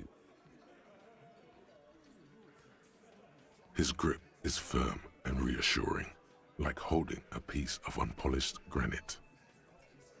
Not When are you gonna get it through your dumb head? I already... And he still isn't. People aren't afraid of good cops in the way Ruby was afraid of you, he thinks. Then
The file cabinet stands steady as ever, and the unlocked drawer, the drawer slides.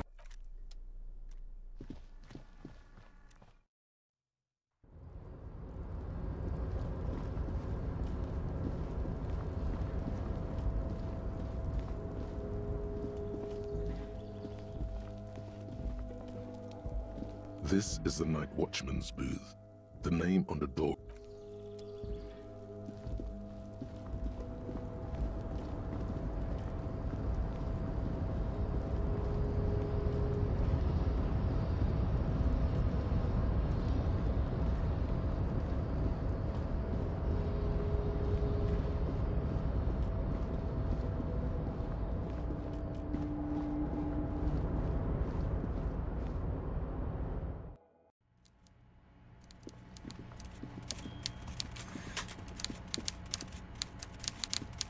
Mr. Dubois, I hear the meeting with Titus was a glowing success.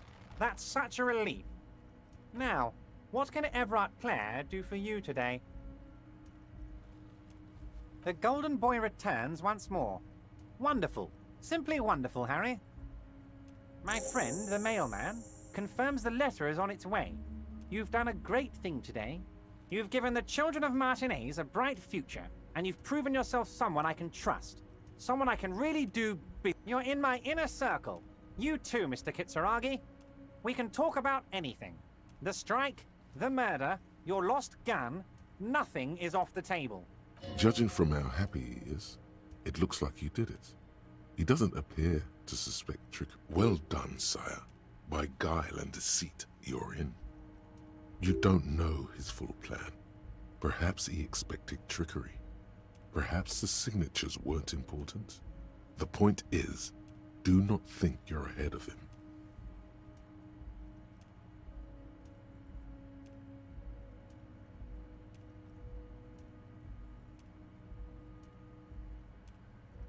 Harry, by now you should know I would never do anything tricky like that.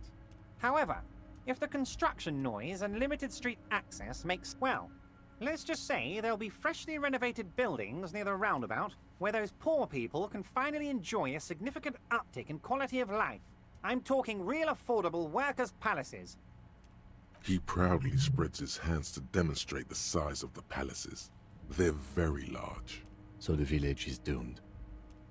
You were there, you saw the place, a wasteland, there's nothing left. But mark my words, officers, we are going to reset it. Reset.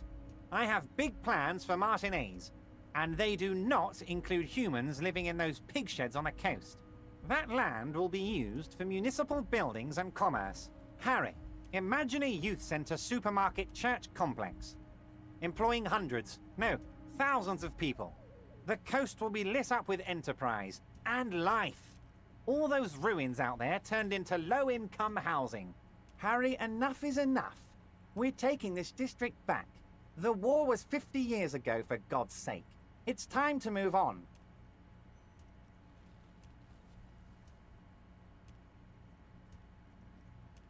Yes, I do. I got the centre, I got room for a retail complex, and in 4 years, I'll get the church too. The wheels are already turning, Harry.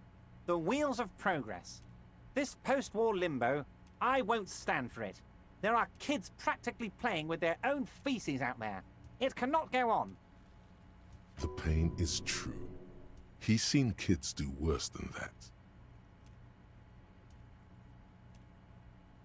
And then there will be a giant statue of him towering above it all.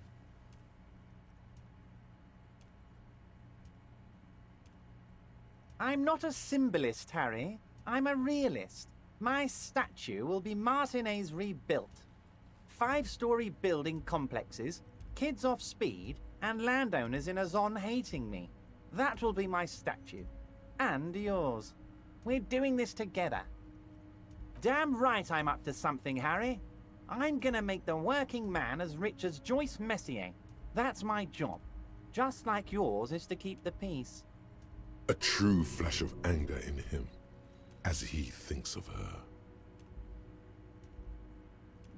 Harry, I've got to be honest with you. Your gun was found 2 days ago. Withholding this information weighed heavily on me, but it had to be done. An old woman has it, and let me tell you, Harry, word on the street is she's a character. So This must be the woman who bought the gun from Roy, the one he described as terrifying. yes, the same one. I see you've done your research. The pawn shop made the gun easy to track. Crazy stuff, Harry. Selling your gun like that? Wild. Anyway, the neighbors of this old woman contacted my men because they trust me and the Debarders Union. Apparently, she was waving it around at the entrance to her building. Waving the gun around doesn't sound good. None of this does. Unfortunately, I don't know anymore. You're gonna have to go in blind, Harry. But she's an old lady. How dangerous can she possibly be? Oh, and she calls herself the Pigs.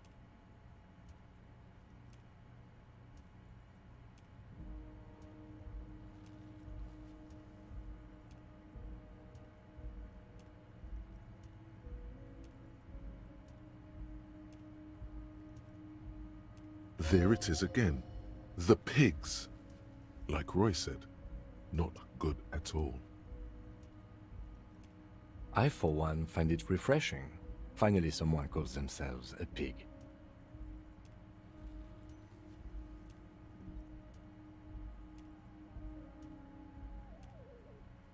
It actually sounds extremely bad, but let's not give him the satisfaction.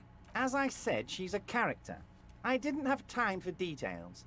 It sounds like she's unstable, but don't worry. No one got hurt. We might be looking at someone with a medical history here. Watch out. I already have.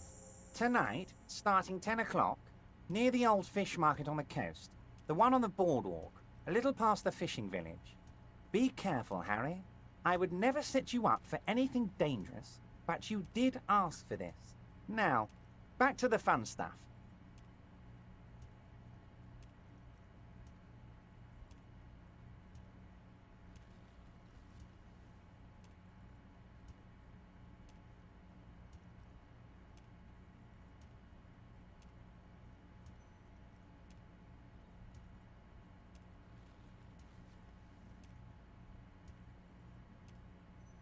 She will be there from 2200 hours till 0200 hours. More fun stuff. Seems like we already have fun stuff to do. Order it. You know my men didn't kill him. They told you. It was a happy accident. You know how it is. No one takes the initiative. If I wanted him dead, I would have had to do it myself. And I'm too fat for that.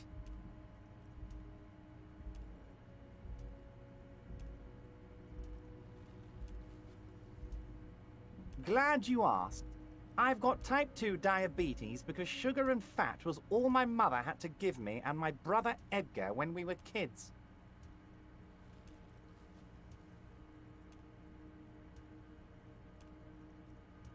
Good job too, as it made me ugly. And ugly people, Harry, are much better at politics. Why a war, of course. And what do you have to gain from a... Victory, Mr. Kitsuragi. I have victory to gain.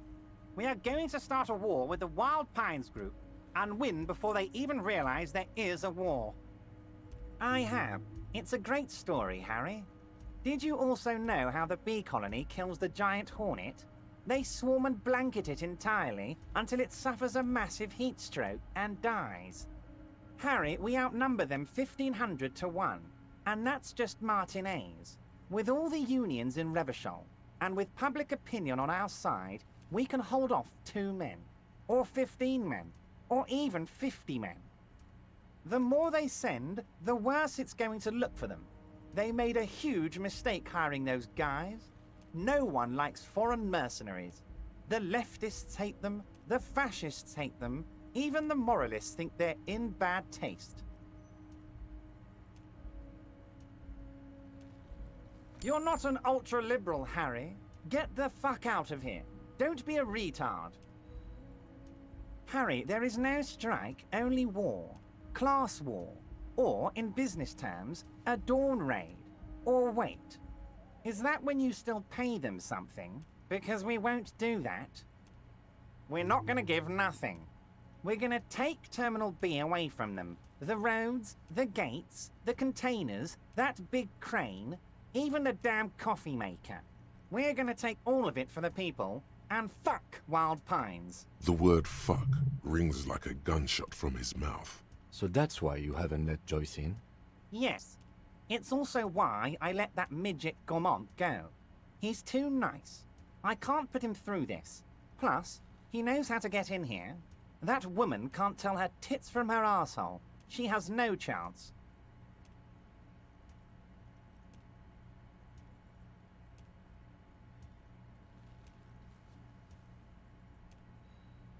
Tits from her arsehole. It's a local saying. Actually, no, it's not. Because we're friends, Harry. Besides, it doesn't matter now. You can go tell her if you want. It won't change the course of events. We have a significant head start. It's already happening.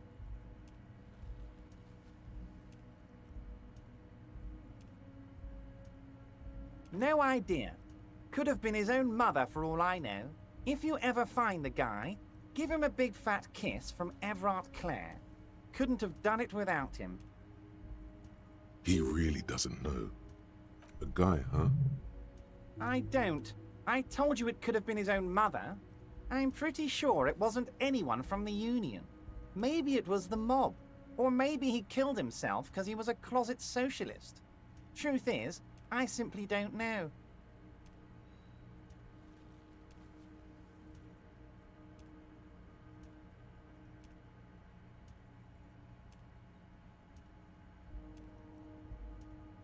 He really doesn't. 2,372. Plus yours truly, of course.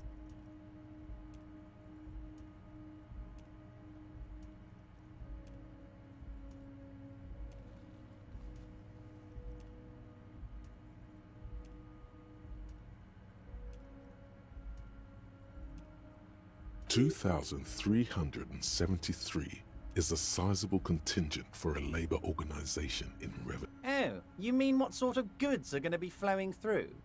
How am I going to replace all the contacts we'll lose once the poo-poo hits the fan? The clients who'll ditch us? Harry, we've thought of everything.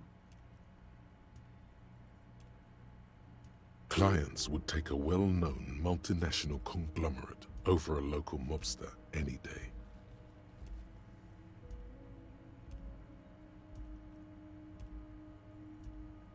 Sure, some will go, but mark my words.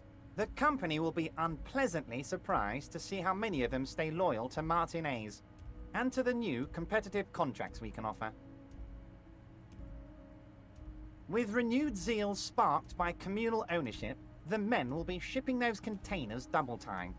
You'll be surprised to see how fast things go without parasites latching on. We'll have our hands free to pursue bold, exotic new revenue streams. That's drugs.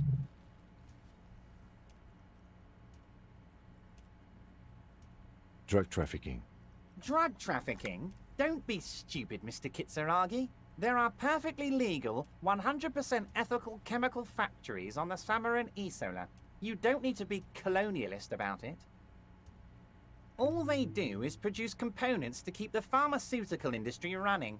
That's people's health we're talking about. Old grannies, little babes, people with disabilities. The company thinks transporting these chemicals in bulk looks bad, has bad optics, may be illegal in some countries. The Debarders Union, however, we're all about the large volume column. In bulk shipping, large volume column is a major buyer, a shop. We're gonna transport the living daylights out of those materials, Harry. So your sick kid can get his benefit, and your wacky uncle doesn't have to come off risperazole.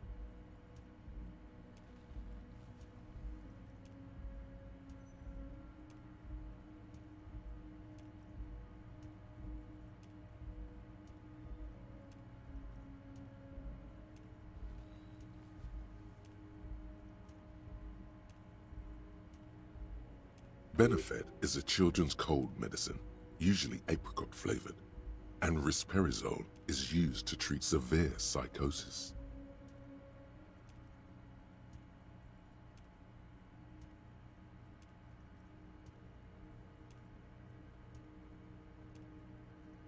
And the kids on the street can get speed and pyrrolidone. I'm an old-fashioned guy, Mr. Kitsuragi. I sometimes grab a beer with the boys, but I have no idea about the things you just mentioned. But if I were to supply ingredients for some sort of rainbow party, I would make sure the Union took a fantastic share. And I'd keep that stuff far away from Martinez. He's basically admitting to it. Harry, if I was supplying raw materials to drug manufacturers, I would need an army of rubies. Understood.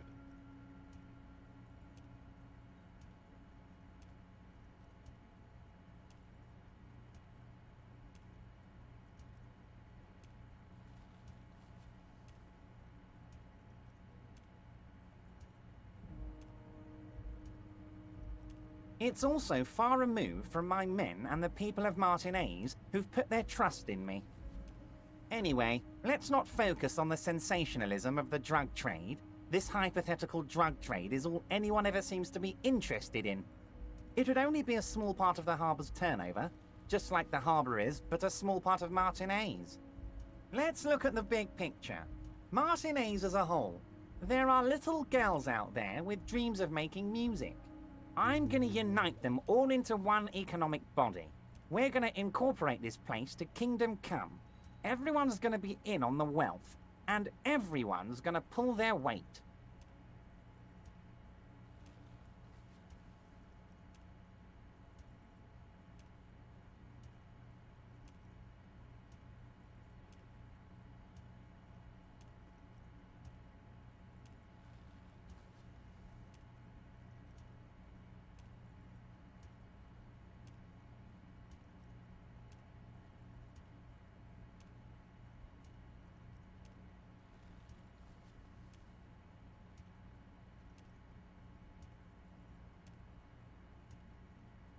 Thank you, Harry, thank you. You have no idea how much it means to me, because in many ways, you are that working man. You have already done so much work. We're way past specific union members now. This is the big time. We're talking about the future of Revachol here, Harry. You can bother Leonard with that. He loves to run his mouth on such matters. But I'm in big-time mode, Harry.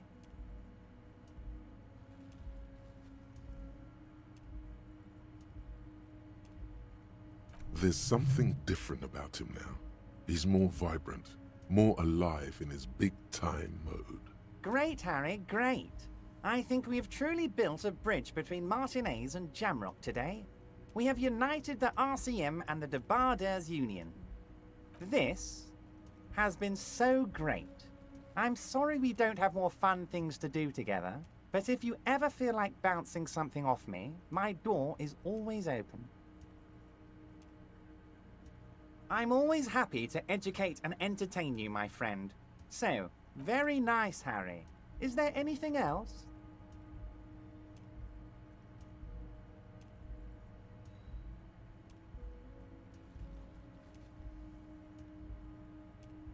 Ah, yes. Your side investigation. Thank you. You've got some spirit clearing up phony... Actually, Revachol doesn't have a mayor. He refuses to discuss it further. It's probably just a small nuisance to him.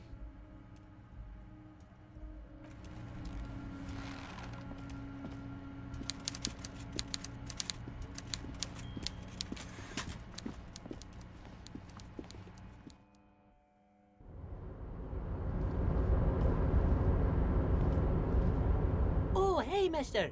I'm not gonna bother you with a long greeting, just like we talked about before. I know you're probably a busy man being an important police officer and all, and personally, I think the more people keeping the peace, the better. Mr. Evrat doesn't really want me to talk to people about union guys. But who did you want to talk about? Mr. Edgar is Mr. Evrat's brother. He looks a bit younger, he does, but a very smart fellow. Very smart fellow indeed. He's away on some union business. Not even in Revershaw, they say.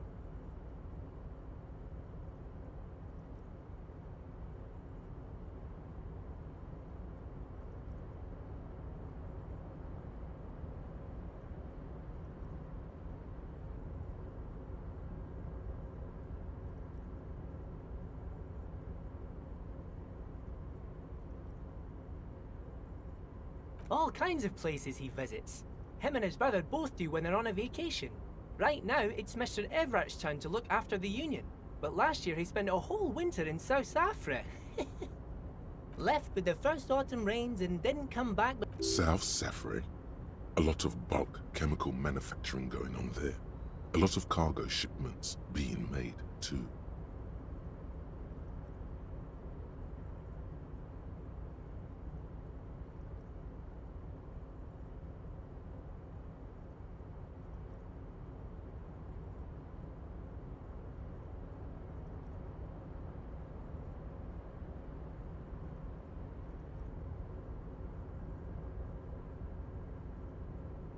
He's a union man through and through. Good guy. He's very calm, laid back, doesn't do much, talks to Everett sometimes.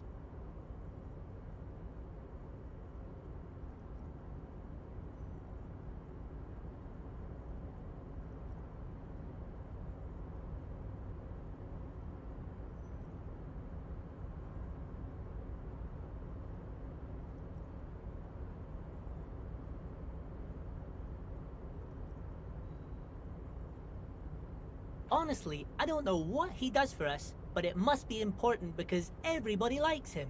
Yes, they do. I think that's what he does. He makes everyone feel a little better. Whoa, he's really something. He doesn't talk much to me usually, but when he does, I don't really understand most of what he's saying.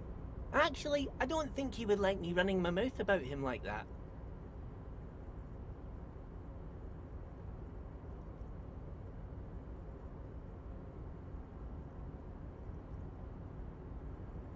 Once he said he's a dragon to this mob fellow who came picking a fight with some union men. I think he really believes Jean-Luc was a dragon because he ran right off. Another time... Oh, Titus is a longshoreman through and through. He was born on a boat, they say. His veins are probably... He's probably one of those rare specimens who are born when too drunk. I'd best not. I mean, I could, but I don't think Mr. Everett would like it very much. The night guard. Ooh, he's a peculiar fellow. We talk all the time, but I don't really know much about him. He plays petanque with my old human studies teacher, Mr. Martin, down at the plaza. I think they lived on the same street their entire lives. Even dated the same girl on and off for as long as I can remember. Strange fellows. Mr. Martin was always real nice to me in school. I remember once.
Mr. Martin, yes. Don't really remember much about him. I was just a boy back then. Sure.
Hola, Wandering Man. How can I help you? Yeah, the janitor who gave me the key to his apartment said the guy's a bit of an asshole.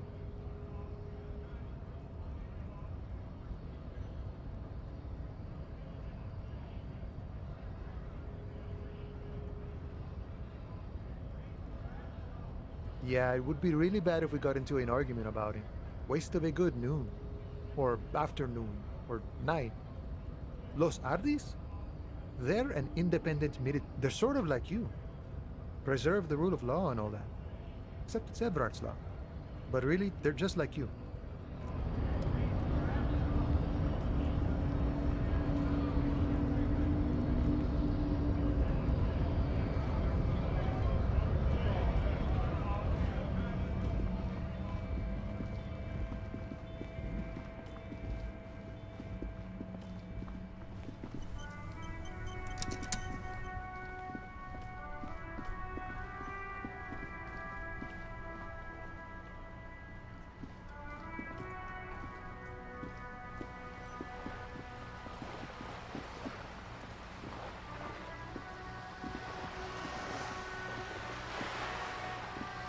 This coin-operated view.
weathered brown door. The number reads 20. Something smells good. Sous allons. The lieutenant motions to you to go. This is the door. You already know it's the right door. This is going to be so hard. You're right. Let's talk this through. You hear light footsteps passing by the door and some folk music playing on the radio. We have our first preliminary identification. In all likelihood, the deceased is the husband of Billy Méjean. We need to confirm this, as well as deliver the death notification to Billy. Now, delivering a death notification is never an easy task. There's a reason why it's often called the most stressful part of our job. This is why it's usually done in pairs. You got this. I'll be monitoring reactions, ready to act if necessary. Dead? Just don't say that you know how they feel. You don't. Yes, it's hard. But there is no easy way to handle this information. It just has to happen, as soon as possible. The lieutenant motions towards the door. Hello? Who is it? And someone turns down the radio. He gives you a short, encouraging nod. The police? A moment, please give us a moment. Tidying up, nervously. Come in, the door is open.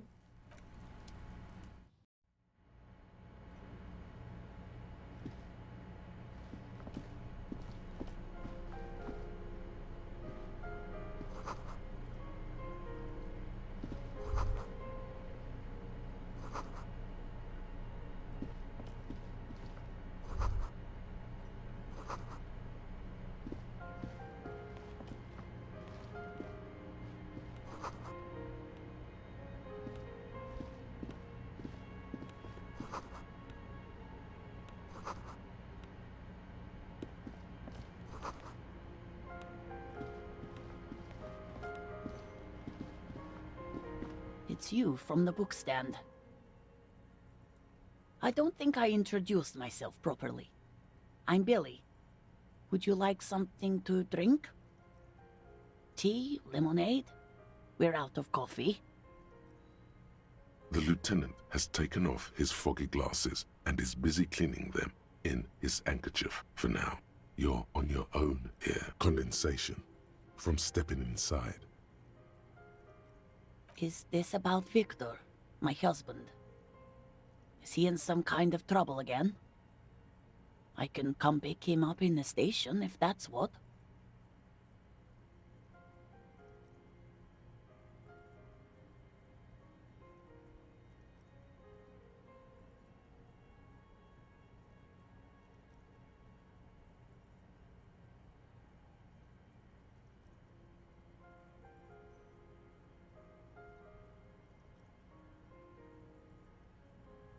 No, this is something much worse. Is he in the hospital? How bad is it? How about some small talk before you break the news?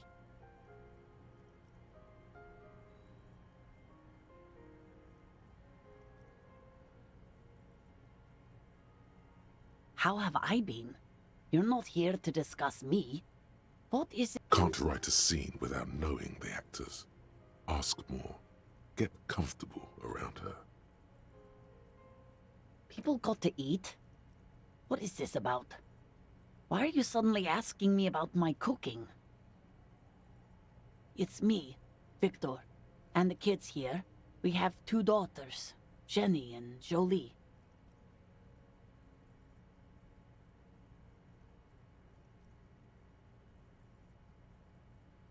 Jolie is 16 and Jenny is turning 18 next month.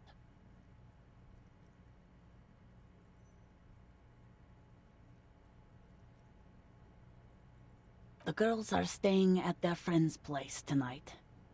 And Victor is out.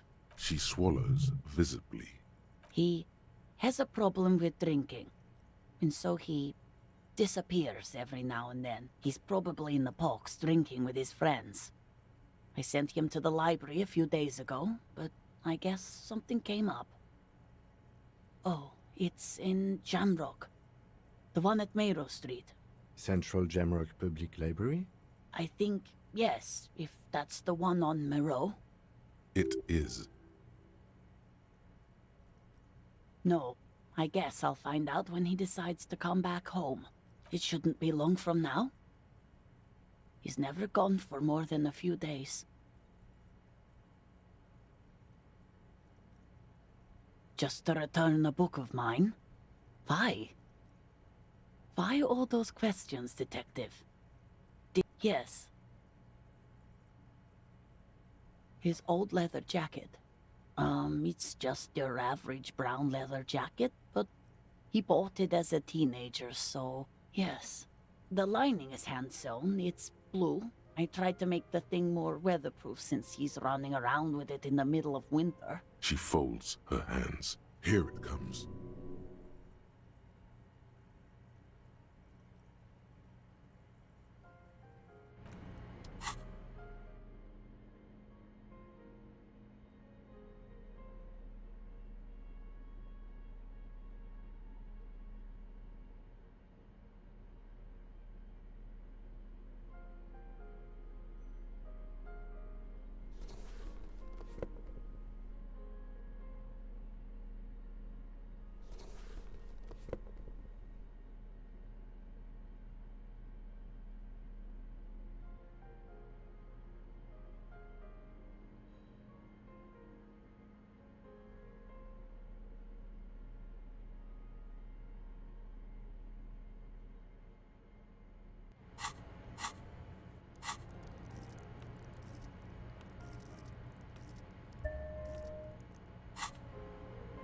She looks up, too anxious to say anything. You've done this before. Just keep your focus. Yes, that's the most important thing. Use that word. No euphemisms. This is what you came here for. What did you say? A great and terrible spike. The blood freezes in her veins. Oh. Oh. But he was just...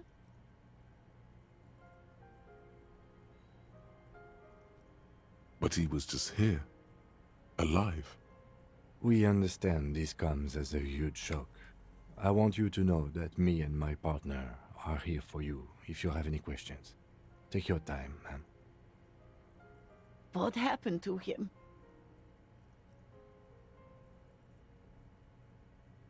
Was he drunk?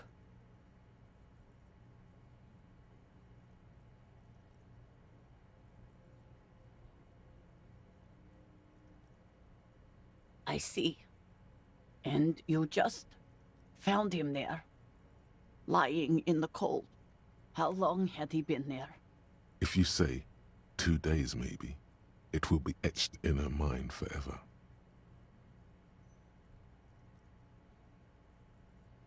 She blinks, eyes welling up with tears, as her hand starts searching for something from the pockets. Here.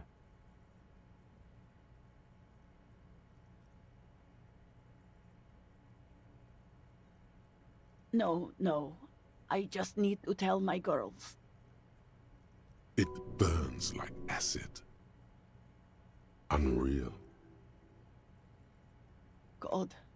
Should I call them? Should I tell them to come home? No. A day. Good. That's probably the right thing. Thank you. Just tell me, what do I need to do next? Where is he? We've taken him to the city morgue. The local coroner will be contacting you shortly to arrange the funeral. Here's his number in case you want to contact him earlier. A very good call. Is there anything else that the RCM could do for you? No, I'll call you if something comes up. I'm still... Thank you. Thank you for telling me. I'll call if... We should step outside and talk.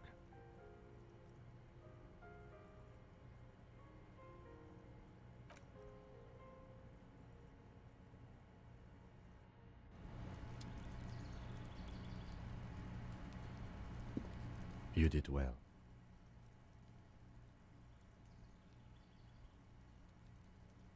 You did enough.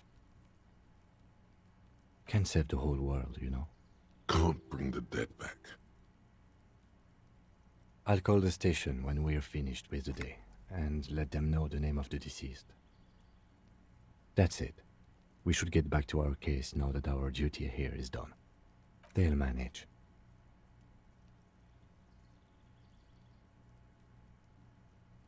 Let's go.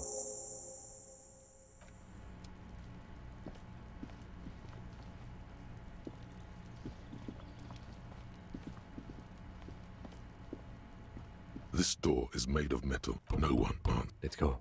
There's nothing.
Rust peels off the bent iron posts of the swing.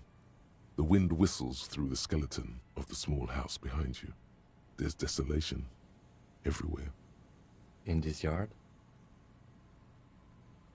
He's assessing the situation. How long ago was it abandoned? Someone thought they could have a summer house in a bloc obscur, for cheap. It didn't work out. They abandoned it about a decade ago.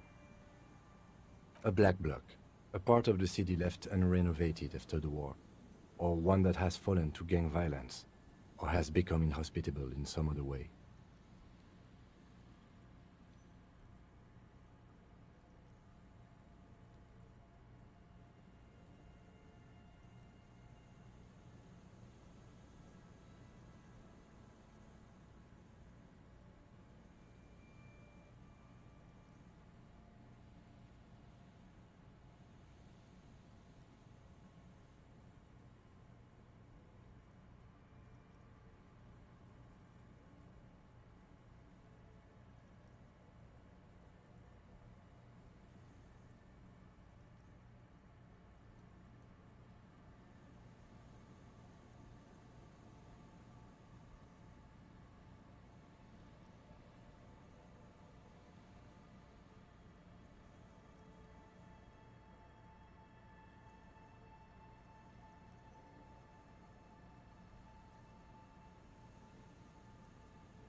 On aerial photos, block obscures look like dark squares, hence their name.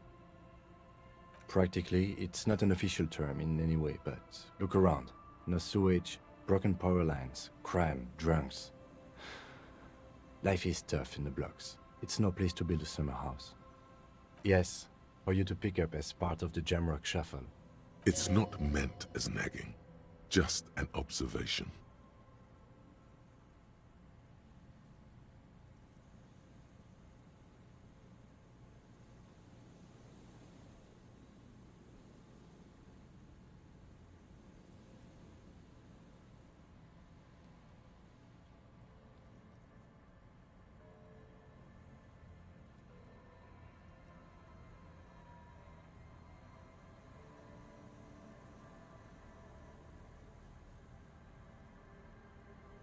We should move. I don't think our suspect is in this particular yard. No place to hide. And besides, it's too close to Martinez.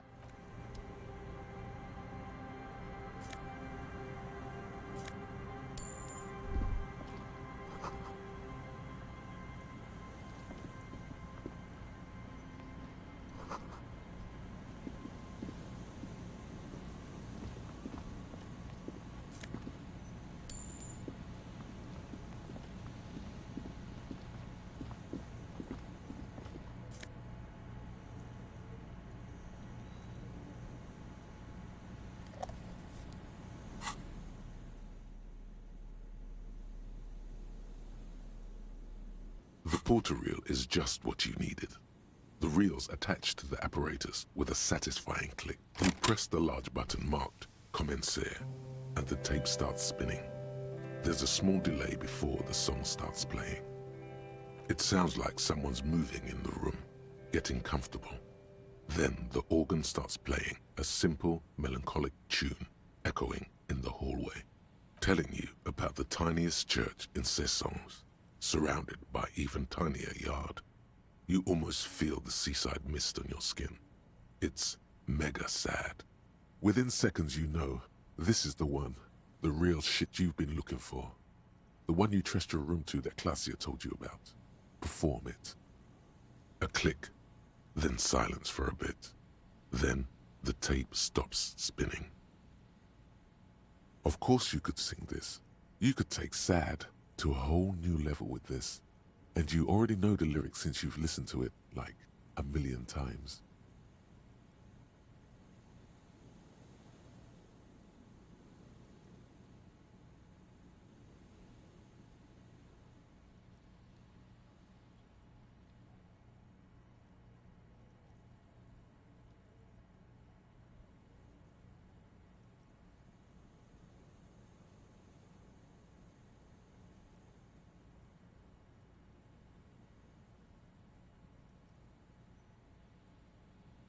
Yup, they're all here. All 3 verses. And the B-side of the tape contains the instrumental version. It's like the world itself is telling you to do it. Gart, you have to convince Gart to let you sing karaoke in the whirling. After you've won him over, you can express yourself. The lieutenant watches you pack up the boombox.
Waves are beginning to die down. Why does she care about the waves so much? What is it with waves and fishermen? We need to be out there with them, fishing, making a living. So I asked them to accommodate me.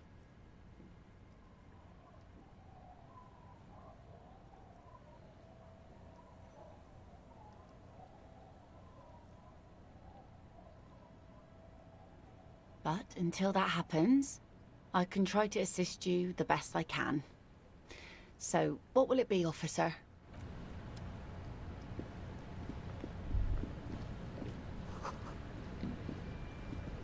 I'll just keep the Cor de Leche in the channel, if that's okay. It's too shallow near the pier. Aye, ma'am. And it's a jetty, by the way. Of course. Jetty. I prefer a good jetty to a pier any day. Jetty? Something about the way she says it makes you want to sing. Oh, Jetty, oh, Jetty. It's good to see you here, detectives. I only just arrived myself. What brings you here, madame? Nothing, really. I've had my eye on this jetty for weeks now, so I decided to investigate it personally. This cluster of buildings isn't on any of the official maps. That. And she's also keeping an eye on you. Spying has such a negative connotation. I did track your progress along the coast, however, and decided I would be better able to assist you from here. Then there's the matter of that little scamp in old lady clothes. She threatened to paint the Cor de Leche red. Like blood, you see. Well, I like it the way it is. How do I like it? Water drips down eaves of Eternite. The jetty below her feet creaks to the tune. The smell of salt and dog shit in the background. It's pornographically poor. The street has no name. All the men are dead or missing. And is that the carcass of a motor carriage over there? I'm surprised that woman hasn't put me to the sword yet. Maybe she will. You should ask your questions while you can. Dark eyes survey the coast leading up to Martinez. Dull grey metal rests in her scabbard. A sword. The wind is too loud for her to hear. Fortunately for you, madame, the RCM is on the scene. All right. Politics time. Let's react.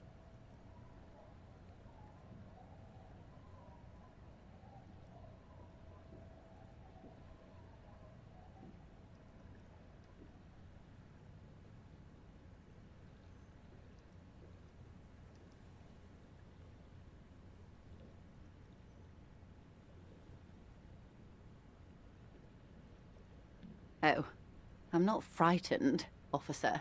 I'd never... Above you, there forms a quilt of altocumulus clouds, twisting into each other. The wind tugs and stretches them over the bay.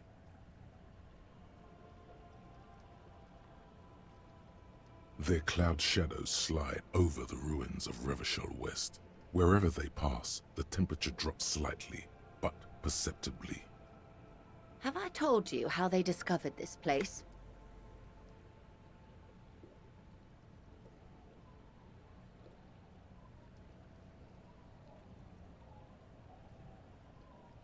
Yes, in Cielinde.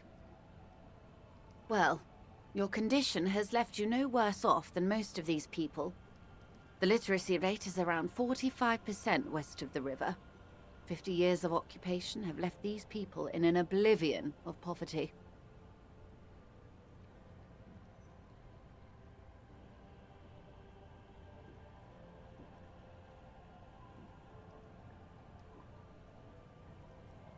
I knew you would sympathize. Most Revacholians will never know what this place means. Our home. This island of matter. Or why they were ferried over in the first place. Remind me to tell you one day. For now, how can I assist you in this new location? Do we? I hear you have singled out a suspect and are in pursuit. This is cause for cautious optimism. I would not want to delay you. This story she will tell only before she leaves Martinez. Maybe there is something else I can assist you with, while you're hot in pursuit? By love, you did. She is memorizing your badge number. Pleased to meet you, Lieutenant W. Freighter Dubois. I am glad to see a man of high qualification. The situation is precarious. What can I help you with, Lieutenant Freighter?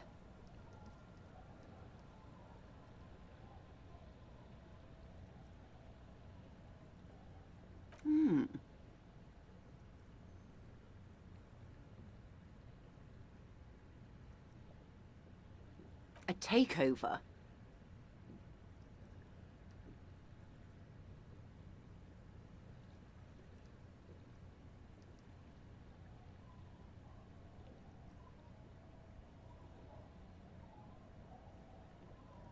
If they're taking it... Green livery, changing into red, blot by blot. Like a cancer of the blood, metastasizing. Then we're talking about a war.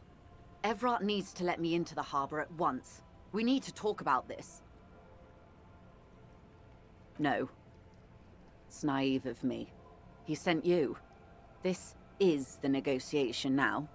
And if he does not avert his course, it will be a war negotiation, detectives.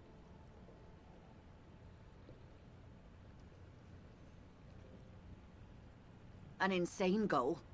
Cornell has 1,000 men on their payroll. The next batch will be a platoon of 20 men and a gunship. You can't simply trick them. I've seen the Union's forces. They are better organized than these mercenaries. They also have the support of the people of Revachol West. It will take more than Cornell to wipe them out. Wild Pines will need to send more and better equipped men. Make no mistake, ma'am. I am sure you have the money. The question is, how many years and how many lives are you willing to sacrifice? What do you suggest I do?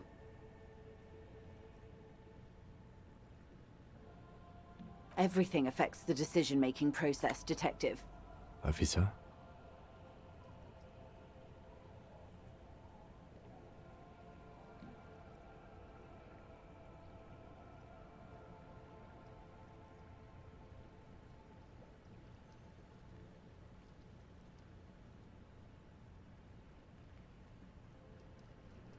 I'm afraid we won't disco our way out of this one.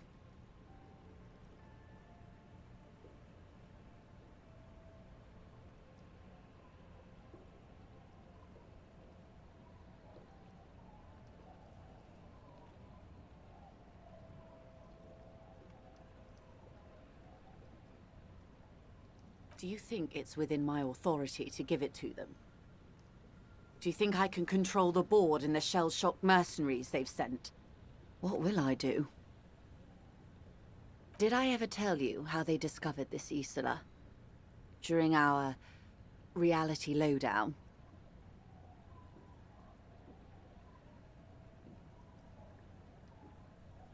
It may be the only break we've ever caught as a species. The last one for 400 years. The nations who colonized this Isola called theirs Muindi, the world. It was all they knew, all they thought would be. That there would be something more was a gamble, akin to another world, or life after death.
The Pale was thought to be impregnable, perpetual. Irene la Navigateur, the Queen of Suren, sent 8 expeditions, one after the other, into the mass at the edge of the world. 5 of the crews did not return. 2 did, but had lost their minds.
It was anything but normal. There was no precedent. People thought she was punishing the admirals, or had gone mad, or both.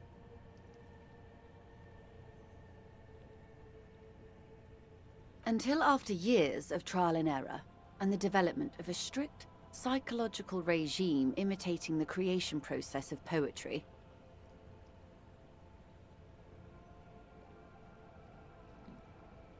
called Volta do Mar, or Return from the Sea.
the 8th expedition returned sane and intact. They told of a new continent of matter. They told the Queen and her counselor, Dolores Day, that the Pale had begun to condense, day after day, hour after hour, minute after minute.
Slowly raining down until it formed a vast ocean.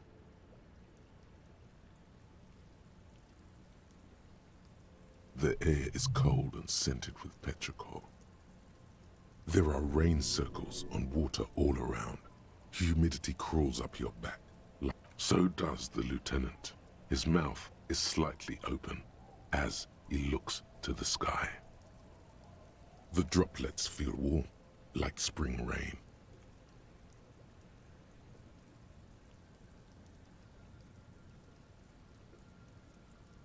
The phenomenon has never again been encountered. For a time, the crew thought they were experiencing a hallucination. The mass hand proclaimed, "Lancielinde, Lancielinde," the signal to wake up.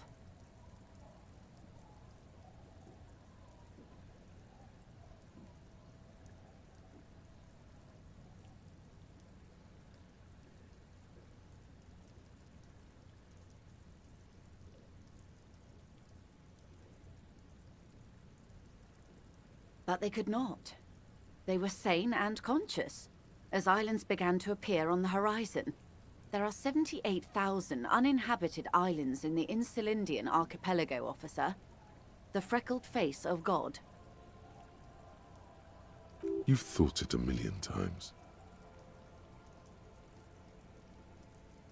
A total shift in human comprehension of reality. On the second day, a great skua was shot down above the flagship Lysergique. The bird was preserved and brought back, along with pollen.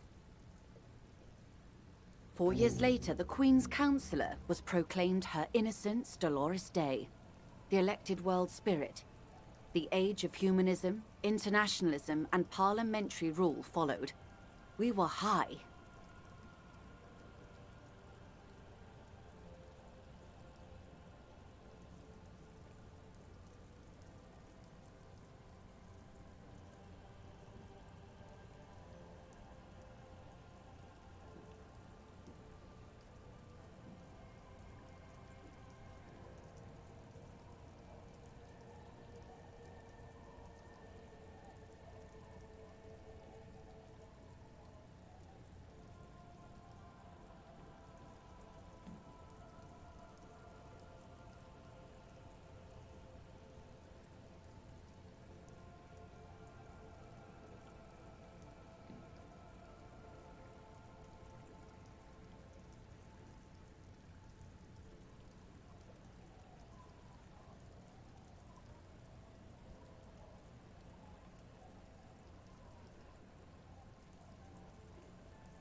The nations of Mundi proceeded to discover 5 more Isolae. Or they discovered us. All in the rush of the great inter-Islary reconnection. But these others weren't uninhabited. We had to kill people there. Wipe out indigenous populations. Gunboat economies. Or they came to do the same for us. Or had done to each other. But here,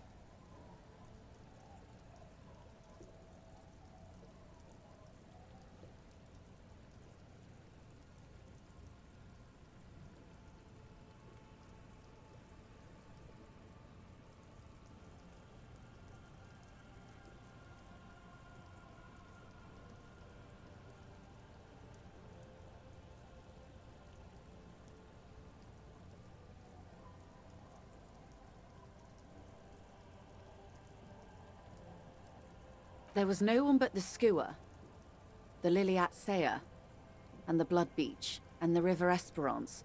It was the new world. The Mondials used it to amass the greatest concentration of wealth mankind has ever seen. Revachol, the suzerain.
Revolution, poverty, and the mercurial rise of capitalism.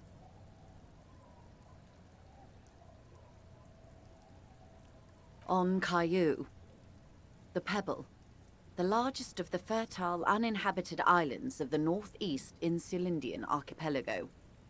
4 centuries and 2 revolutions later,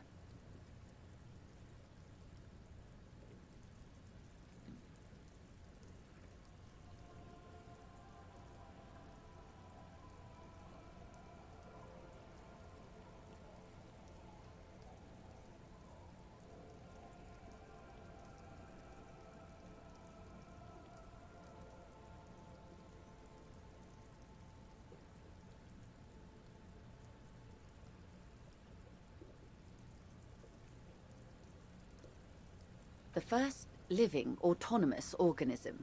Proof of reality. It's the symbol of Insulinde, detective. The coat of arms of the suzerain and the wings on the crest of the commune.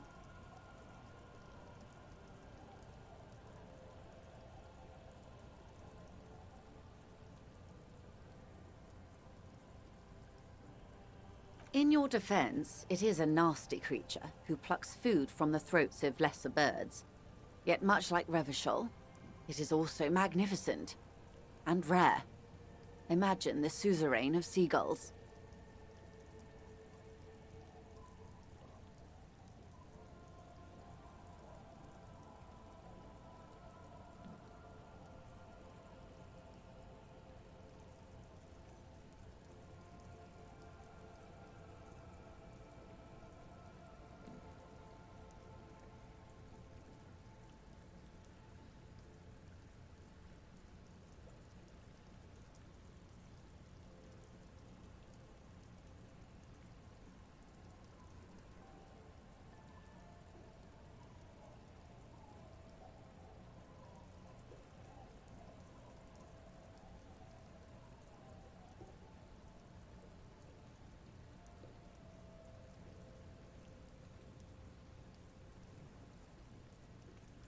It is.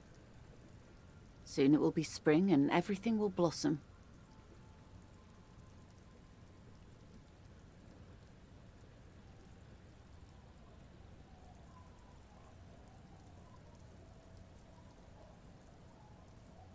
The gangs will run wild, jacking motor carriages, ferrying amphetamines through Coal City. Spring is tough in Revachol. I will take your advice, Lieutenant Chiefrater. I will surrender Terminal B to the Union. She puts her hand in the rain. She's silent for a second. We will see. Ma'am, this may well unravel property law this side of the river. If that occurs, we may never see the end of this kind of confrontation. The next time there will be 2 strikes, then 4, then 100. What happens will happen.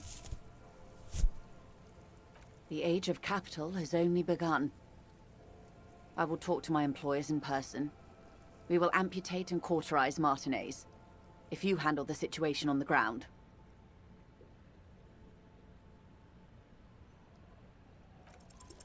There are no employers.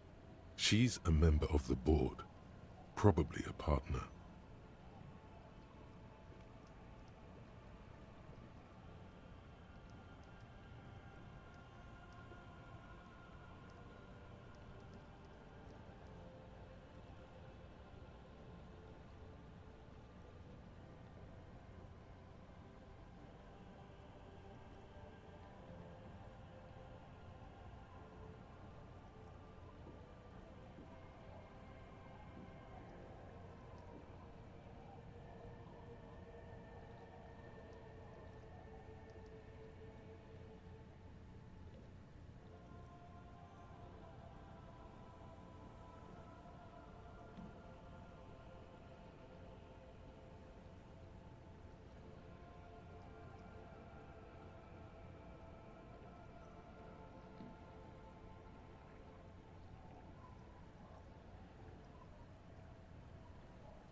You are the citizens' militia. There are no superiors.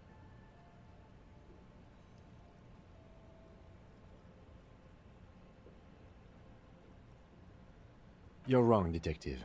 And next time, you should confer with those superiors before you go setting events in motion. Despite his words, he's not really sure whether to be annoyed with you or not. Events are already in motion. Whether your actions accelerated or momentarily retarded their progress, even the lieutenant cannot really say.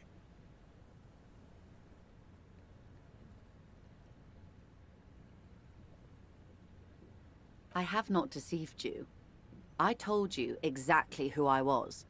Rejoice Layton. Yes, Mr. Clare has a 2-month head start. I can't let it grow any bigger. And I've exhausted all my options from here. Keep the peace, and I will keep my end of the bargain. How far along is Cronell's investigation? A confrontation is imminent. They have followed in your footsteps. As your investigation reaches a climax, so does theirs. They are your shadow. Arm yourselves. Armor yourselves. Protect their targets. Violence may be unavoidable, but we can limit the casualties. Soon. I do not know precisely. They have cut off all communication, you see. They know I've been feeding you information. One last thing, Lieutenant Dubois. I've given the matter much thought and come to this conclusion. You're not an amnesiac. You're insane. I know, because I, too, am insane. I just hide my illness better. And I'm rich.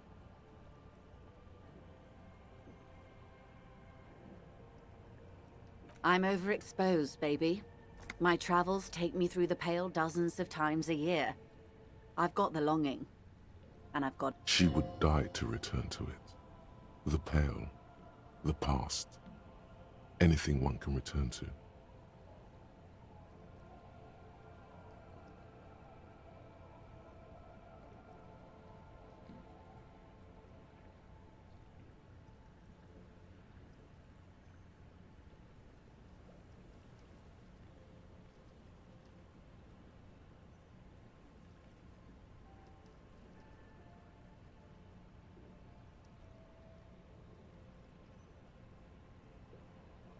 No, Detective. No one's as insane as you. Don't worry, madame. I am very sane. The same strict psychological regimen the 8th Admiral developed when he crossed the Pale and discovered this Isola, the Volta do Mar. It's used by inter-Easlary travelers and other troubled souls, even to this day.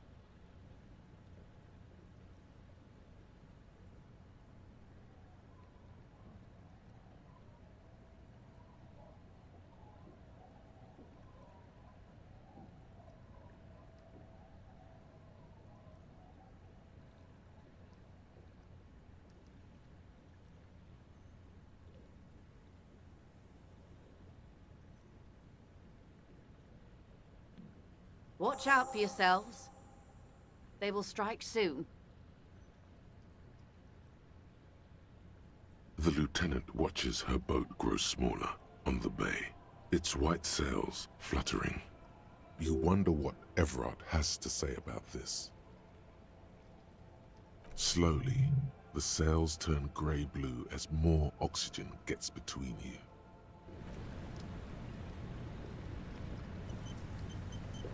Yes? What do you want to know? Good.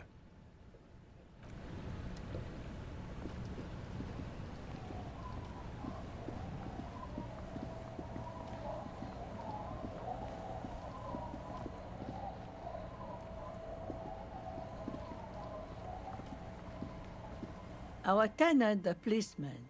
I hope the waves don't keep you up at night. What can I help you with? I can wash it for you. But it's going to take about a half... I could use a breather. It's been another track and field day.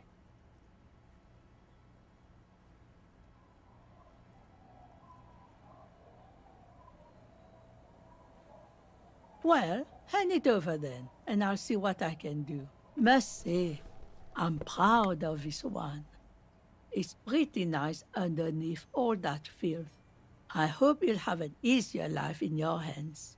Nay, I haven't seen anyone lately. This is my little cinder block town. I know what goes on around here. She's being evasive. She knows something.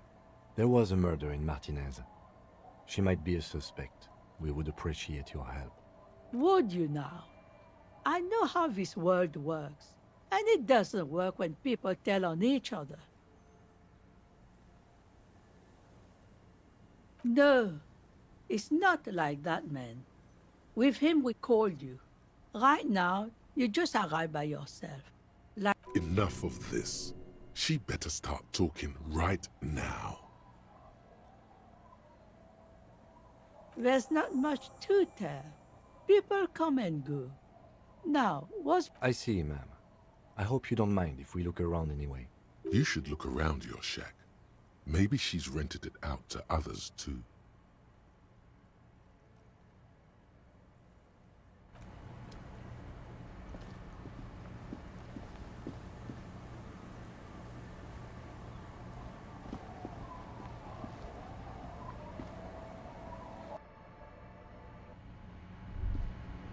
A brisk coastal wind still howls against the window of the shack. Occasionally, the waves crawl in under the foundation. The room feels muffled, like you pulled your hat over your ears. Outside, it is cold and windy. What is this place to you?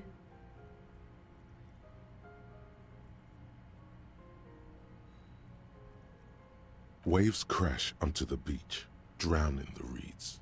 Far to the south, a congregation gathers to a soup kitchen in a shelter for the homeless. Far to the southeast, 2 men and a woman dress themselves in ceramic armor. A shortwave radio hisses on the windowsill. One makes a salute, the other downs a drink. Weapons under the bed.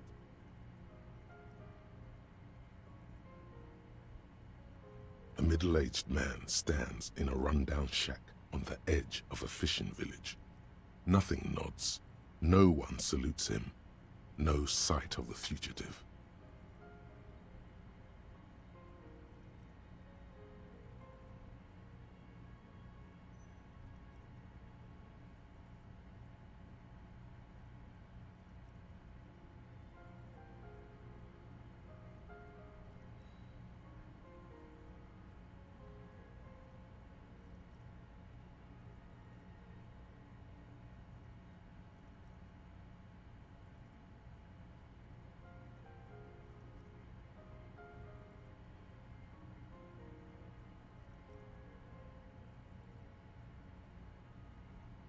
Outside, the howl of the wind has picked up. The waves crash against the stilts again. Look under the floorboards.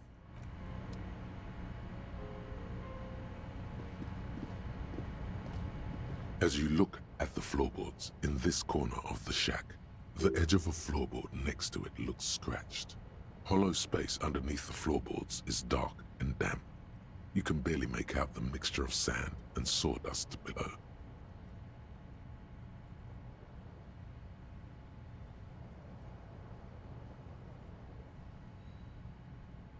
Nothing particular catches your eye. Looks like more reeds. There might be something hidden inside the sand, though. Something bad. Someone's night thoughts. A last resort. A bad idea. You stick your hand in and start combing through the sand. Dry, not like outside. Fine dust. And then, something hard wrapped in paper. A small cylindrical object. You pull it out. A bullet. A 9mm bullet, to be exact, fit for all muzzle loaders of that caliber. The floorboard isn't interested. Maybe the washerwoman is. You have enough to confront her with. It's extra ammunition. She's locked and loaded, ready to fight some cops. Holding the bullet, you get the feeling this isn't ammunition against you. It's for herself.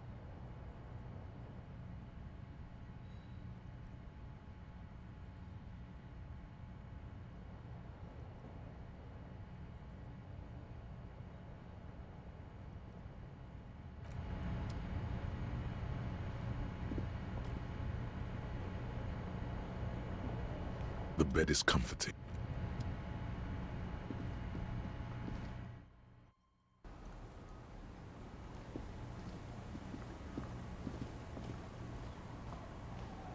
Our tenant, the policeman.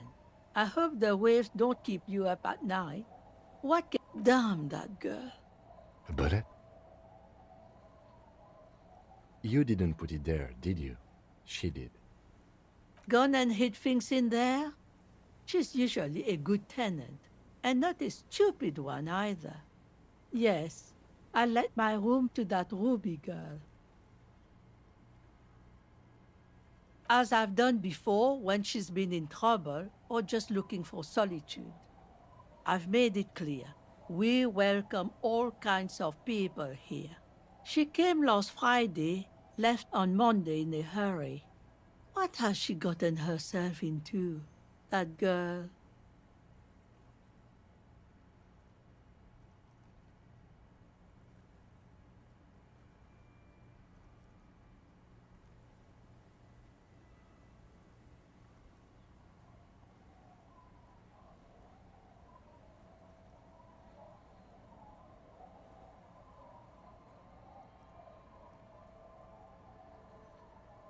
She seems genuinely worried about her previous tenant. She's seen her hiding out from trouble before. That's for the police to find out. Right then, please answer each question to the best of your ability. I'm sure we have a few.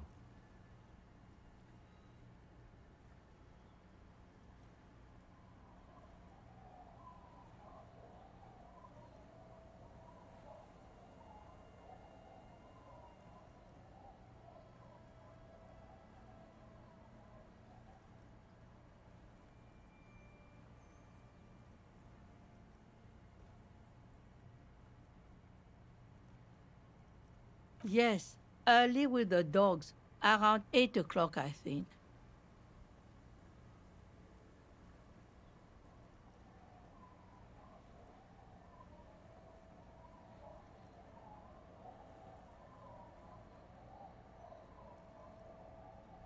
She probably heard the Lieutenant's Kanema drive by, and it woke her up, just like it did you. Yes. That is a downside of having a 130 kilowatt engine. It lets the bad guys know when you are coming. I cleaned it, like I always do. No.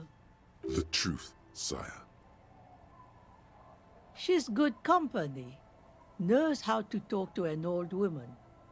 At my age, you don't get a lot of quality conversation. So I really appreciate that about her.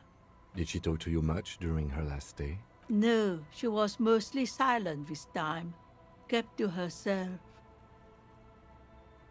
She tried not to let it show, but I could tell she hadn't come to fish. Usually she likes to cast a few lines, but this time she mostly stayed in her room. How would I know? She's a gruff one, but not violent. She doesn't go around toting a gun. You could ask her about your hunch, that it was a desperate measure. See if she thinks Ruby fits the bill.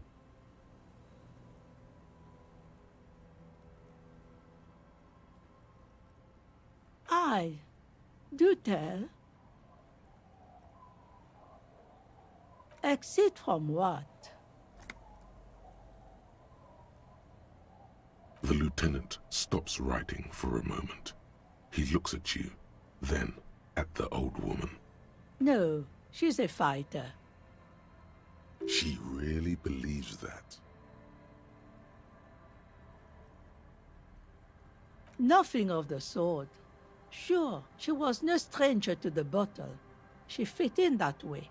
But I only knew her to have a beer on the beach while watching the sunset. She isn't what you'd call a drunk.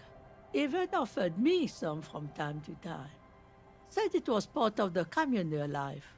But I never saw her lose control of herself, the way some people do. Not that I know of, though she was into nice music. She once showed me a few mixtape milieux she'd made. Although I guess she was pretty handy with the mechanical and technical stuff. Even fixed the heater in the shack. I don't know. Further up the coast. She tried to leave quietly, but the hinges on that door screeched like a cat in heat. Woke me up. I heard her rushing in those heavy boots. It's a peninsula. She might be trapped. You'll never find her, you know. She knows the coast like the back of her hand. You only just arrived. I wouldn't worry about that, ma'am. We are persistent.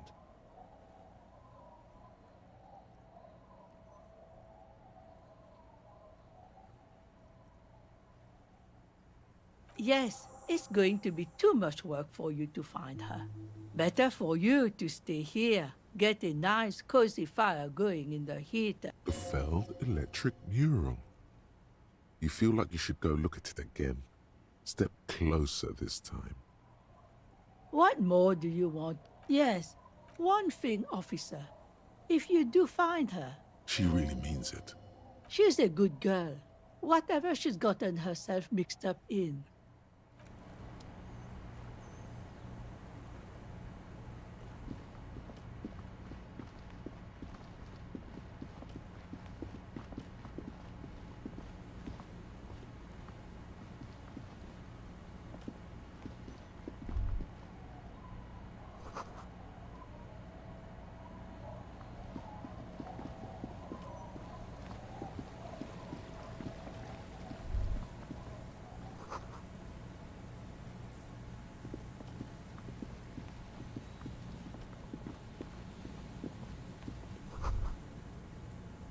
The light vanishes inside the concrete slit. The structure goes deep under the earth. Maybe it's just a storm drain for the sewer. No idea. Could be. We might find her down somewhere. There's an old storm drain system beneath Martinez that's mostly collapsed. Revachol sewage system has been built and rebuilt 4 or 5 times now. In conclusion, she could be under any building. I hope not. There's no echo.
A scattering of bullet holes is spread across the cracked wall, reaching from one corner to the other. Correct. The density of the bullet holes is unusual. Even in a general average bullet hole frequency in Martinez sense, meaning this is a lot of bullet holes. Looks like fully automatic rifle fire. Something you don't see these days. The manufacturing and sale of automatic rifles was curtailed after the revolution. The destructive power of such tools proved to be too much. We do need to retain some humanity in this world.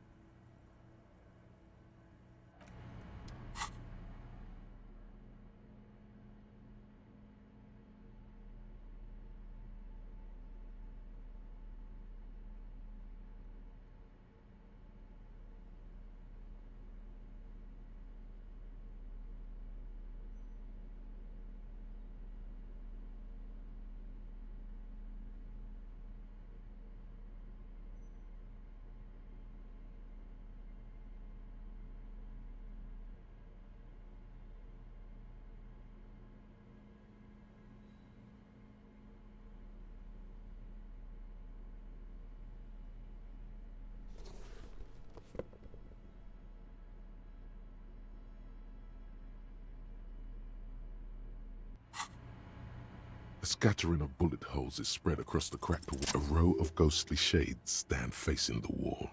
There are many of them, a dozen at least, their heads lowered and eyes blindfolded. It's quiet. No sound, no movement. 10 meters away, other shades are lined up in an orderly manner, automatic rifles primed. A gust of wind blows by. The coats of the firing squad flap slowly in the breeze. A single person stands on the side. Snowflakes fall on the wooden planks and the surrounding sand dunes, covering the land with the white of innocence. A long time has passed since the moment of this fusillading. Rain and brine have since washed all the blood away. Not a trace remains. The abundance of bullet holes leads to two options. Either an inordinate amount of executions were performed here, or they did not use a conscience round, where only one soldier has the loaded rifle. Looks like this was a mass execution with everyone fully armed. A host of men, probably in everyday clothes, ragged from the conflict and covered in dust. They were not sitting, a common practice for executions in some nations, as demonstrated by the height level of the bullet holes.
They stand, facing the wall.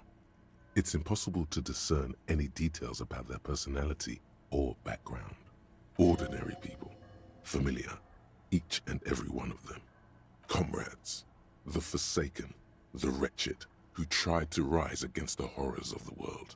7 men in combat uniforms and dark coats, holding automatic rifles aimed at the people. Soldiers from some side, But from which one? The commandant, the one who gives the order. Machine gun fire crackling through the air, the lights of the muzzle flashes dancing on his face.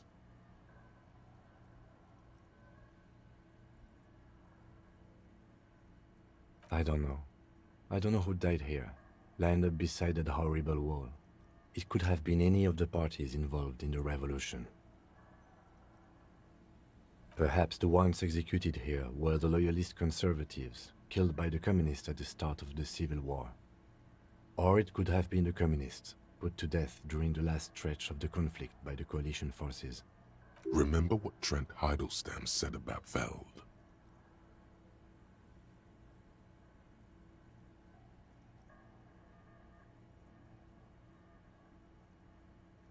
Another likely scenario.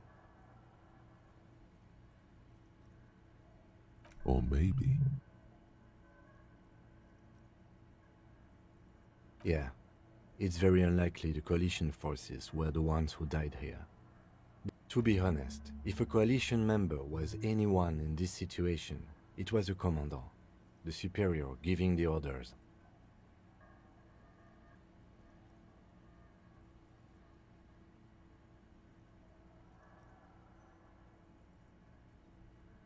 A cold sea wind blows away the fig. Behind this building, the other one, once filled with engineers and designers of Feld Electric, now collapsed and dead, but for some rats.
As you approach, the man turns and greets you with a polite wave.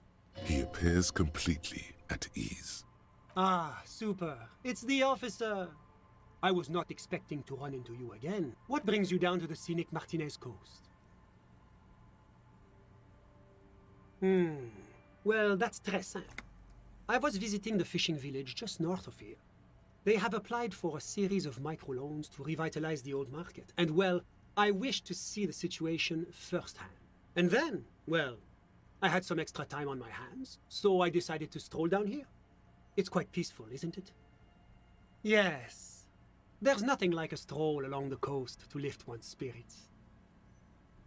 Really? Here? How can you be sure? Ah? Is that what those pockmarks are? I might have guessed.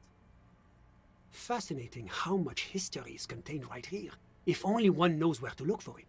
You feel like there's something you could say here, if only you really knew what was going on. Ah bon? I'm all ears, officer. My friend, if it's la responsabilité you're after, I have good news for you. There's no need to form such a committee, because... God, of course it does. These moral intern types. The Comité de Responsabilité de Revachol, it acts as a sort of clearinghouse for coalition activities. To put it simply, they are the ultimate arbiters of la responsabilité in this part of the world.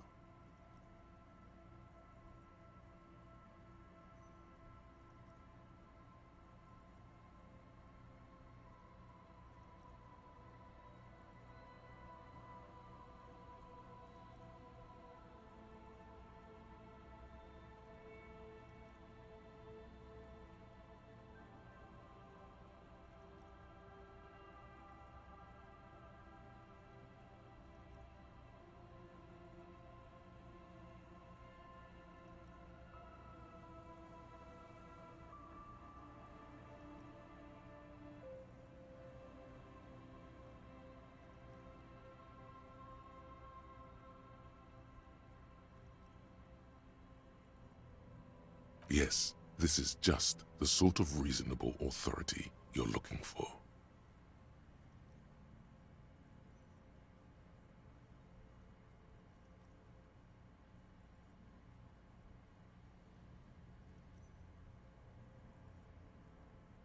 I would offer to connect you with the committee myself, but alas, I am not actually in Martinez. What? Where is he then?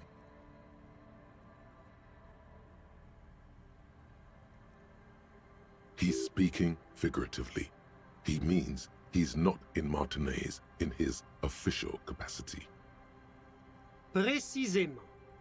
Officially, I am still in La Delta, preparing for an upcoming conference on fuel oil derivatives.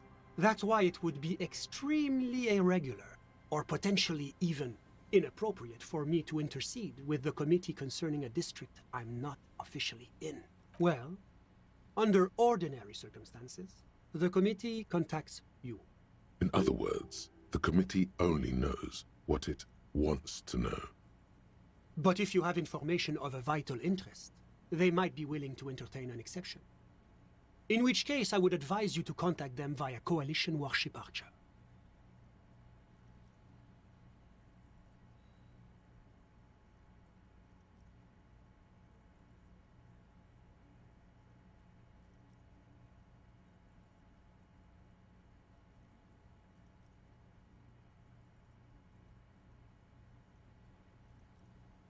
Officer, you mean to say that you haven't noticed the giant coalition aerostatic peacefully patrolling the skies over Rivachol?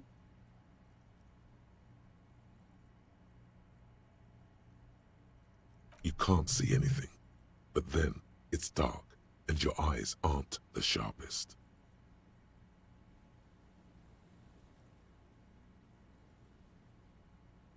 Ah, well, I'm glad to hear that at least.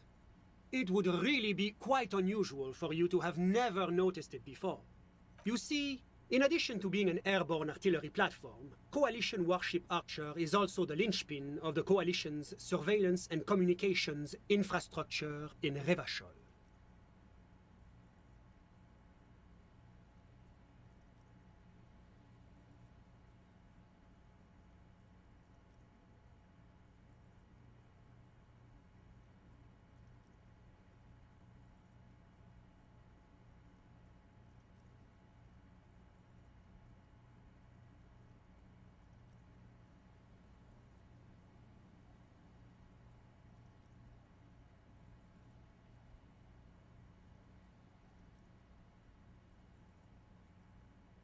And listening. It has the most objective vantage point in the entire city. Not to mention a vast array of radio, photographic, and meteorological monitoring instruments. I find it a great comfort to know there are benevolent powers watching over all, in strict accordance with the Wayfarer Act and the Bristol-Mune Convention. The Bristol-Mune Conventions are a series of international agreements governing the treatment of military personnel and civilians in theaters of war, as well as occupied territories. In practice, they are more talked about than observed.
This is quite the problem. Very tricky. Of course, the Archer has orders to fire on any unidentified aerostatics, but in that case, you would require a radio transmitter capable of broadcasting on coalition frequencies. I suppose there might be some way to circuit bend your way onto those frequencies, but unfortunately not. No, I don't have the pleasure. I am... Sounds like something that programmer we met in... Let me just say that I have complete confidence in the RCM. I'm sure you'll figure something out. Always my pleasure to be of assistance to the RCM.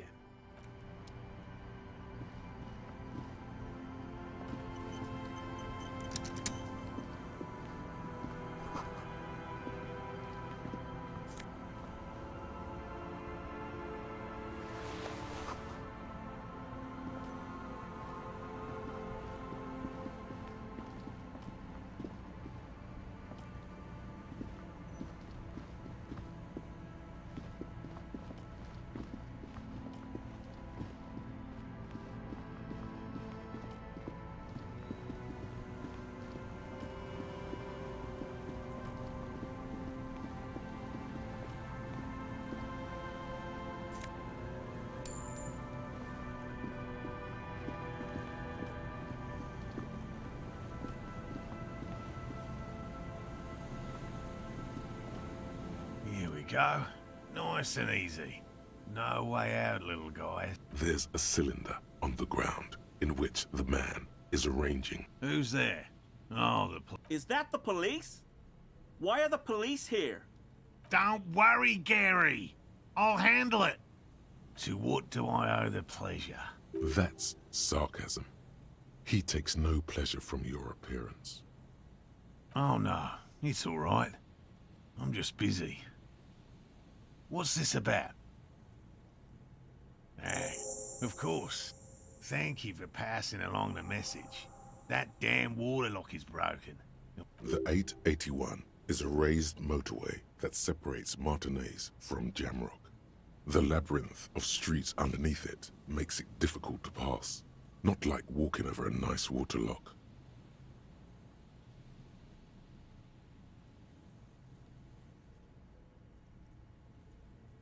You broke the waterlock with a motor carriage? But there was a billboard in the canal.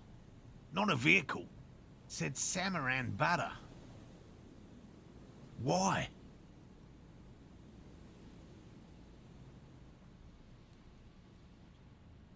Insane.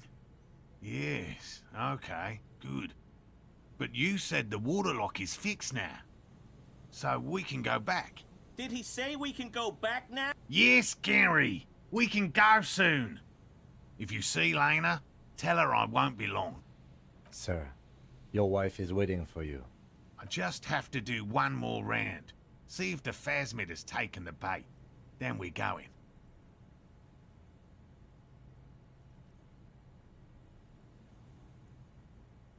His hands are large and weather-worn, but also used to delicate, precise work. I'm afraid not, officer. I've been busy digging around in the reeds for days. The lieutenant takes a short note in his notebook, then gestures for you to proceed. And I'm eager to return to her, I assure you. But my wife understands that just as well as anyone. Come on, Morale. We've been soaking out here for days. It's time to go back. And leave the traps? Absolutely not. I won't let Lena down. Come on, she wants us back. I'm soaked up to my nuts over here. We'll both catch reed crabs if we don't dry out soon. I'm doing this for science, and so is she. Of course it's important to her. She's seen it. A verified sighting, on record. One of only 4 this century, and it's hers. Yes, that's how we first came to know one another, in fact. But that's her story to tell, not mine. Needless to say, you must ask her about the mysterious phasmid. Suffice to say, it's long been our dream to find proof of the Insulindian phasmid together. No, no, no. The traps need to be monitored on a regular schedule. I could go for some trap setting. I didn't expect you to take such an interest in our work here, officer. Why not? At least it will give us the excuse to look into a lot of reels. That it will. That it absolutely will. I hope you brought your good boots. There are 4 in total. One is to the south, on this little peninsula, by the boathouses there. It's very near.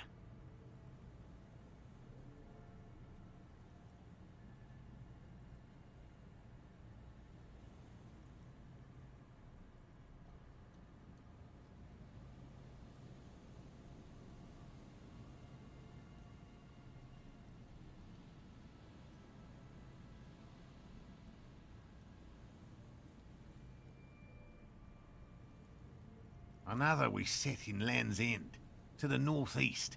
It's behind a small sand dune there, on your way to the old radio tower, after the church.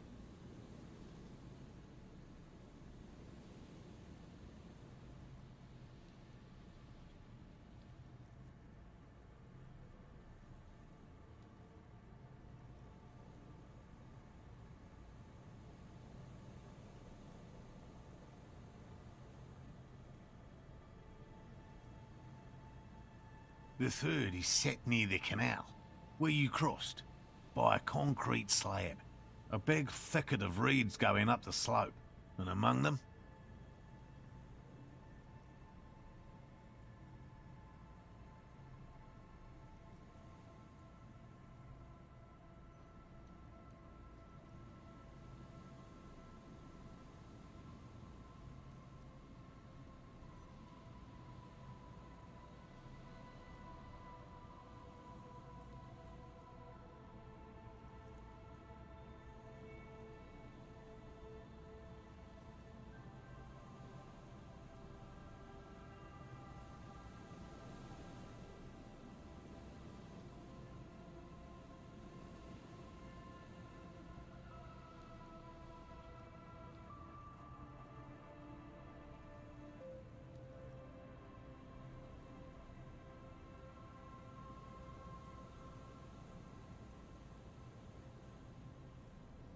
You should check at least one of those before returning to this one, since I just said it. This one's more of a technicality, but still, better safe and stupid than sorry.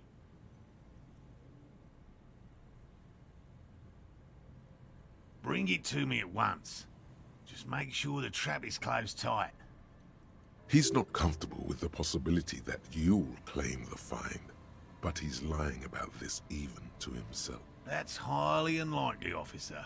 But in the event you do, I'll spray you with a pheromone mixture I developed. It's made of musk and research chemicals. The pheromone should attract the insect to you, or at least prevent it from bolting at the sight of you. It's quite potent. Will last you about a week. Your choice. As I said, the chances of you encountering the Phasmid. But you feel you should have it on you. Something bad might happen. Don't mess around. Take the pheromone. It'll make you sexier.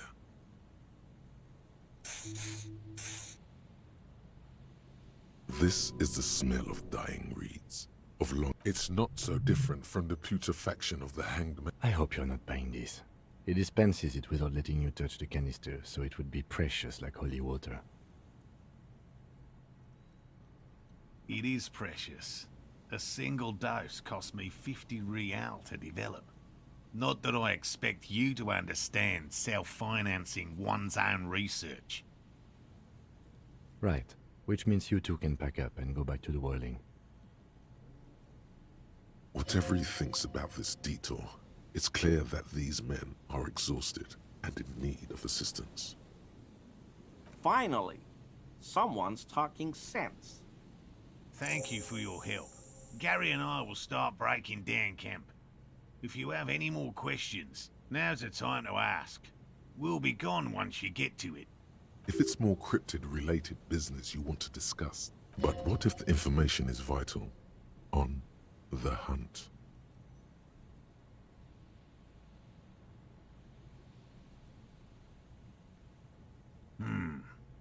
Well, first of all, it's damn difficult to find, which is why very little, I'm sorry to not yet. That's what makes it a cryptid. Just out of curiosity. I know it's real. It's clear that his obsession with the phasmid, By which I mean, I've heard enough first-hand accounts to yes, the most recent sighting was by a couple of teenagers. It's the first credible sighting in several decades. Admittedly, it's an unusual location for this. I have to resist the thought.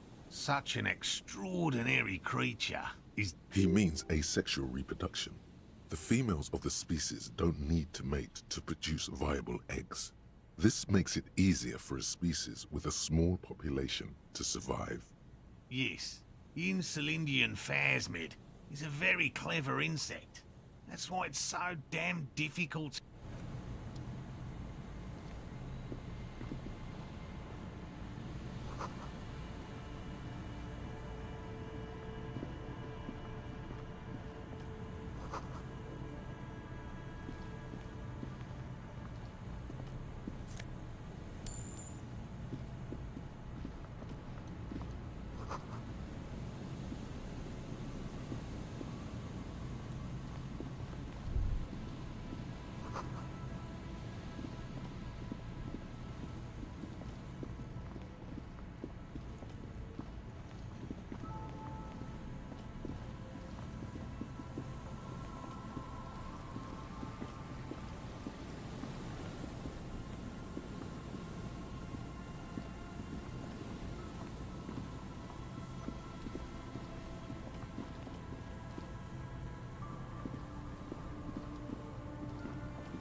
You see, a slogan used to intertwine with the loops a long time ago. Now, only a shadow of peeled letters remains. It's Looks like tomorrow never came. above the mural, a collapsed roof, broken windows set in walls that are cracking and will soon also fall. Felled electrical. How ironic. All these dark rooms. Felled Electrical, you only know them as a small company that makes ink cartridges. There's something in the wind. Sometimes the only way to go forward is to fail first. In there? She could. Or she could be in the identical room over there. Or in that boat shack. In that church tower, maybe. Why single out this one building?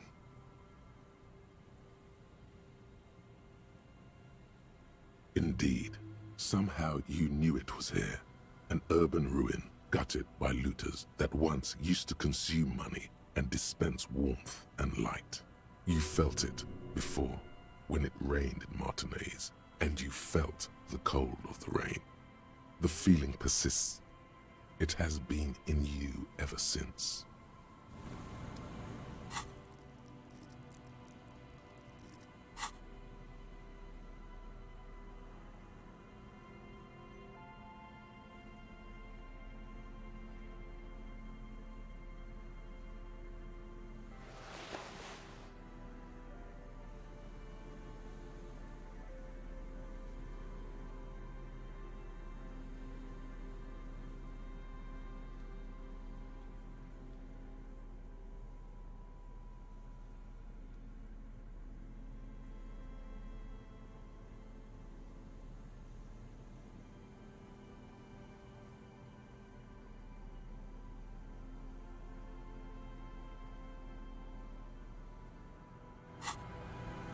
The once bright mural tower. Suddenly, all is quiet.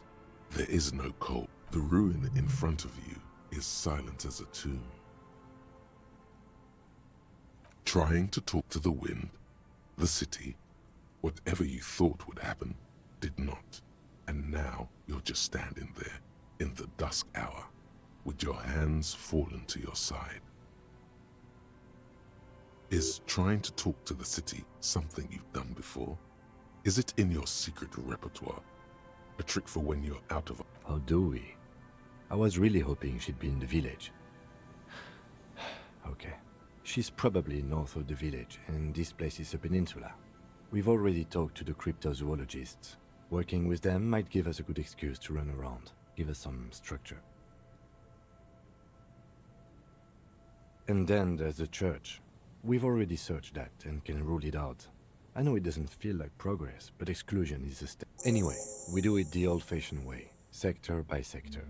Go over the whole peninsula, ask the locals, enter the places where we can enter first, like we did in the village. Then, if we're desperate, we can look where we can't enter. Bunkers, storm drainage, this place. I'm sure it won't come to that.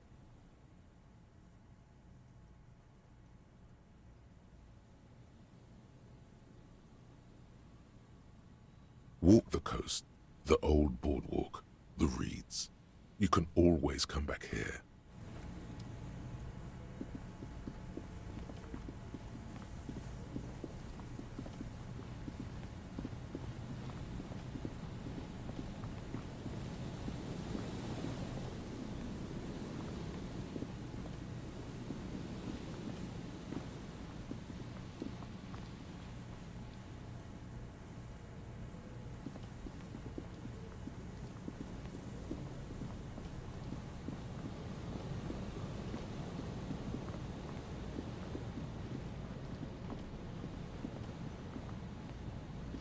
There's some tear, an empty...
Is there something here that would indicate a sniper used this place as a nest for taking the shot?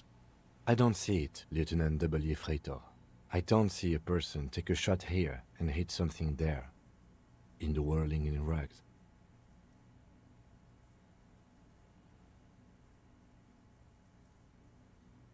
To warm his hands before pulling the trigger?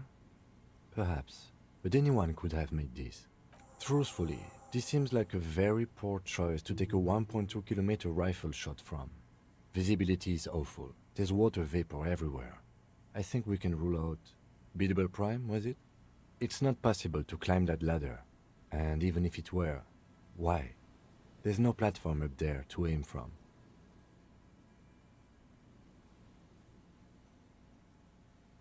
There, 1.2 kilometers over the cold water of the bay, through a thick snowstorm melting flake by flake in the waves, you see the smallest rectangle. It's glowing in the dark night. The lights are on. Glazia must be in there.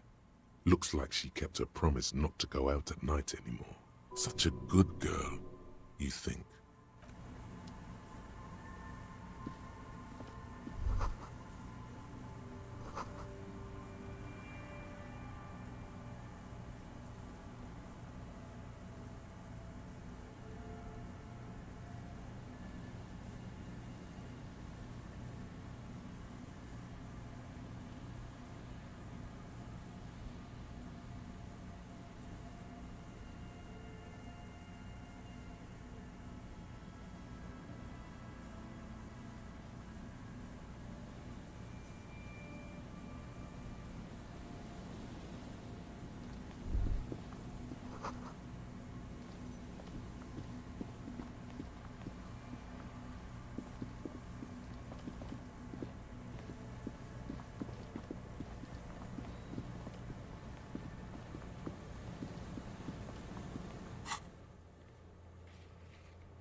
An old door, worn by elements, guards the depot.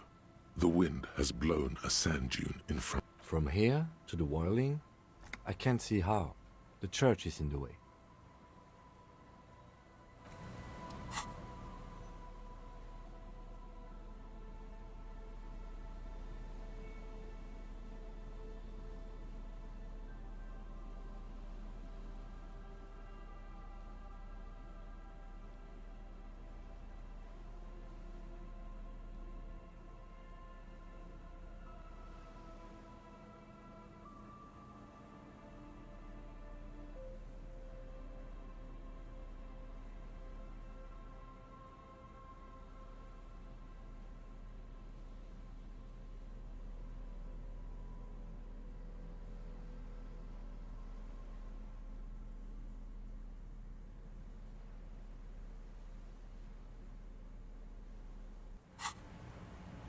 An old door, worn by elements, guards the depot.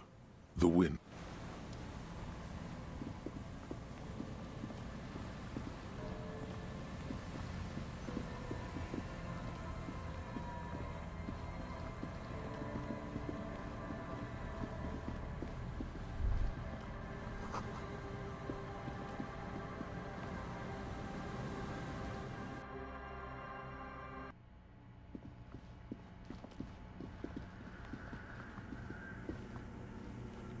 Yes, what is it? What? No, no one's suspicious around here. She has not seen her, sire. 'Tis true. Yes?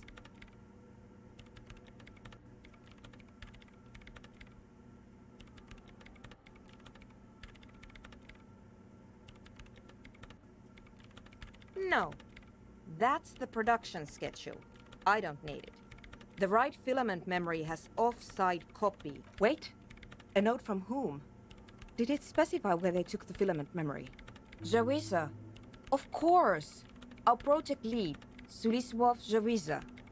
God, he was like it would have made a difference. The off-site copy was perfectly safe when the data loss happened. That data loss was anomalous. And the heads. I won't even get into the heads. Millions of them. Go find that copy from that ice cream maker, will you? Valley of 1,000 heads. You like the sound of that. Thanks.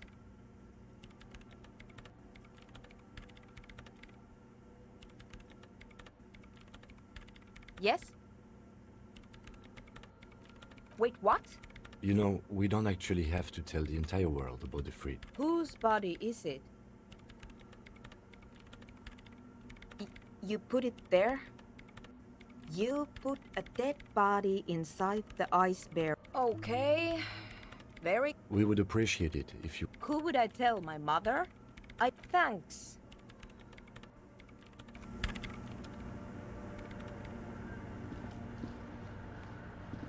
The mother of humanism stands up.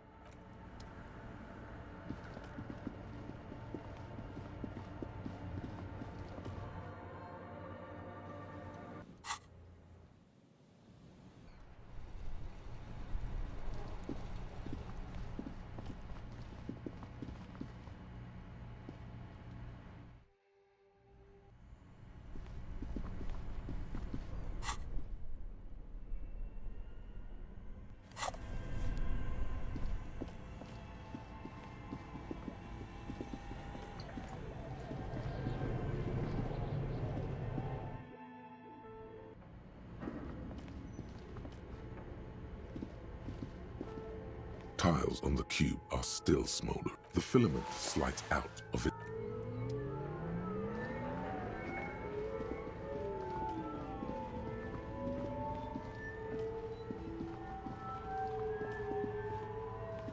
Oh, it's you again.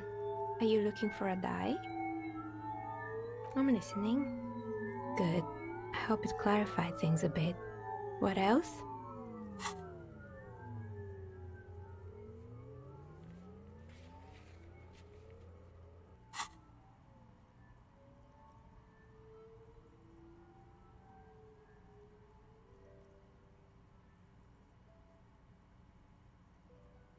How did I become? Some of my friends were role players. I've grown crafty over the years. I'm sorry. I'm a bit overloaded just now.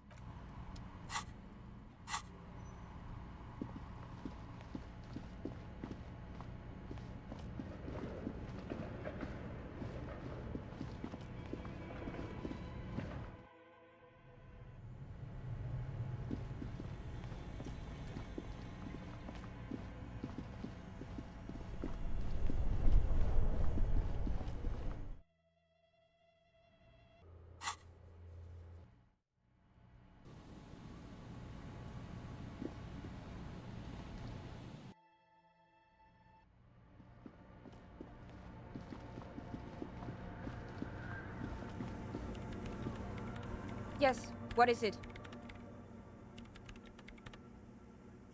Yes? Thanks. Looks like it's the one.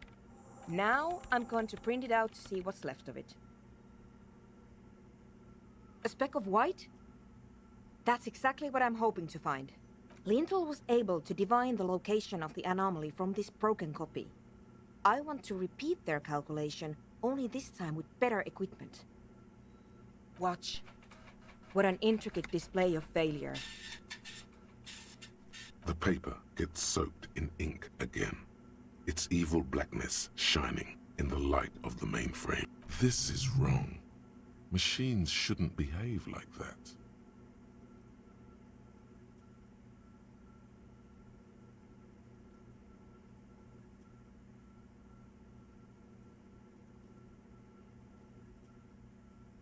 Sorna doesn't reply, her hands running over the printout. She's looking for something. For her morning star. Here. I found it.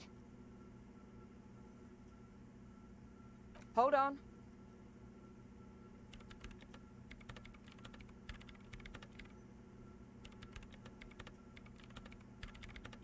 Shh. Just give me a second. I'm almost... I've never witnessed a programmer work before. done. I've got it.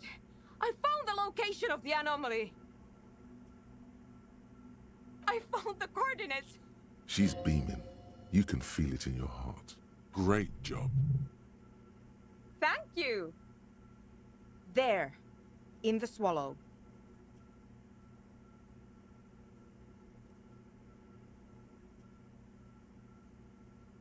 Think you can help me again? I need you to go move those water bolts for me. I need to double-check my calculations. What an interesting proposition. Truly a task for the intellectuals. Figure it out? No.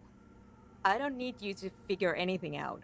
Just walk over to the circle and follow my instructions.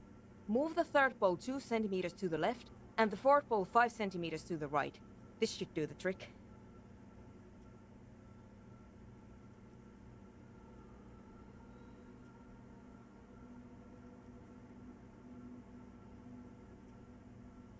What? She only wants you to follow instructions. Nothing intellectually stimulating. Yes, but you like moving things around. Moving things around is calming. Come on. It's not about your brain. Even I couldn't figure it out on my own. Can you please just go and move the water bolts for me? Thanks. Do I look like someone who has time for side projects? If you want her help, maybe you should help her.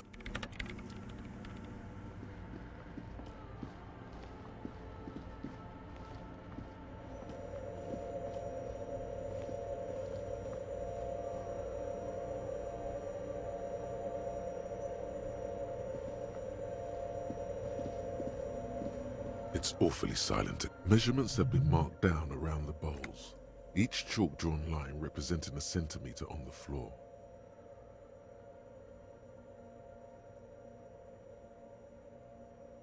Oh boy, this is going to be good.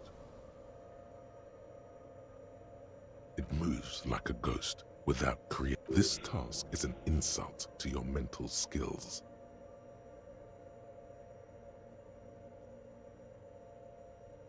Some water spills out of the bowl.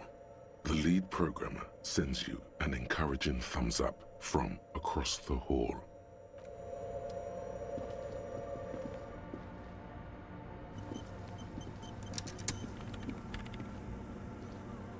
Yes, what is it? Great. Everything should be aligned now. Miss Know-It-All is hesitating. Yeah, nothing. Now the only thing left to do is to unmute the headphones.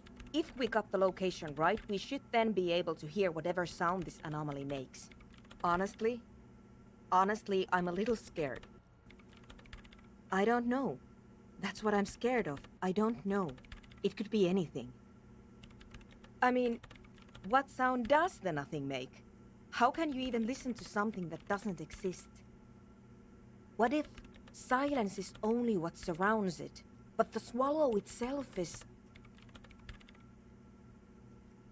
I don't know. I'm just scared.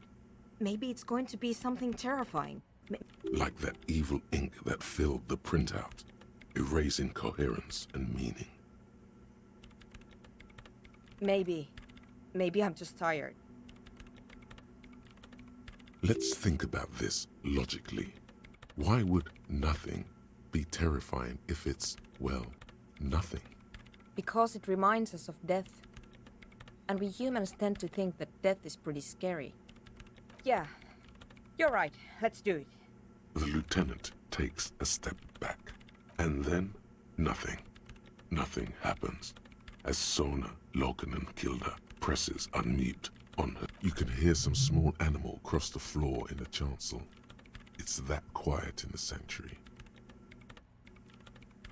She doesn't answer, her eyes closed and brows knitted together in a state of deep focus. Damn it! No, of course not. Nothing happened. Let's move on. Despite her fear, she was hoping for something extraordinary to take place. No.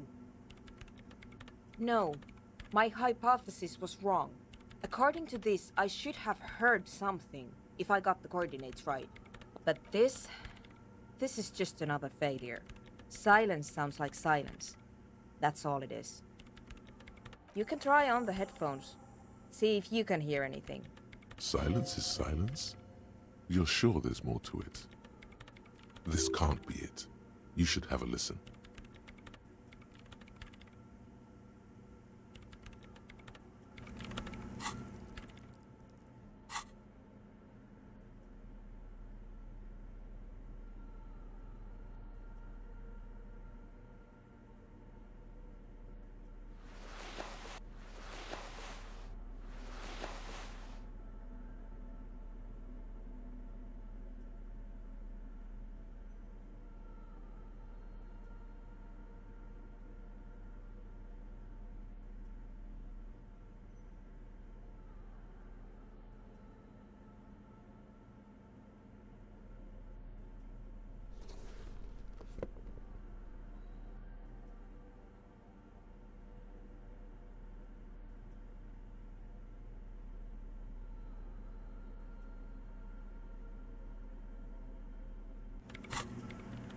Yes, what is it? All you hear is your own breathing, heavy and hoarse from all. But there's something else. There has to be something big, something unexpected, something new, yet to be discovered. Ghosts, speak to me. When was the last time this world had anything new to say? Well, did you hear anything? Yeah. No, I don't think there's anything there. The lieutenant looks down at the floor, as if to say, you're wasting time here. Maybe the speed freaks can help you with this. Go talk with Andre.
Hi again.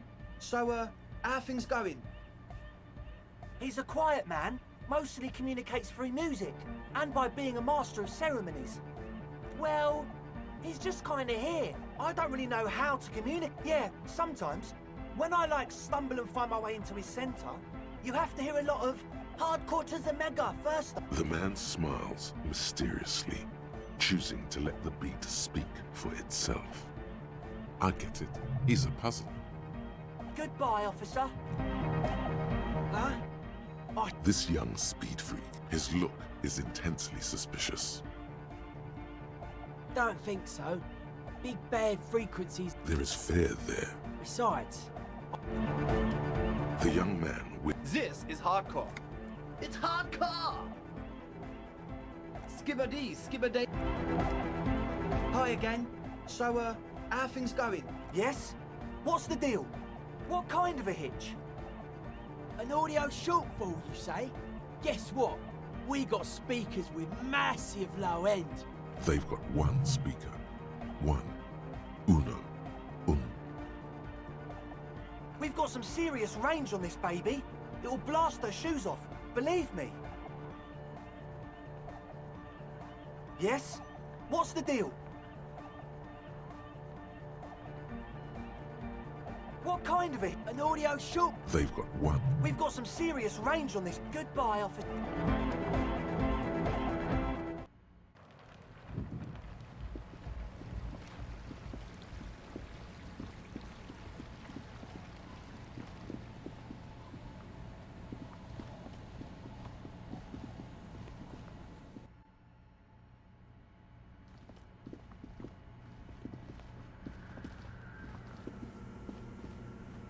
Yes, what is it?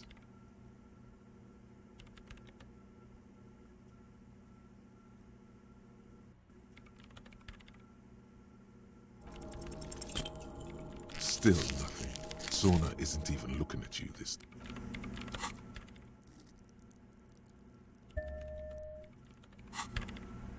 Yes, what is it? Everything disappears. You are draped in silence like a drowning man staring into his puny little headspace. And then the pressure changes. It feels like flying on an aerostatic, or when your ears pop, or like a subtle difference in the atmosphere, a weather change hanging in the air. What if the sound you're looking for is too low for you to hear it? A better sound system? Alright, but where would we get one? Suddenly, a rhythmic beat permeates the walls, causing a small patch of decorative stucco to crumble onto the wooden floor. They should really allocate some renovation funds to this place. No. What they really should do is shut down the disco men for You mean the speed freaks? Of course, the speed freaks. They have a fantastic sound system. And you think they would help me? I guess I could live through a week or two of peaceful coexistence. Sure, let me know how it goes.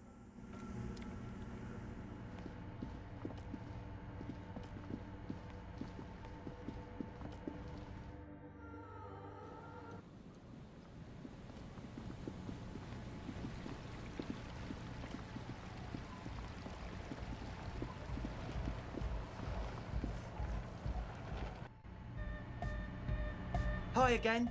So, Yes? What's the deal? We are grateful, Copman. You're an augury of a new era of anodic dance music. That's fine. We can manage. And what about the side business? Have you made up your mind? Oh man, really? You're a complete ballbuster. Fine, we can make do. It's going to take us a bit to move our stuff inside. A couple of hours, maybe. Come check back later. Let's get moving.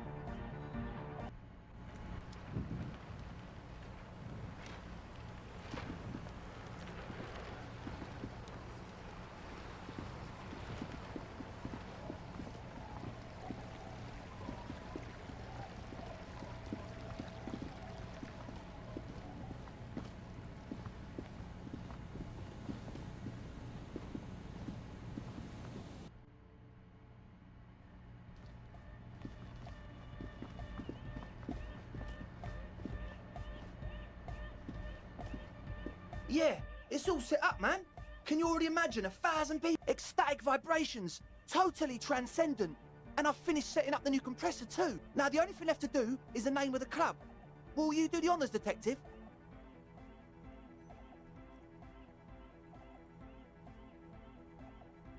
I wouldn't. I wouldn't build a club, and I... An underground place with no name? We're not going with anything the Crabman would say. Why not? I don't care. I don't like the Crabman, and I don't like his ideas. His ideas are spooky. Next, please.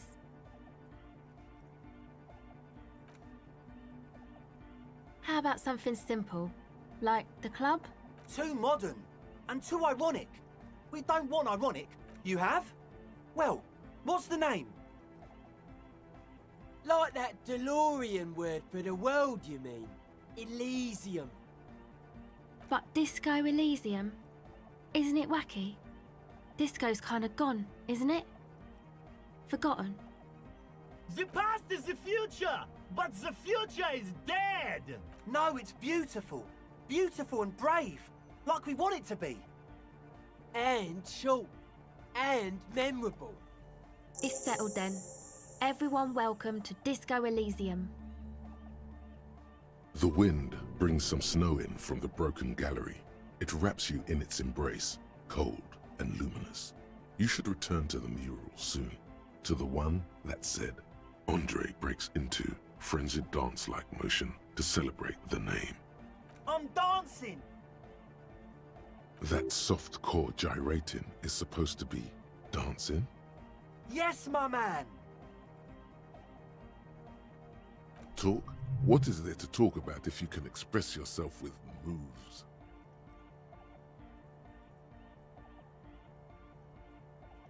It's to express my individuality.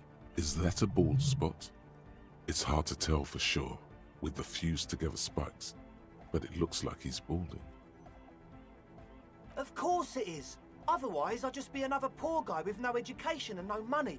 General issue, man. Now I'm all that, and I have radical... Maybe it was a bad idea. Anyway, goodbye, officer.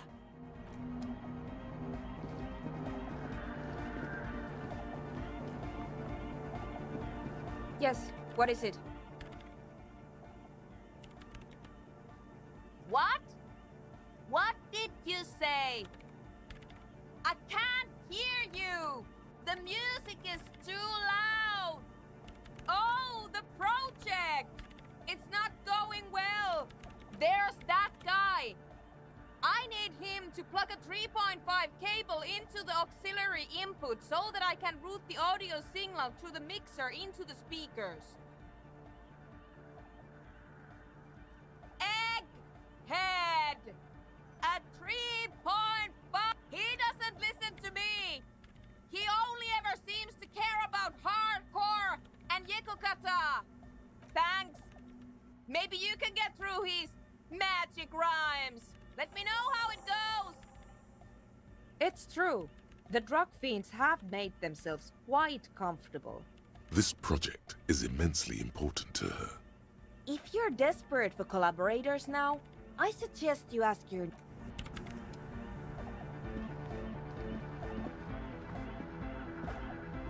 Back to the heavyweight jam! Hardcore! Hardcore! Hardcore to the mega! Internally coherent!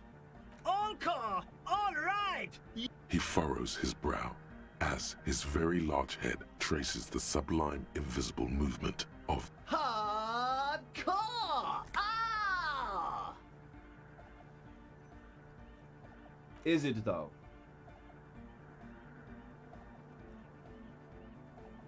But is it? I mean, really? Feels like you should reply with the very pinnacle of idiocy here, so that things get totally transcendent. But you haven't gotten there yet, so you don't know what to say. Under the radar. Oh. We're close. True. Hard. Foot. Hardcore. Hardcore to the... Internally coherent. Encore. He furrows. Hardcore. Is it though?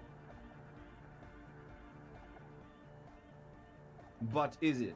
Feels like you should reply with the very pinnacle of... I am the Mike Enforcer. I am the chick.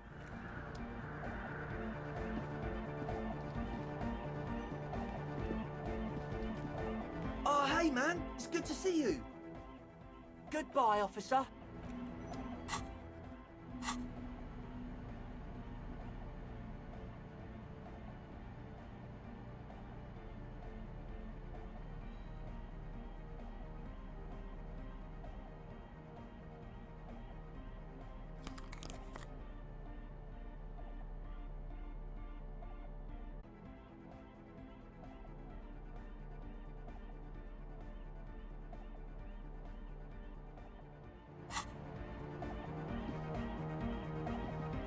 Oh, hey, man. It's good to see you. Goodbye, officer.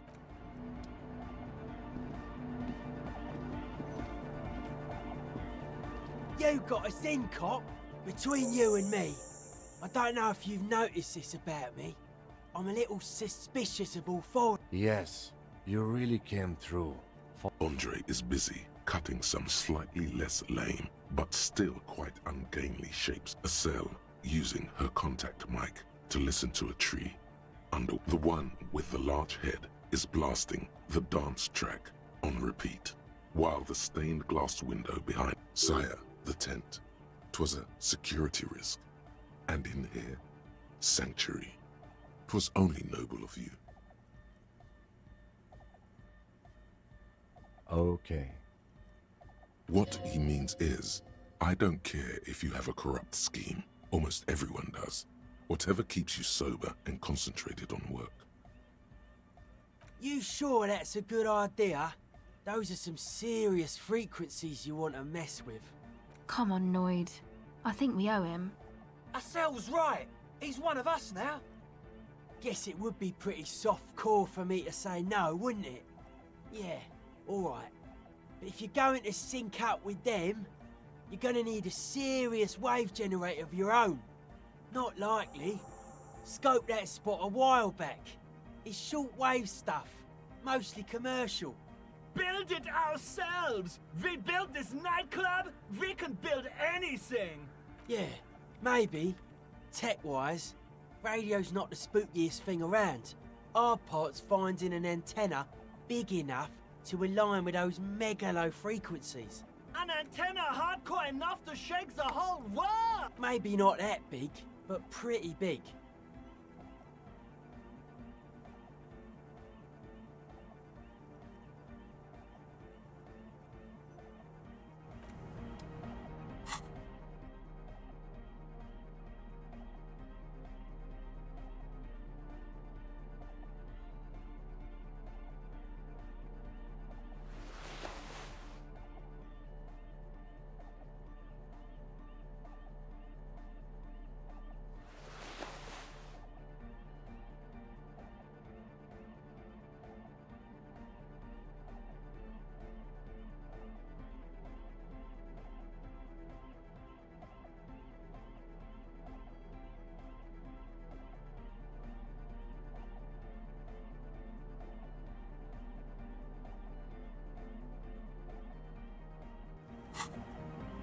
Yo, man. What's on your mind? Close your eyes. Unfold your mental map of Martinez. It's morning. You're standing on the plaza before the whirling in rags. The wind pushes a piece of tear across the cracked tiles. From the north comes the malicious laughter of two children. You turn around. The morning sun is blinding.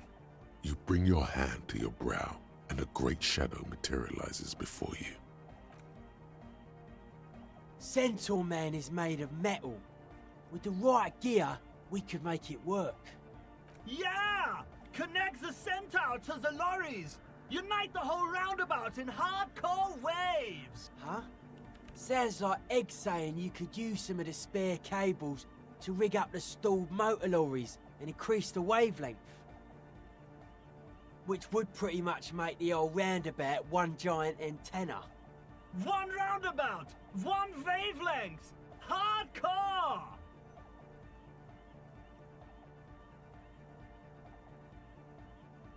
Probably the biggest antenna in all of Revershire West. We have the amps, we have the cables, we're almost ready. He's right. All we're missing now is the transceiver itself. I don't know, buy one, steal one, I don't know. And before you ask, no, you can't have the radio from my kinema. Can't do it. We just got this place set up. Can't go risking Egg's most important equipment. Yeah, probably. Thing is, you'd have to be an engineer to get it out. I'd stick with regular radios if I were you. Some equipment from Harbour could work. Worth the legwork at least. Maybe, if you want to pay money like some kind of money lord, yeah.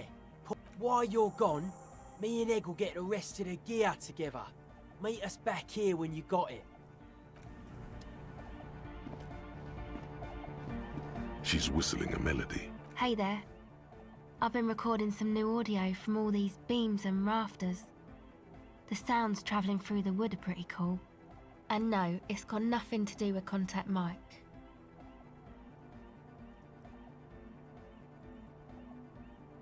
I really wanted to say, thanks for getting me and my friends in here. And we even found some new associates. Good, I think. Noid is getting a read on the place. I think he finds the carpentry very impressive. Andre's been setting up the Sauna, the programmer. She's doing whatever she does. Behind that radio computer of hers. No. Just no? It's pretty desolate here. I only hear the dogs bark at night and see the shadows move down the coast. Superstition. We can turn the grim desolation into a fun dance club, and thus also help turn this hellhole around. Sure, you helped us out. I can repay the favour. What do you want to know?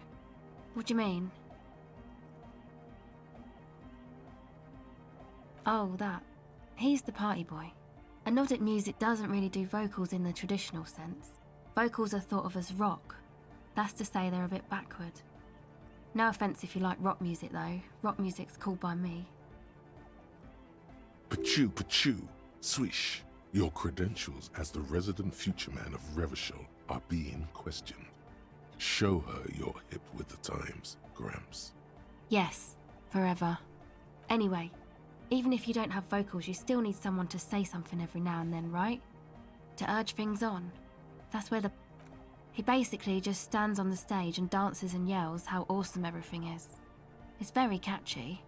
I understand. People are usually afraid to do things if others aren't already doing them. Dancing makes you dance, like sneezing makes you sneeze, or yawning makes you... Anyway. Actually, we don't know where he's from. One time we were out partying somewhere in backwater Forburg. Or maybe even Coal City. I can't remember. Maybe it was Coal City. The worst of the banlieues. A wretched heap of closed-down mines, even west of Jamrock, on the dusty slope of Montmartin, the remotest possible area of Revershire. No one even wants to exploit those people anymore. Egg was yelling along to some jam someone was spinning, all night long. Just kept yelling until he didn't have a shred of voice left. When the sun came up over the mines... There were mines? Yeah. It was in Coal City. Egg came with us. He made this wheezing puppy... It was definitely Coal City, because it took us 2 days to walk back to the fort. He just wheezed the whole way. We never really asked why he came with us, or who he was. I think his name is Jermaine. People are sweet. You can see it must have been a great night. The memory causes her to go silent for a moment, or you wish you'd been there. Who do you want to know about? Sure.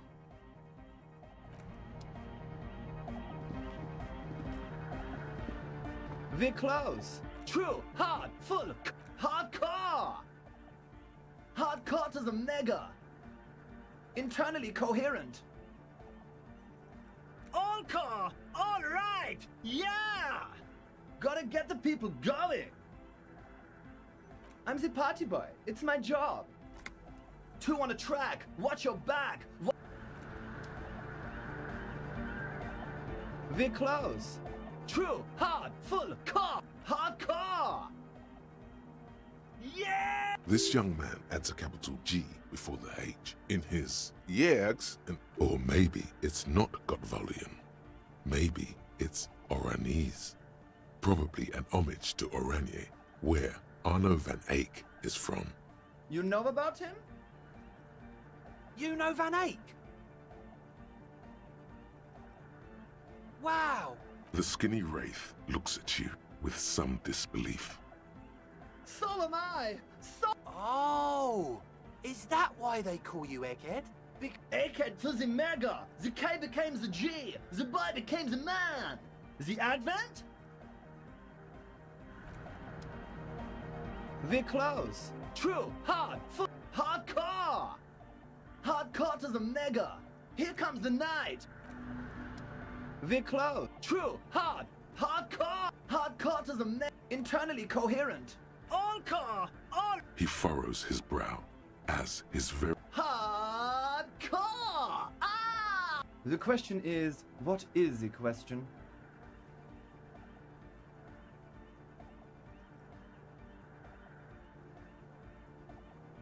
But there was a question? Vikla, true, hard, hardcore, hardcore to the internally all car, all... He furrowed. Hardcore! Ah! The question is, what is the question? But there was no question. Vikla, true, hard, hardcore, hardcore to internally all car! He furrows. Hard. Is it though? One mind, one... Vikla, true, hard, hardcore! Hardcore, all car... He furrows. Hardcore! Is it though? But is it? I mean really? No, but seriously, I'm a bit worried it isn't. The skin on your back is crawling. For a second you can't even hear them. There is a hawthorn tree on Rue de Saint-Ghislain. Don't be alarmed. Everything is okay. He isn't actually worried. Everything is still super hardcore. What he... To the mega! Yeah! I can route it through auxiliary. What kind of a cable does she use? Oh, she uses 3.5. Yeah. Oh no. We're going to be in this church for... Don't worry. I have an adapter for it. Hang on. This is a 4.5. We're all good, people. Whoa, thank God. Adapters noticeably degrade the sound quality. Great! Someone got through to him. Okay, let's get it all set up. Everybody! Everybody! Don't panic! The Arno will be back! But we're doing something else for one moment. Alright, go tell her that Egghead is ready to rave to her tunes. There's nothing wrong with it. I'm still in love with the hardcore. Sometimes I just feel like anodic music is in its infancy, you know? For example, take this Arno van Eyck jam I've been pumping for the last month. Isn't something holding it back? It's like it's only... I think it's super hardcore, but you're right. If anything, it sounds a bit proto. Like it's not fully formed yet. You might be a moribund alcoholic and a failed cop, but you are pretty certain a thing cannot be both proto and hardcore. Wow! Culture cop! I think you might be right. But how could it become hardcore then? I know it in my heart, but cannot think it in my head. If this is not hardcore, how could anything be? No! This is the answer!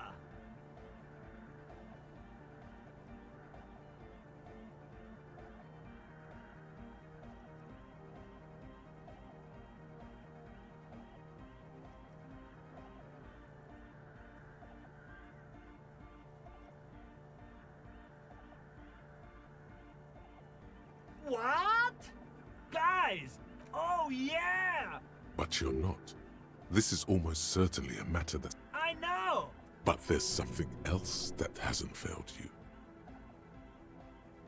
Uh-huh.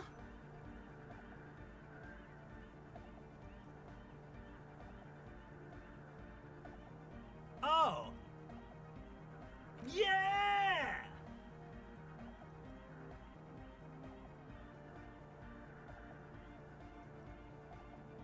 Lungs are for love! Yeah! No nation, but transnation! No war, but class war! Yeah! Yeah! The first page of the... Could it be? Maybe for him, you only have a chapter or... All right!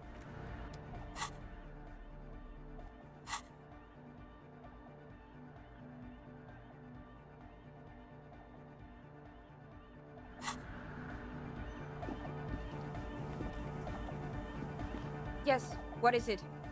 Okay, but think you can ask him to turn the volume down a... Maximum! Maximum is the only way! I know it is, but... Pump it to the brick! Glue style? Okay, there literally is no other way. The mixing desk is glued to mix... See? He pumps it to the hard master. It's hopeless. Of course it is. Yeah! Never mind then. Let's get on with our project. I'm going to unmute the speakers on a count of 5. Everyone... Egghead pumps his hand up in the air. Born ready. Ready! I'm ready if you two are detectives. The lieutenant nods stoically. Suddenly, your palms are sweaty. The church seems cold and large, somehow. There's tightness in your chest. Anxiety. 5, 4, 3, 2, 1. You disengaged. No wind outside, no waves, no floorboards creaking. Total, continuous silence. The woman looks around. In the silence, you see dust move on the floorboards. The driver of the speaker vibrates in the air and then stops. Plasterwork begins to crumble down the walls. In the silence, a low hum starts creeping up your spine. It's a song inside you, not in the speakers, not in the room. A great bass sigh in the basement of your mind. Slowly, it builds until the air around you starts to vibrate. It will devour everything. The floorboards, the glass, the streets and the people. Nothing will remain. Guys, what's going on? This fragile world is about to break. It's getting louder! In the basins, the water looks like it's boiling. Hosiana! Mother of Mega! He's peaking, the worst high he's ever been on.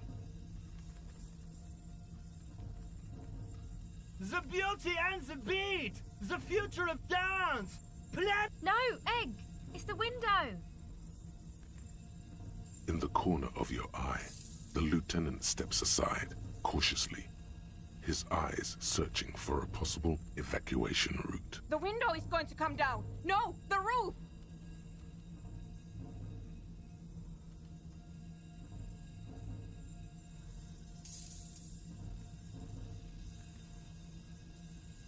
Cracks appear on the stained glass window. Cracks run up the wooden pillars in the dark. Come down to us! Love! Below it, all the base grows, like the jaws of a giant compressor gnawing on metal and wood. It's shaking the building's foundation. The floor twists. That's it. I'm muting it. Shit! It doesn't stop. Asil, have you? Yes, I've turned it off. Andre, pull the compressor. The place is gonna come down. Fuck! I can't shut it up. The signal's passed. It's not in here. It's...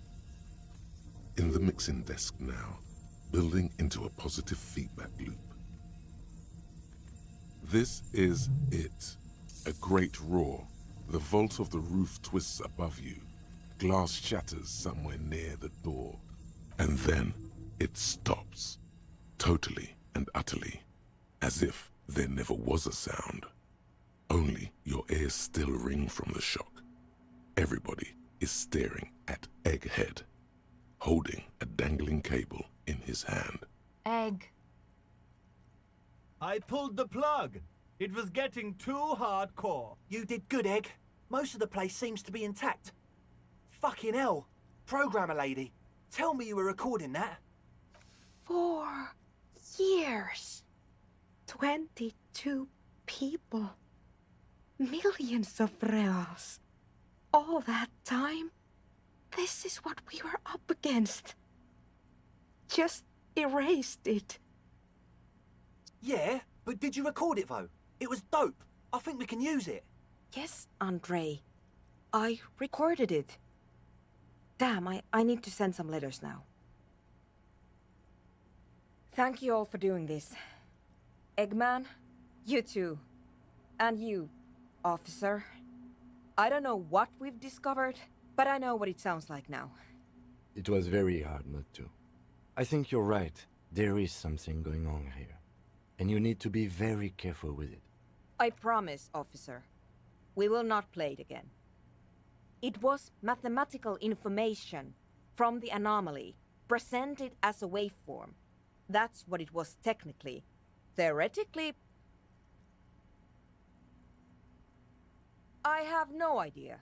I've never even heard of anything like A voice seems muffled in the silent church. It's your ears adjusting after the exposure. Yes, our lead designer. And maybe some of the producers too. And some of the writers. If they're sober enough to open a transmission. They need to hear about this. Don't worry, I won't send the recording. Although I doubt they have the speakers to produce the... Stay here! I'm going to stay here with these lunatics. Send letters, maybe meet Sulispov. Also devise further measurements. I want you to know that's totally chill with us. I don't care, but thank you anyway. Now, I have a theory to come up with. Some kind of preliminary explanation to all this. Or the letter will sound like I've lost my mind. Yes, and we have to get back to stabilizing Martinez. Instead of demolishing it with loud bass noise of unknown origins. You have an explanation for all this. Somewhere deep in you, you know. The person you were.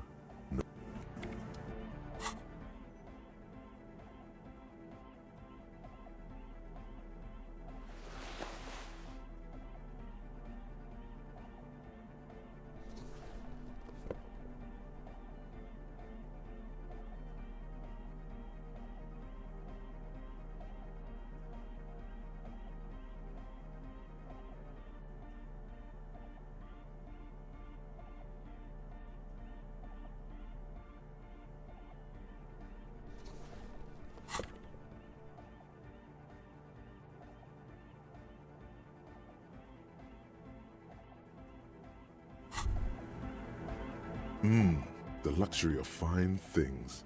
Just look at those black monk straps. After spending an entire day hustling, who's to say that you didn't? Beautiful things give you a rush. It's remember, when they come to take it away from you, they're either a gateway drug or a boost. Yes, what is it? You don't have to. You already have. A long time ago. These thoughts formed in you somewhere, in a long-forgotten discussion, behind a kitchen table, in the evening light, drinking coffee and smoking, with a friend. And a woman, she was there too. Her hair smelled of shampoo and she was smoking. What? But Pale isn't here. We're thousands of kilometers from the edge. That comforts her.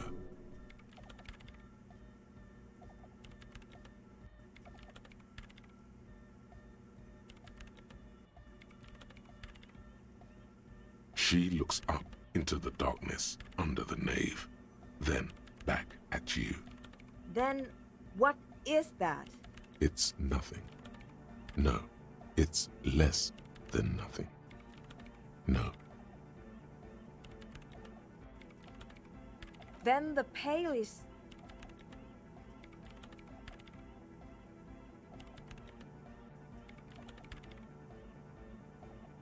But the gradient, it clearly hasn't started yet. We're here, and the pale is not. I understand. A theory of the pale where instead of an outer ocean, it metastasizes, like a cancer or a mold. According to this, how long? And information, causing data losses in the East Insulindian front. Have you considered why it's formed in a church? And also when or how it might start growing, or if it has... I also have a question, since we are piling them on. How do you know this? I'm not doubting you. I'm simply curious as to how a detective of the RCM... Of course! A pine wood sarcophagus, or a containment facility of some kind, built by the first settlers. I have considered the same. The bad news is, there were 7 pinewood churches built in the first decade of Revachol settlement. Most of them were burnt down during the revolution, or repurposed before, during the suzerain. I'm not saying all of them have one in them, but... Some of them might. A black grain hanging in the air. You think the presence of that puncture has somehow influenced the outcome of events here? Even say software development?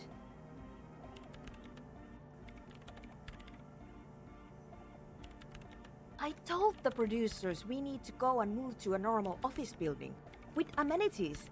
But no, the artists like the milieu, the writers like the history. I told them. You mean Plaisance and the dice maker? There was almost no one left when we packed up. Then go tell her.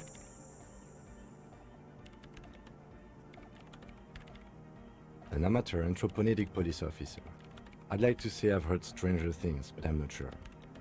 This is a hell of a guess, however. Well worded, I might add. Yes, it is very interesting. But I wouldn't say you know. This is a guess. One that... She falls silent. The wind blows in through the hole in the stained glass window. I'm going to leave that out. But the rest? Some of this I can use to start to explain this to the rest of the team. Man, you will certainly sound mad. One more thing. Maybe a club for anodic music isn't the worst thing you can erect around this particular point in space.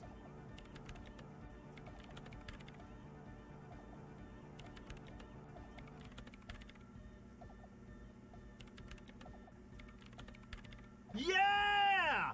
Thank you, Egghead. Let's leave it at that, shall we? We have an anthropomedic detection to perform in this district.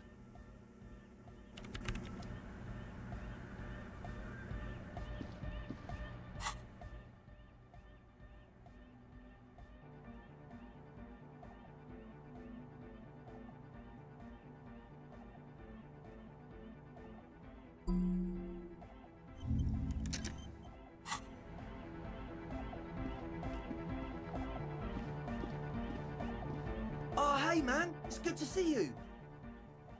Goodbye, officer.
Put your hands where I can see them.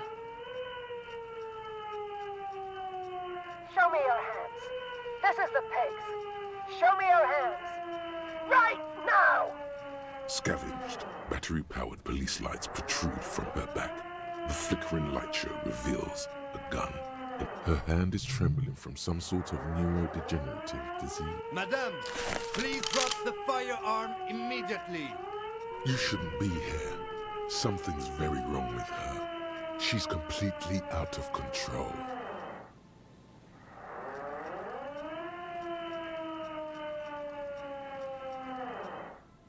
Failure to comply.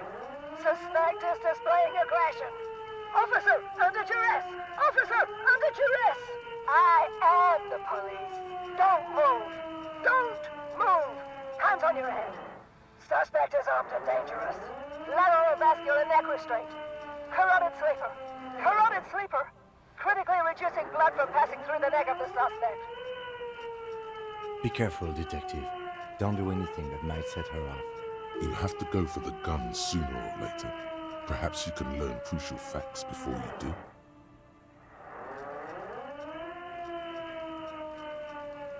It's a goddamn police shitbag. Cut the pavement. You're under arrest. As she waves her hands, you notice familiar-looking ampoules and packets sticking out of the mountain of police gear on her back. Medicine or drugs? Officer in need of assistance! Suspect alert! Get up! Ma'am, please. We want to help you, but you need to lower that weapon. Disturbance reported. Authorized deadly force. Sector, take the shot! Big red key! Big red key? That's code for the battering ram. Cop talk. You know this. Back up! Back up! Back up! Status unconfirmed!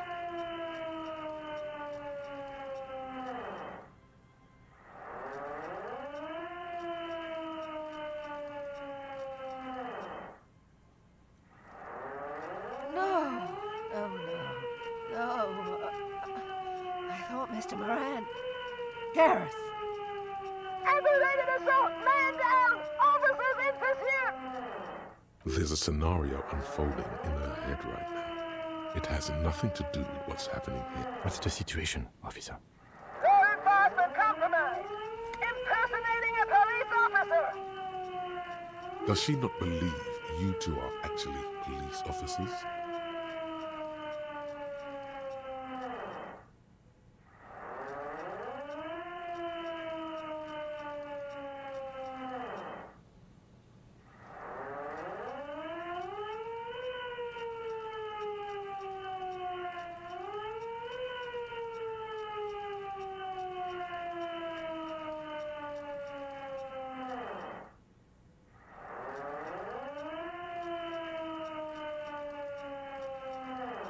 Now is not the time. License and registration! License and registration! Come in, dispatch! Sector! Azimuth! It's not a code, just disjointed words. She's losing it. One twitch and there would be blood. Confiscated contraband! Restricted access! 2 kilos missing! Eyewitness report compromised! I don't think she's on drugs. Being off drugs might actually be the problem here. We can't leave. A delirious civilian is pointing a firearm at us. Your firearm. You need to solve this.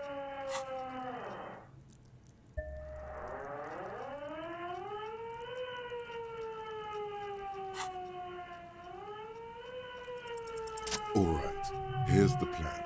You hurl the ledger in her face, already darting right, and immediately close the distance. Left hand grabs the barrel, right one breaks the wrist. No, that won't be necessary. Look closer. The gun, all 3 barrels, red and blue light shining through. It's not loaded. Huh? My God, I think you're right.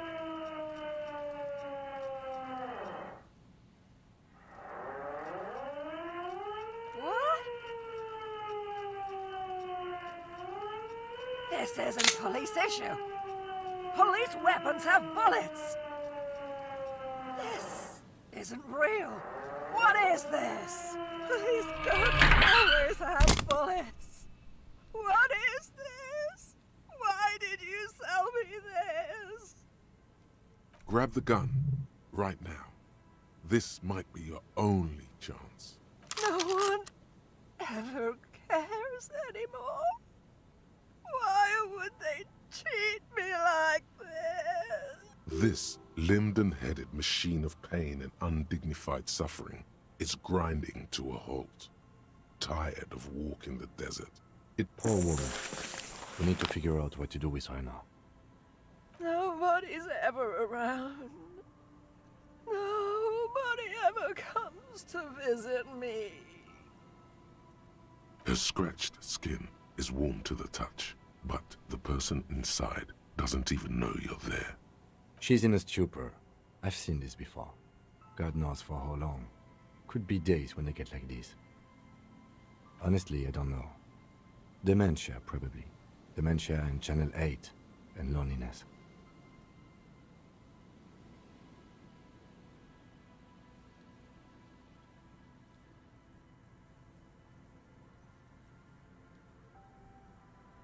Yeah, looks like a bad case.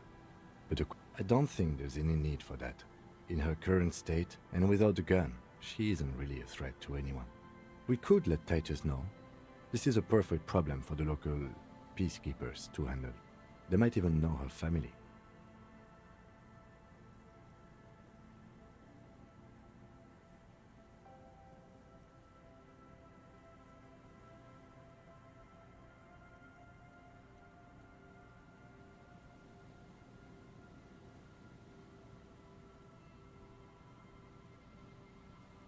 Then we can ask him once we get back to the whirling. But we have to hurry, because it's late and they might have already gone home. But I think we're done here for now. Let's head out. Please, leave the radio on. Reflex to what? Being left alone. She stands motionless. Just a heap of clothes and fleshes now. The woman stands slumped. She looks catatonic under her mountain. Is one of those things a police cap? There were narcotics in there too. You're thinking of taking them?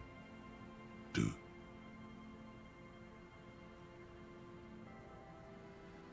She doesn't even flinch as you reach out and disentangle the familiar-looking lieutenant's cap from... Oh, is that yours? It's your hat. The old woman doesn't react to your touch. You take the vial of Pyrrolidon and the bottle of speed as evidence of she didn't consume them. She didn't look high. She confiscated them, a little like you are doing now. You're taking those, are you?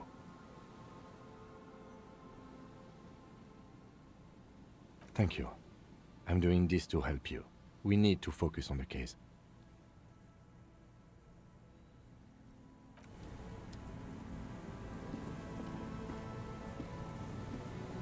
Yes? What about me? Good. Let's... Yes? What about me? No. Your brain sends the signal to your lips, but they refuse the order. Something is paralyzing them. You're pretty sure it has something to do with the lieutenant's eyebrow. Something the matter, detective? What's going on? It's like you're a puppet in his hands.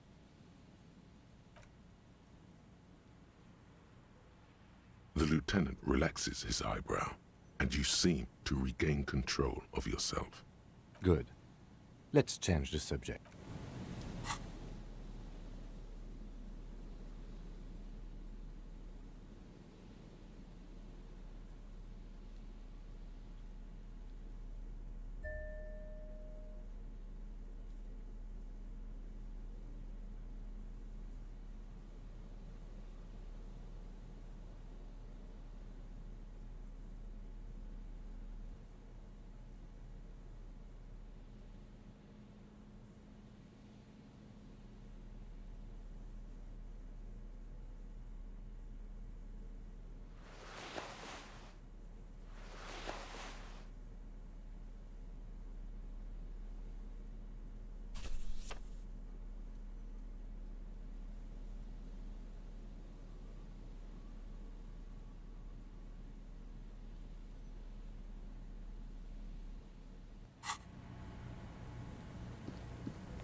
Yes?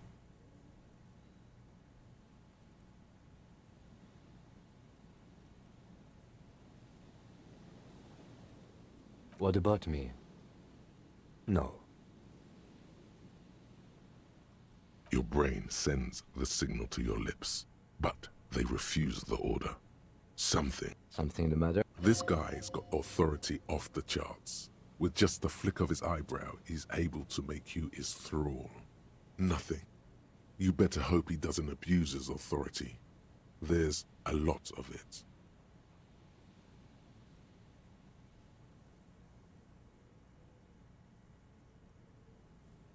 If the lieutenant were an evil man, who knows what sort of havoc he could wreak? The lieutenant relaxes his eyebrow, and you seem to regain control of yourself.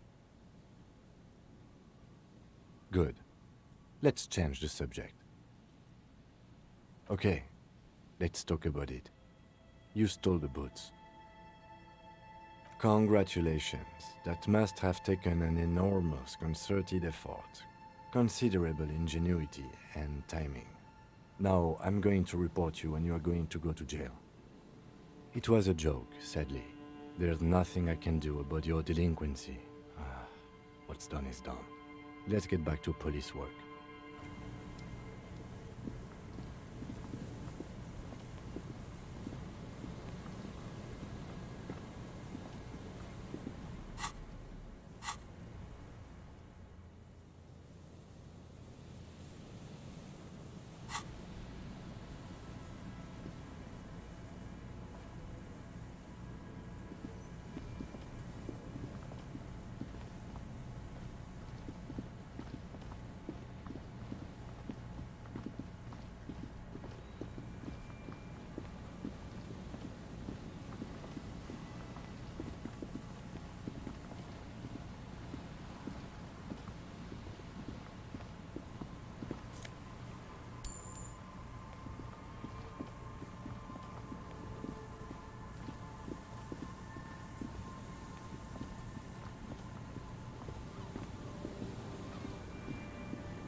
There's a trap in the reeds at your feet.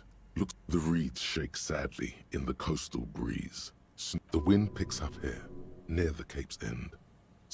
Locusts are crawling around in the trap, confused but uneaten. Big surprise. Anyway, 1 down, 3 to go.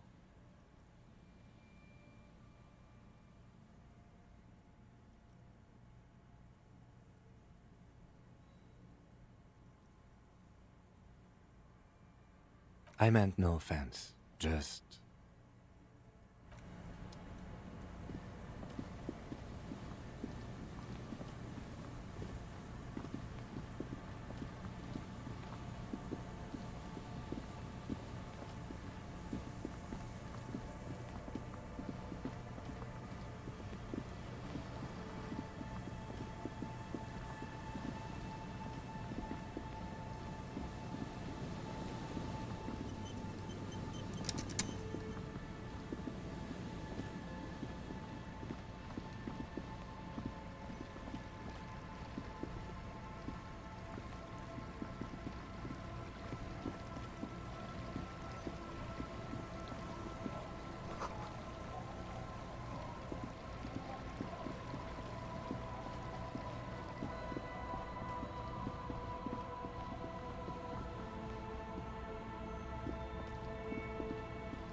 This is the trap Morel just set. The reeds by the abandoned, the later it gets, the colder. This trap is also full of panic. Another empty trap.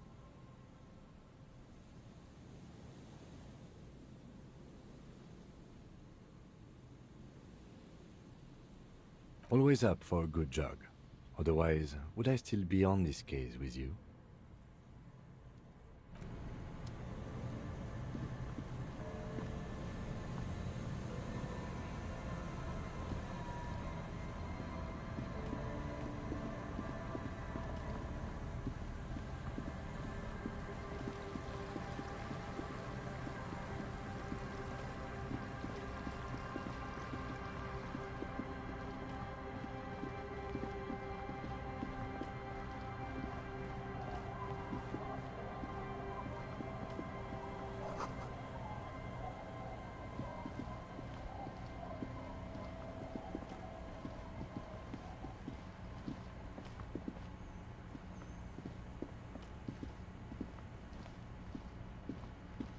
Tequila sunset.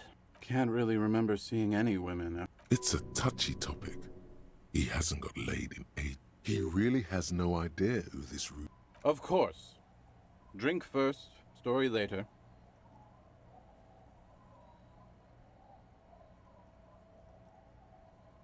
Not much, but it will do. Hey, Spiral Boy, you gonna share that? Don't call Abigail! Shut up, guys. I'm telling a story here. Something happened to you. I was once a reasonably high net worth individual. A founder / junior partner at a high concept. I used the profits from my agency to finance what I called a cultural incubator. Abstract value generation, value per person, high concept stuff. I developed the paradigm, worked within the paradigm, but the burden of leadership weighed heavily on me. 22 full-time employees, an all-star team, a potentially historical set of individuals. It did. With my trusty Sansarique tracksuit, I felt like I could conquer the world. But now dreams are worn thin. One day I left on my evening run. As you may know, it's impossible to clear your head when you're... His eyes are clouded. His dilated blood vessels encircling his irises. His eyes are your eyes. So I removed the key ring and put the keys for the front gate and the apartment into different pockets.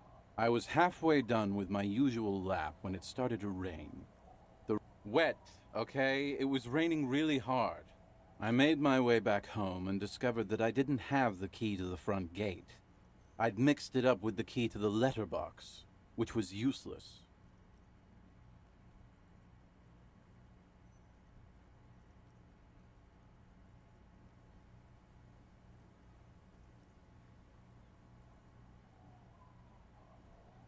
Naturally, the situation required me to climb over the gate, which I did. There was no climbing down because I slipped and landed on my ass. Reality was looking rather grim just then. Me lying on my ass in a mud pit in the middle of a heavy shower. So I made my way across the yard. Standing in front of my apartment door, fumbling with my pockets, I realized that I'd also forgotten my apartment key. I rang my neighbor's buzzers. It was late, and most people are naturally wary of ad men, you see. One moment someone chats you up, 5 minutes later you've bought a box of edible lingerie and a strap. Just then, I experienced a moment of clarity. But when I reached my office, I remembered that I'd asked one of my producers to change the locks that day. And since I hired only the best, he'd already done it, and I couldn't get in. Anyway, long story short, life spiraled out of control. I haven't gotten into my apartment for years. So, now you've heard my tragic tale. What do you think? Tequila, I've thought about this series of events for a long time. Why didn't you go to the authority? Well, at one point they came to me, but, you know, I didn't have any ID on me. I can't say it increased my faith in the RCM. No offense, gentlemen.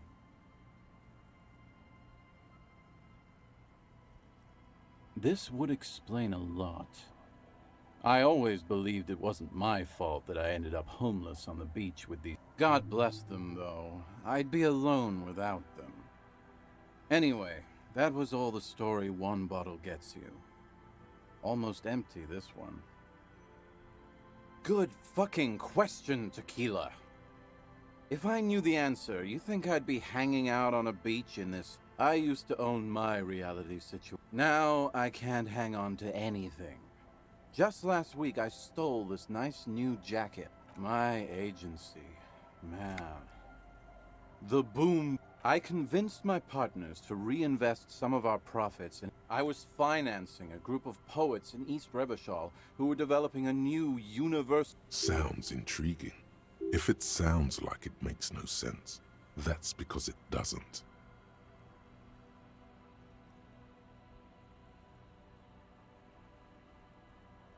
I know. It was fucking awesome. Until I went on a jog, unleashed. I'm all ears, Tequila.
This is it, the scene of the party, the fire pit.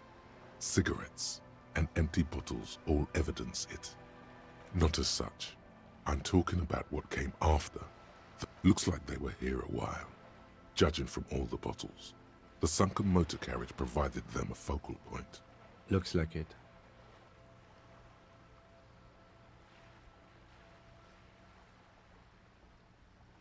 Hey, let's keep moving, detective.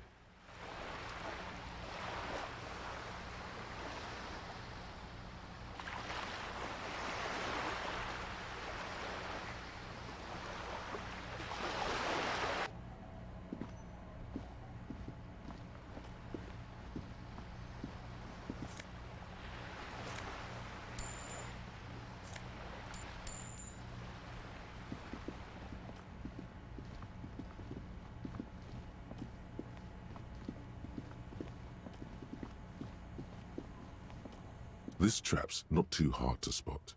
The reeds bend forlornly toward the sand. You see the constant, nothing but locust. Empty as all of them. One more of these and we're done. No, I'm fine. I did.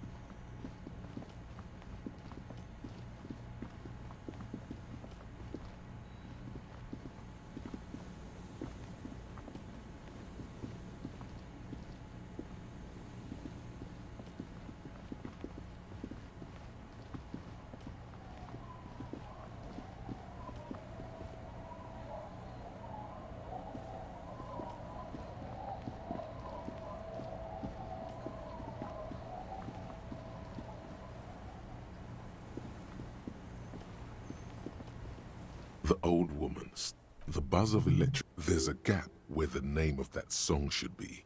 You should ask her about it right now. Yes, I can't really sleep anymore. My suggestion is don't. A lullaby my mother used to sing.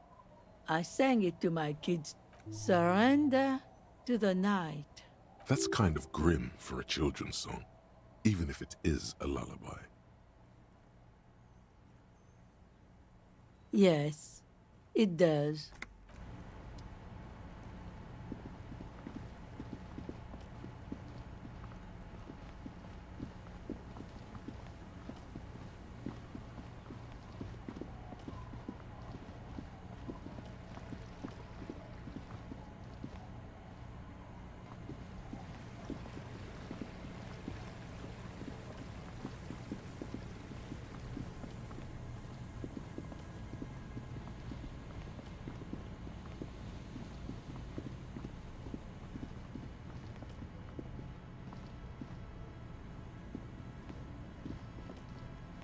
takes you a moment. The reeds rustle comfort. When this district was booming, the trap feels light and silent as no locust. No phasmid either, but still. Well, the bait worked on something. This doesn't mean it was a reed monster. The netting is a little untidy, messier than the others. Like someone or something picked up the trap and shook it before dropping it back down on the ground.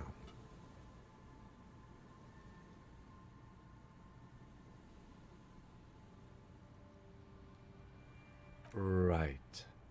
Anyway, that's for the crypto. A cold gust of air dries your sweaty face.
The once bright mural towers above you, saying, Feld Electrical, R&D.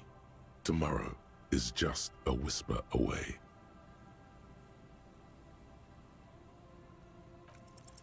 Suddenly, there's a sigh, carried on the molecules around you, moving, flowing from high pressure to low pressure, like that of a woman emptying her lungs. In through the collapsed roof, flowing down a concrete staircase to the basement, sweeping away footprints in the dust on the stairs, and then the beach below the boardwalk, its winding tunnels. She's down there. Okay. Why?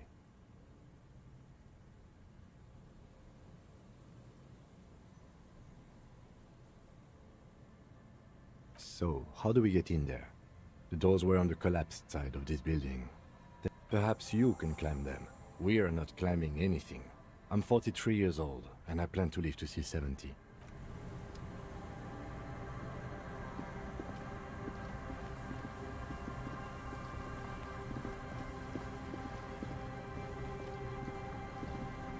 An old pipe peeks out from beneath the rotting boards. A building like this must have multiple doors.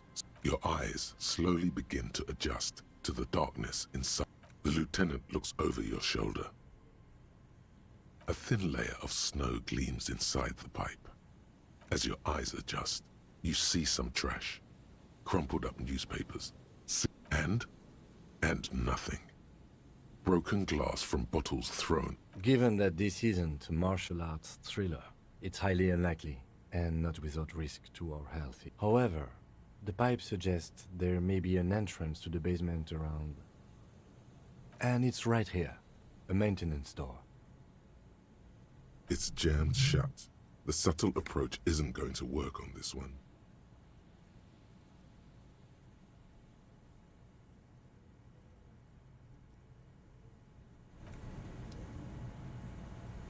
Behind the pipe, the maintenance door, rusted shut and half sunken inside.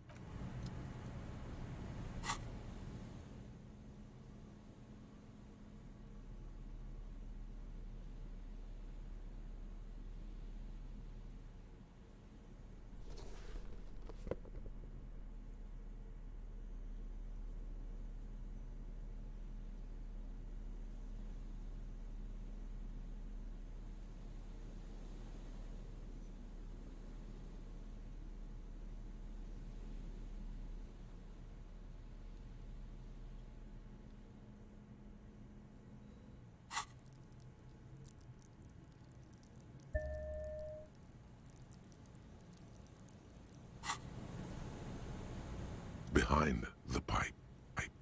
The maintenance door, rusted shut.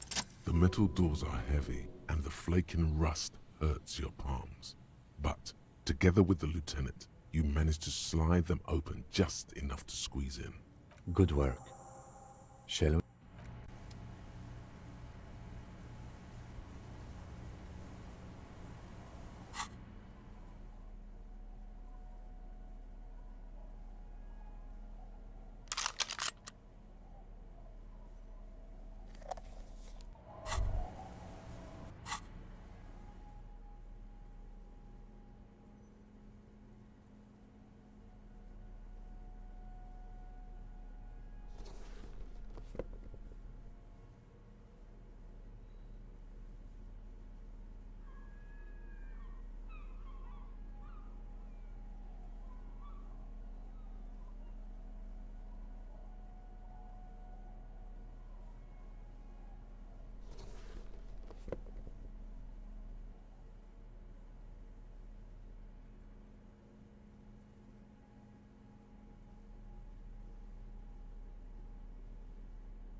Holding the gun feels natural and satisfying.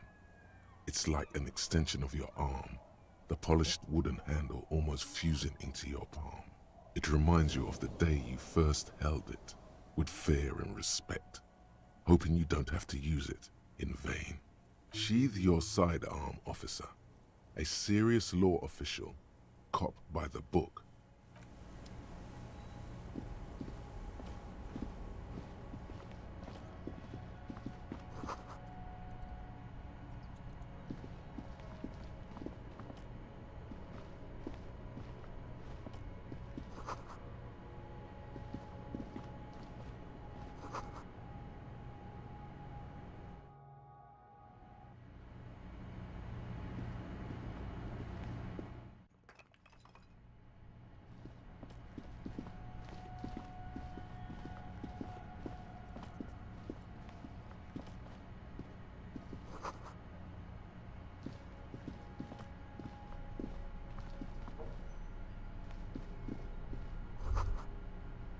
This isn't just glass.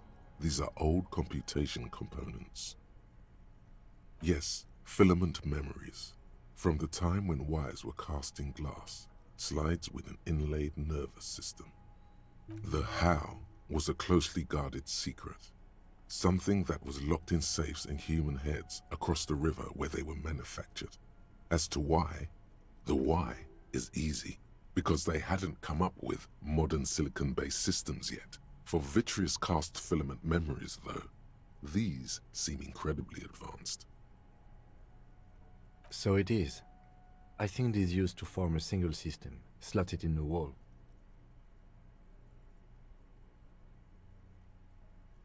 The rest of the building seems to have been picked clean. These? No. These are old filament memories. I hope you're not expecting to find that device here. You will be disappointed.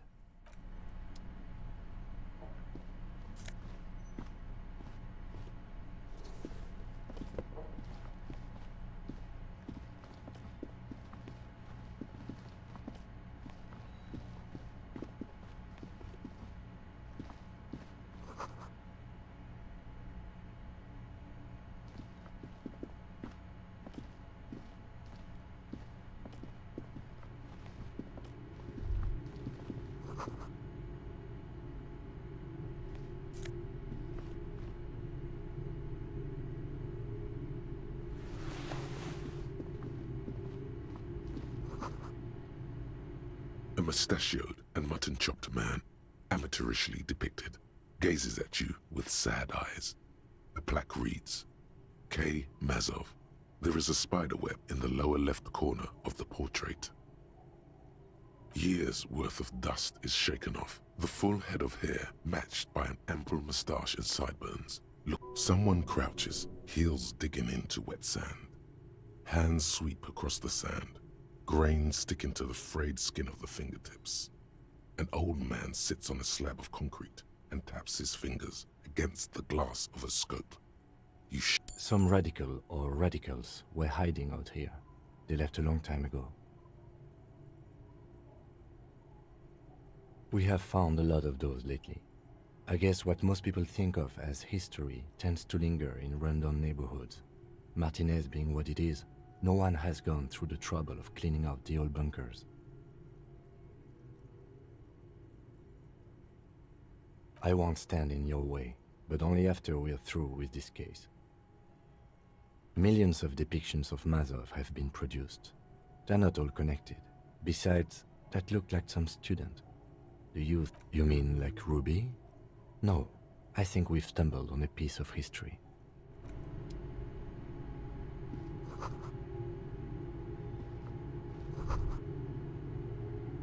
Could this have been the killer's hideout? And this narrow window, the point of origin of the shot that killed? This does look like an embrasure, a slit made for shooting out of. In the darkness, you can barely make out the falling snow. It settles, making the night still quiet. It's a great place to hide, and Mazovianism and murder are certainly not mutually exclusive. But there hasn't been anyone here in ages. Indeed, no one could get a clear view. Well, at least we've been thorough. I like thorough. The lieutenant's voice betrays a slight disappointment, which he glosses over by reasserting control. In fact, I think we're done with this bunker. After you, officer.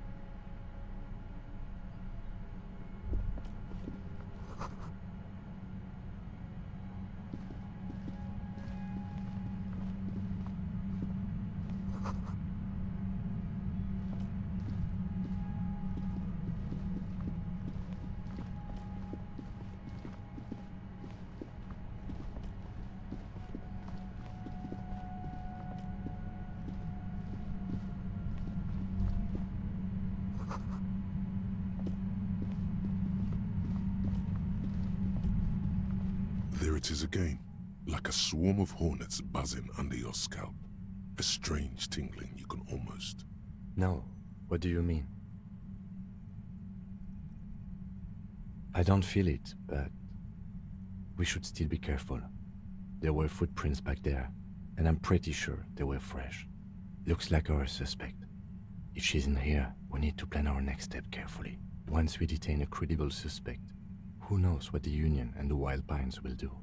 We'll set in motion events we have no control over. You will upset the balance of power in Martinez. The deadlock between the company and the Union will destabilize. This part of town is a fine clockwork puzzle. Disturb its peace and it will start breaking down. Keep calm. Go over the whole situation in detail.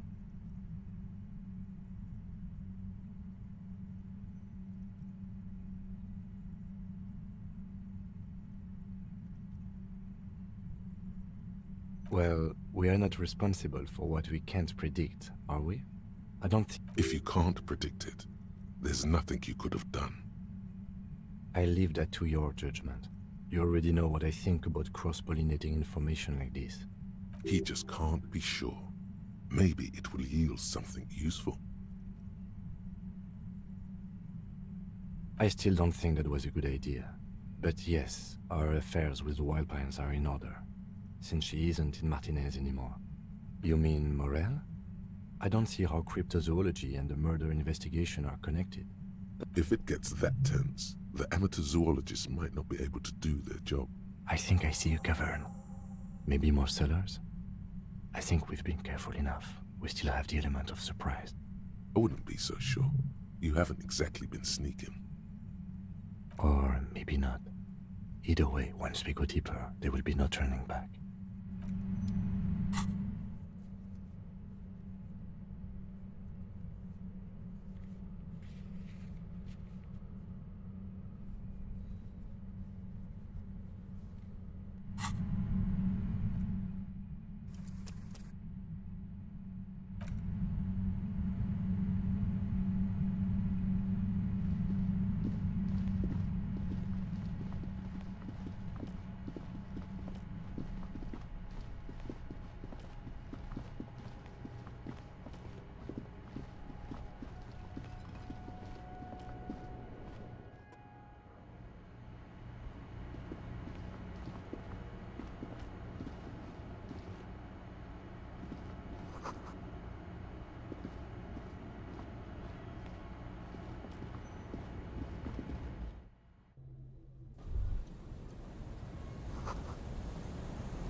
old door, worn by elements, guards the depot. The wind has blown a sand dune.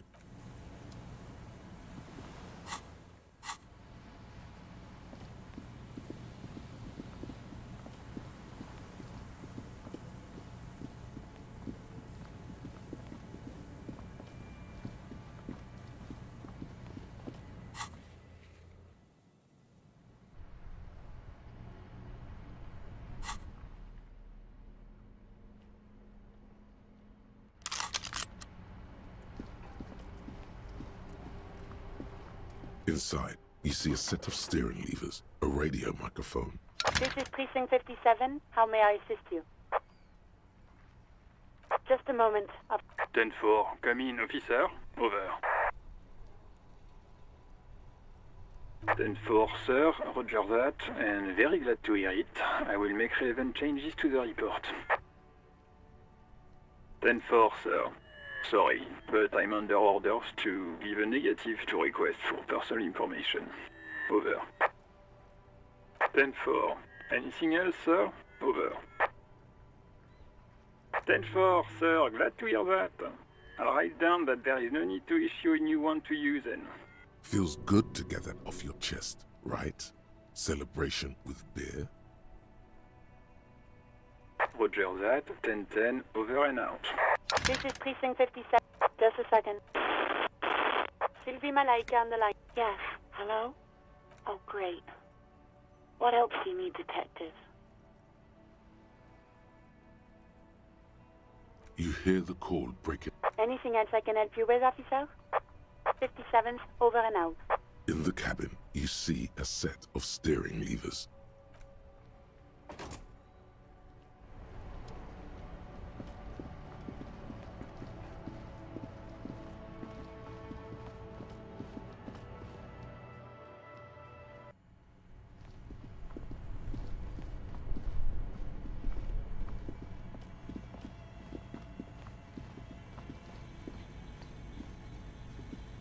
The bear's eyes are still glowing red. All right.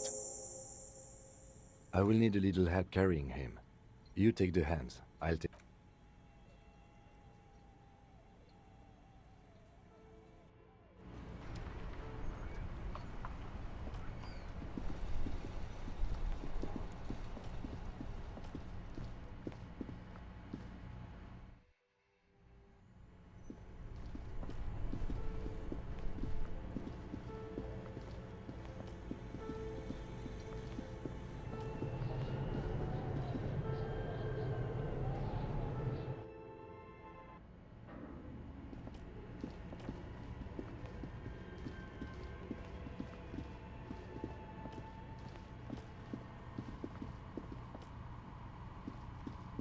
Oh, it's you again. Are you looking for a die? I thought we agreed that the curse isn't real. I'm listening. Excuse me? A 2mm hole in reality? This can't be true.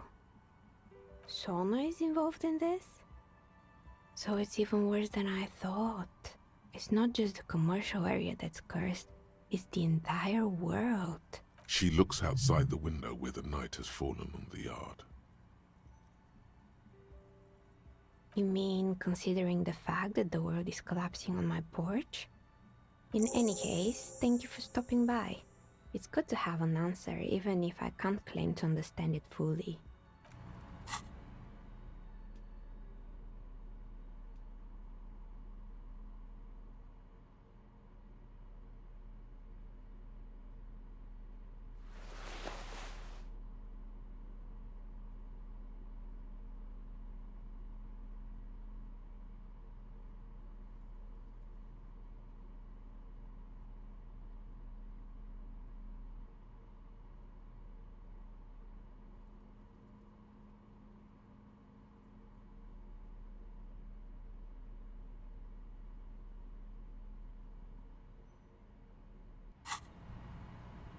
Oh, it's you again. Are you looking for a die? Aside from getting naked, you're not sure what else to do. The building holds.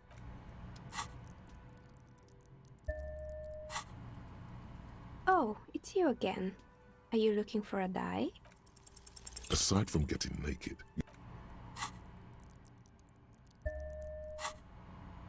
Oh, it's you again. Are you looking for a die? a gust of cold air sweeps through the chimney. The stones and minerals on the shelves rattle as though agitated. For a moment, it almost feels as though you're outside the building.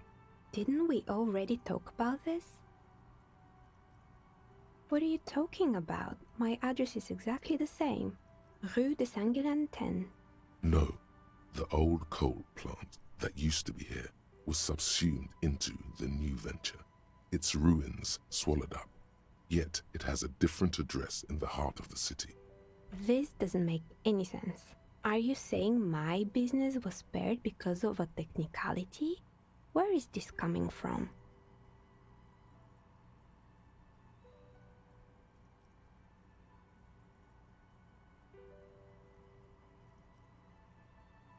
And what? Does it mean that I'm safe from failure?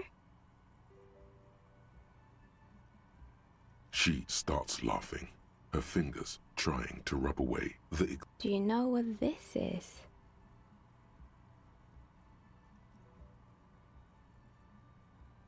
It's a mourning ring. I made this when my first company failed. It was a small jewelry shop right here in the East out the Commerce Center, built with the little I inherited from my parents. I drove it into the ground within a year.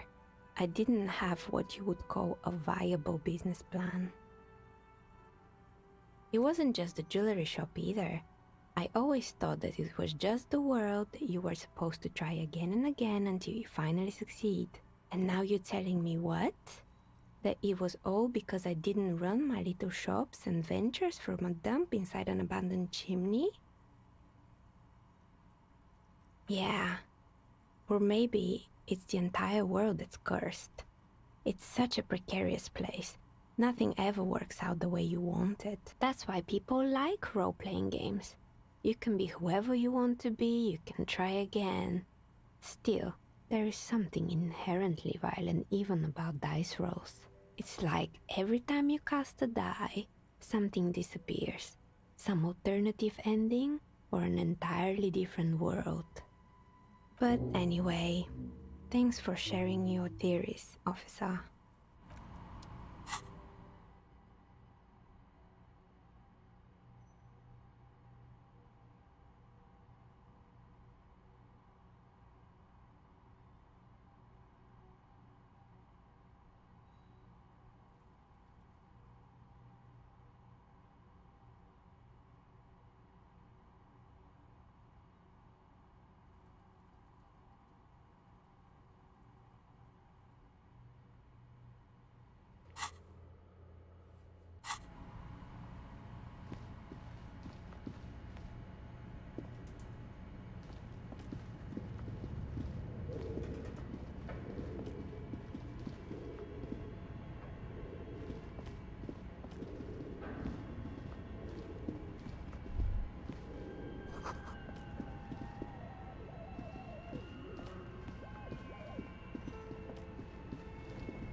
The barbell waits patiently on the floor, like a dog for its master.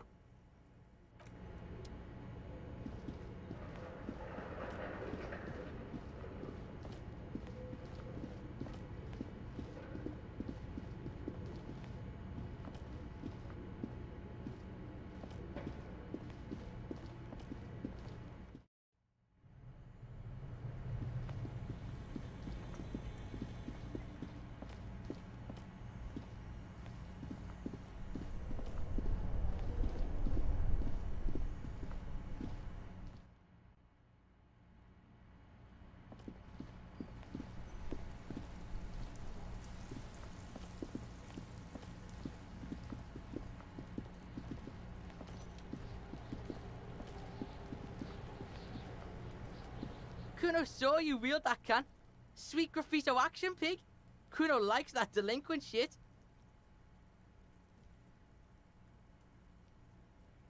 Fuck no! Ah, shit!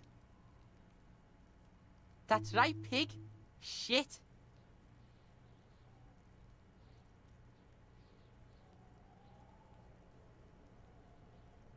Kuno doesn't fucking...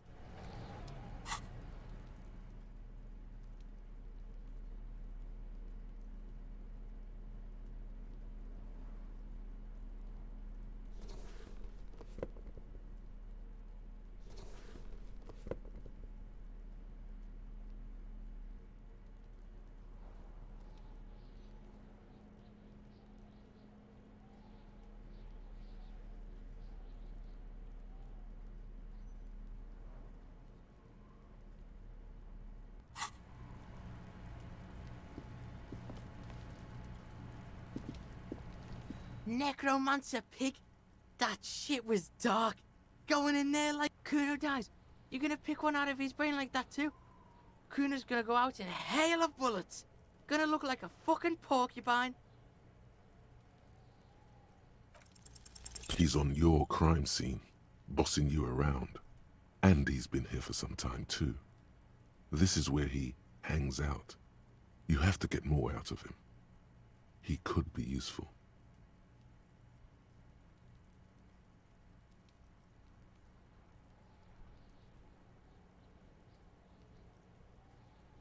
No! You told him about it and now he... The prospect of Kuno turning lame. The city's not fucking lame. You are lame. Kuno's tired of defending, and fuck you too, putting Kuno on the spot like that. Explain himself, as if explaining some kind of work, some kind of avant-garde work way ahead of its time.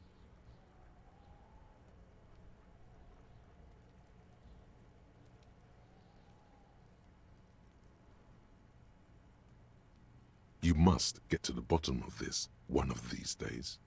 Sadly, it's unlikely to happen. Kuno doesn't fucking...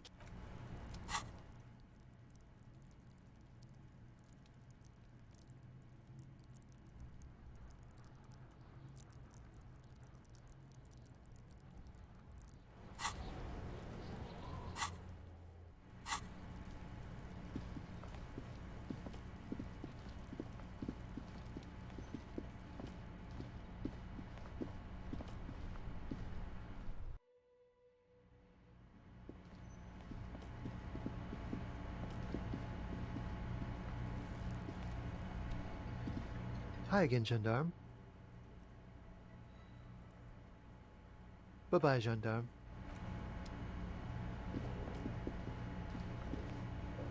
Hey, was there something you needed? No, you don't. It's not happening.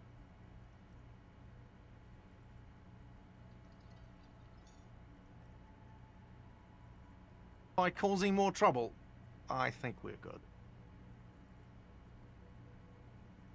The whirling doesn't need more sad style. That's one of the styles it can do without, right? The whirling's not a charity or a musical therapy clinic. It's a commercial establishment. It's for no one. It's a prop. I'm not letting anyone use it after the great karaoke catastrophe of '44.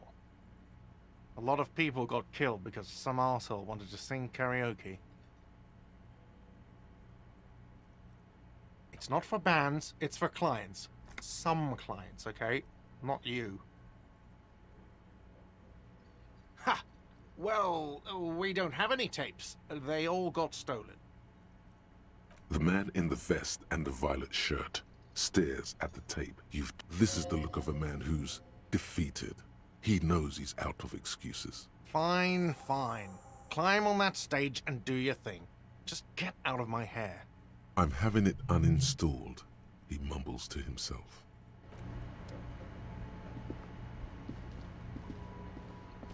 The stage is all set. You feel a little dizzy. So, are you ready for your thing now?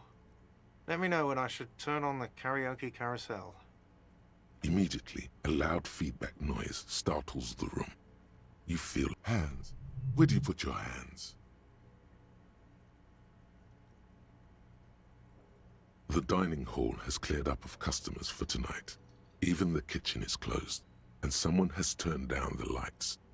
Maybe it's a good idea to do it in the dark like this.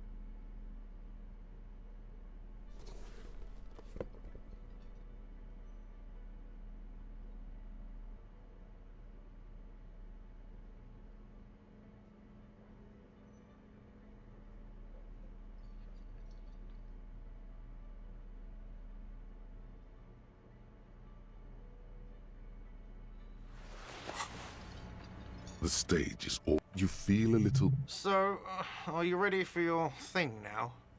Let me know when I should turn on the karaoke carousel.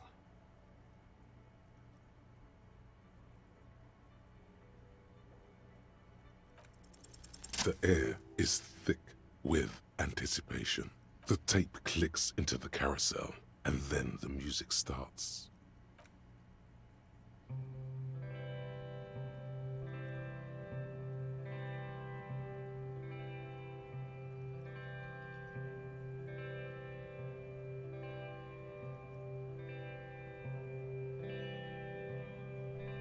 I would often go there, to the tiny church there, the smallest church in San, though it once was larger. How the real may rest there.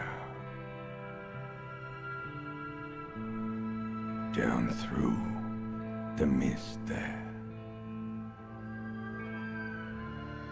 toward the Seven Sisters, toward those pale cliffs there. I would often stay there, in that tiny yard there. I have been so glad here, looking forward to the past here. But now, you are all alone.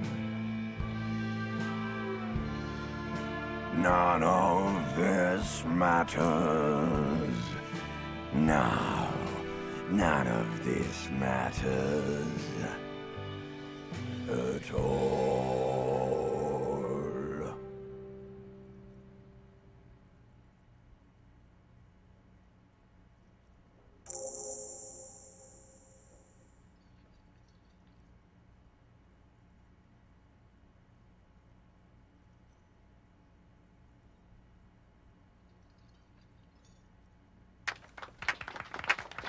Not bad. No reply. There is silence now, in the deep where the voice came from. It has receded into you, to return only in dreams and nightmares. Okay, yes. I'm going to unplug the microphone, so...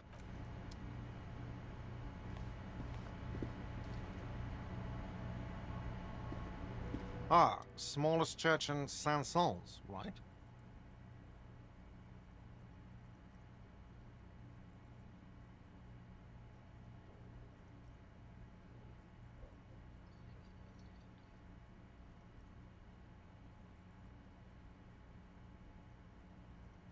Cool. Now, what can I do for you? Got the 20 real? Good. You got the room for the night, but remember, you'll need another 20 real.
These are some wonderfully regular pants. Not too tight, not too loose, moderate in every sense. I know you do. These Inter-Isolari pants are like wearing a perfect compromise in your nether regions. No one will call the moral intern on you like this. You're a little more moralist now, buddy. A little more normal, even if you didn't want to be.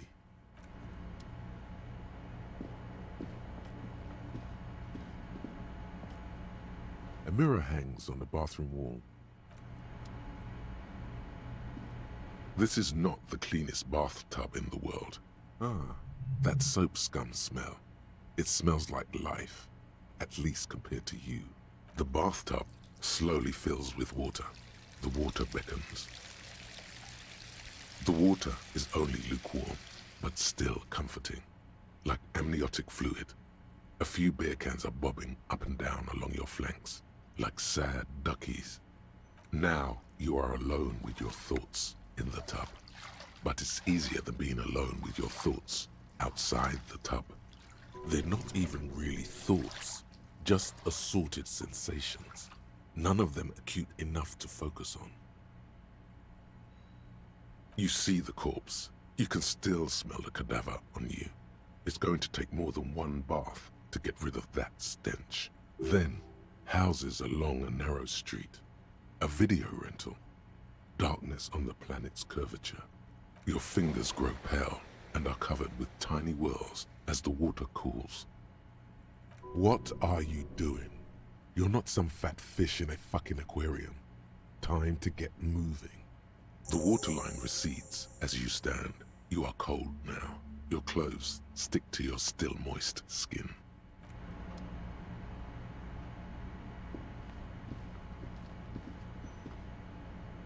The bed is still cold from the broken window, and not too inviting. The room behind your closed eyelids is familiar now, the only home you've ever known. Its darkness gathers. The last thing you hear is the wind blowing in through the broken window. Like a deftly cast fishing net, sleep pulls you out of the world and into its dark shore. The rough mesh chafes, tightening around you, it digs into your brain. How have things been going for you out there? Helped anyone lately? Saved anyone lately? This bastard isn't even listening to you. Because you know you are a murderer. A disco music listening psycho killer who offs poor people. And then forgets about it. Hear that? He doesn't even flinch. Iceman doesn't care about killing people. That's nothing to him. Blackwater, under the bridge. The thing he's really scared of is much, much worse than that.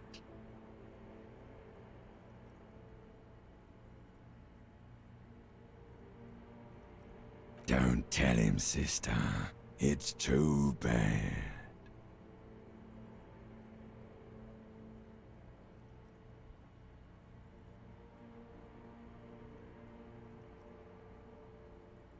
We're trying to help you. All these processes, these tortures, voices and tremors are all just distractions, flares and countermeasures. The last dream will be total annihilation. Cinders peeling off the fuselage. We won't be there to help you anymore, Harry. We will be dormant. You will be naked and alone.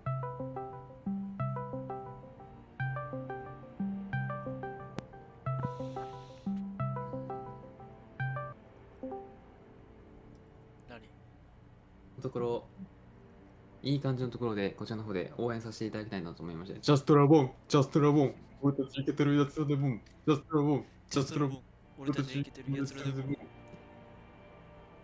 どうですか？今、いい感じ、なかなかっすね。いい感じのとこまで来てるね、今、それ。いい感じのとこ来てるかも。いや、マジで、ねもうすぐ終わりそうな気配するもん。そうなんよ。ね。もう終わりそうやん。寝るよ、終わりそうやん、めっちゃ。このゲームの中で一日が終わる瞬間で俺もう寝ます、今日。区切りがいいんで。ジャストラボン、ジャストラボン。ジャストラボン。俺明日帰らなかったな。明日だから5時ぐらい。5時、朝の5時。朝の5時 ?5 時に帰り始める。朝の5時と夕方の5時どっち？朝の5時。じゃあもう寝る時間ないやん。ちょっとだけ寝る。寝る時間ないやん。いやでも寝へんかったらもうめちゃめちゃ眠くなる。車の中で寝れるやん。あ、そう、まあ車の中で寝れるな。いやでもそんな言うてナイスパーティーブンブン。I wanna tequila。ナイスパーティーブンブン。I wanna tequila。ジャストラボン、ジャストラボン。じゃあいけるな。一旦これ終わらせよう。それもう行っちゃっていいんそこまで。何が？そこまで行ってもいいもん、それ。今。それ。多分止まらんで、それ。目が止まらん。もう、いや、これで一日終わってる。これ今寝てるとこや。ゴイゴイスすんで、それ。多分。俺ずっと見てたよ、この配信。今日。絶対見てないよ。ガチで。ほんまに。キムが死にそうなとこマジで感動した俺。絶対見てないよ。ガチ。なんやねん、死にそう。キムがさ、なんか、やばい女に襲われた男もしかして。そう。なるほどね。見てた？もう、大丈夫か思って、俺、普通に。もうほんまどんな女に襲われてた？いや、マジでもう気狂ってたね、あの女ね。どんな感じだった？気狂ってた。なんかもっと目立つ要素あったやろ。なんかそこまで言ったら、なんか、今から見る人にちょっとね。今からアーカイブ、だってね、今来て、だってアーカイブ見るつもりの人にね、申し訳なくない、これ。言う。まあなんかネタバレになっちゃう。なんか警察のサイレン鳴らしながら、まあ、なんか暴れてた。狂ってるやろほら。狂ってるでいいやん、それもだってほら。ああ、なるほど。言っちゃった。ネタバレした。すいません、今アーカイブ、今から見ようとしてる皆さん、申し訳ないです。何ちょっとネタバレしてしまって本当に申し訳ないです。私からお詫びの。見てる人誰もおらんよ、こんな配信。ナイスボディブンブン、I wanna tequila。ナイスボディブンブン、I wanna tequila。これ、今アーカイブ。うんちコメントされたの？でもうんちコメントしてるってことは、そっか俺見てるぐらい。その時間から見てるから。いやでも、ちょっとだけ見てうんちしてっただけやろ。ちょっとだけ見てうんちして帰ってったよ。だってうんちして、こっから見始めましたよっていうことで、印やん。印としてうんこを残してる。そこに。Oh, but you will. You're already going there. Sleeping. How long can we keep you from the precipice? One more dream? Two max, baby. Then it's... でも、木村は絶対やらんやろ、こういうタイプのゲーム。いや、でもな、こっちを見て、いや、おもろいなって。絶対思ってないって。ガチでやろうかな。ガチでやろうかなと思ってんけど。おもろいは確かに。おもろいは確かやけど、木村は絶対こういうゲームやらん。木村も消えちゃうから絶対やらん。朝今はまあやらんし。いや、マジでやろうかなと思ってんけど、こう見てもだから、初見でできんなっていうのは悲しさがあって、ちょっとやめようかなと思った。だってキムが気違いの女に襲われるとこ見ちゃったんやんか。一番あれがだってさ、面白かったとこやもん、正直。何いや別にあそこだけ面白いわけじゃないけど。全然そこじゃない。相棒やで、キムって。相棒やぜ。ちなみにキムのこと俺だと思ってくれた？俺だと思って配信してくれた？キムのこと。いや、そこまでは思ってないけど。いや、思ってない。問題じゃない？問題発言で今の。問題発言で大丈夫？キムに気をつけろよ。まあ、今日これ寝て、寝て、これ、ゲーム内でね、ゲーム内で寝て、目覚めると思うなよ。何が起きるの？キムが指してるお前のこと。Of hell, an ancient sadness, brother. 10,000 years later, in front of the video rental, there is a warm breath on your face again. Everything is okay again. 何が？いや、この古代爬虫類のが音でかい。木村ナイスバディブーム。I want the tequila. Everything is so okay. Your eyelids flutter open for a moment. When you close them again, you sense the light of the room around you. You're back. In 2 seconds, the alarm will ring. おらんね。初見おらん。お茶バックセンキュー。お茶バックってね。お茶バック知らんのもしかして。わからん。もしかしてツイキャス見たことない？もしかしてツイキャス見たことない？もういいしかしらん。The last thought in your head before waking is, maybe you shouldn't have seen that stained glass window. 絶対ちゃうやん。やってツイートするときなんかもう一手出るやん。差別マジでやめとったから。あれ全員差別用語な言ってる人。そうやで。だから、ツイキャスなんで衰退したか分かる？差別用語言ってるぐらいずっと。もういい。配信するために差別用語するから、伝えて。お前も差別用語で、これ。コンペイちゃん、差別用語発言しました。違うよ。通報してください、これ。はい、おはよう。回しましょう。起きちゃった、お前。起きたよ。キムに刺されてないよ。よかった。でもね、よかったって思ったその瞬間や、お前。終わり。いや、上から見下ろしてるから別に全体見れるし。じゃあいきなり画面暗転して。はい、ということでね。白文字で。セーブして終わります。あなたは知りすぎたって感じ。待って。こまで見て。ODD のサーバー見て。